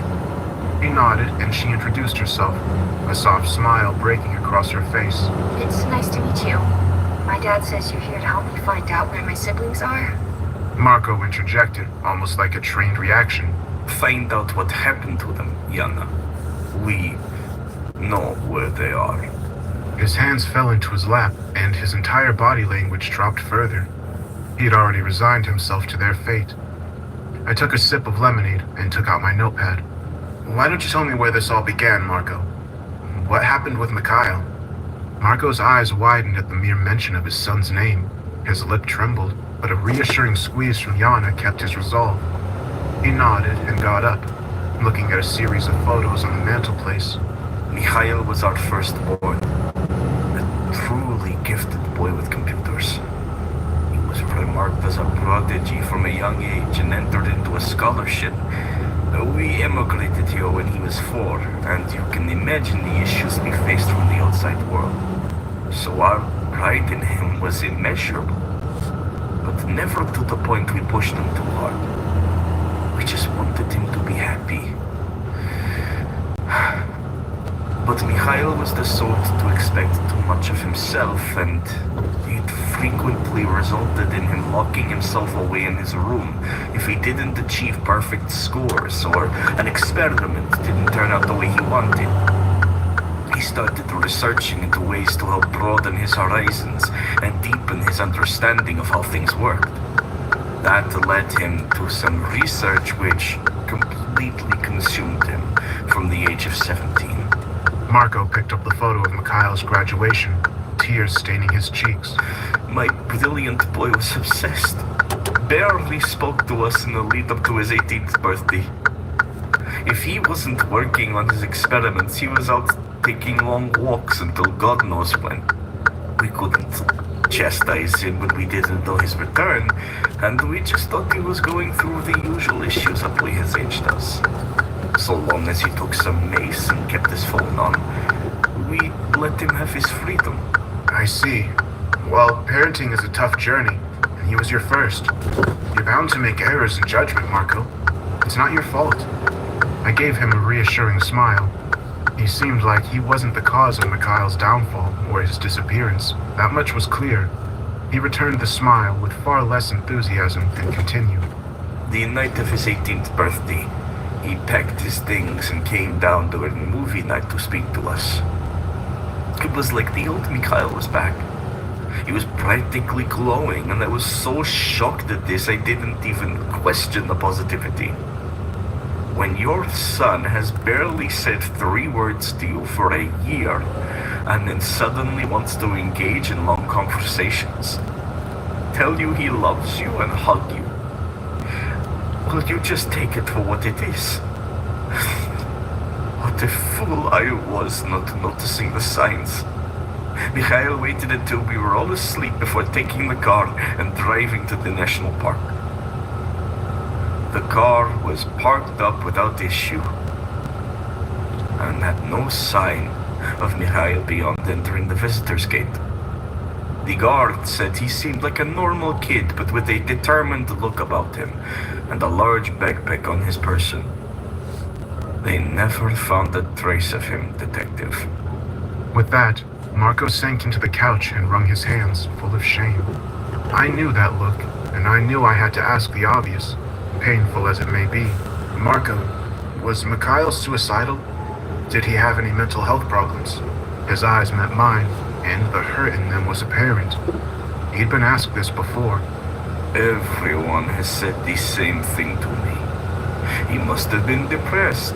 Typical foreign family putting pressure on their bright boy to give them all an easy life. He was a shut-in, so it's no wonder he killed himself. Journalists, neighbors, teachers, state troopers, and police all think the same way.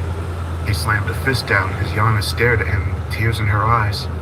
My boy was loved. He was cherished. We never had any signs, and we encouraged communication. We still do. We were a loving family. We talked things out, and we did not shame our children for failing. He didn't. He couldn't. He pressed his head into his hands and softly sobbed as Yana comforted him. I'm sorry, Marco. We can discuss your other children another day if you prefer. I realize this must be painful for you. I had to ask in order to eliminate the possibilities. If they've already gone down that road, then I assure you I won't do the same. You have my word. I leaned forward and put a hand on his forearm, hoping it would help him. He nodded and composed himself. So it went. Pyotr, the second oldest, always looked up to Mikhail and idolized him. He was more artistically inclined and focused diligently on his poetry skills, wanting to be just as good in his craft as Mikhail was. The two found their respective differences fascinating. How one could be so focused on the creative arts and the other on science, both covering for the other's weaknesses. I dare say they were more like twins than brothers at some points. Pyotr worried for Mikhail during those dark days, but he kept the family together with movie nights, poetry recitals, and would leave small sticky notes around the house with these fun messages to keep our spirits up. As Marco smiled, I looked around and saw the fridge, washing machine, kitchen door, and every other appliance still had these distinctive yellow sticky notes with small, carefully worded messages affixed to them. But all that changed when Mikhail disappeared, I assume? I pressed, scribbling more notes down on my pad. He nodded and asked Yana for a stiffer drink. She hesitantly obliged and walked to the kitchen. He became inconsolable. Especially after the first few days of searching yielded nothing, and people very quickly drew conclusions of suicide. He was like me, you see, passionate and fiery. He refused to believe Mikhail would do anything of the sort, and would get into all manner of confrontations with anyone who suggested otherwise. Teachers would kick him out of classes for cussing out his peers, when they made unkind comments, you see. And he would eventually get suspended for breaking the nose of a bully who mimicked the hanging notion when referencing Mikhail. After that, he began writing darker, focused poems and placing them on his front door. They made us unsettled, but we let him express himself. I took them all down after he disappeared, though. That was too painful. Except for... He pulled a crumpled note out of his pocket as Yana placed a bottle of vodka on the table, and he poured himself a shot, downing it without hesitation as he read the note aloud. It calls to me from beyond the veil, a screaming, writhing, terrible wail. It howls and cries in a language not meant for man, but I will search for it the way I only can. It lays in the grave of giants, hidden from view. It bears the soul of my brother, suffering renewed.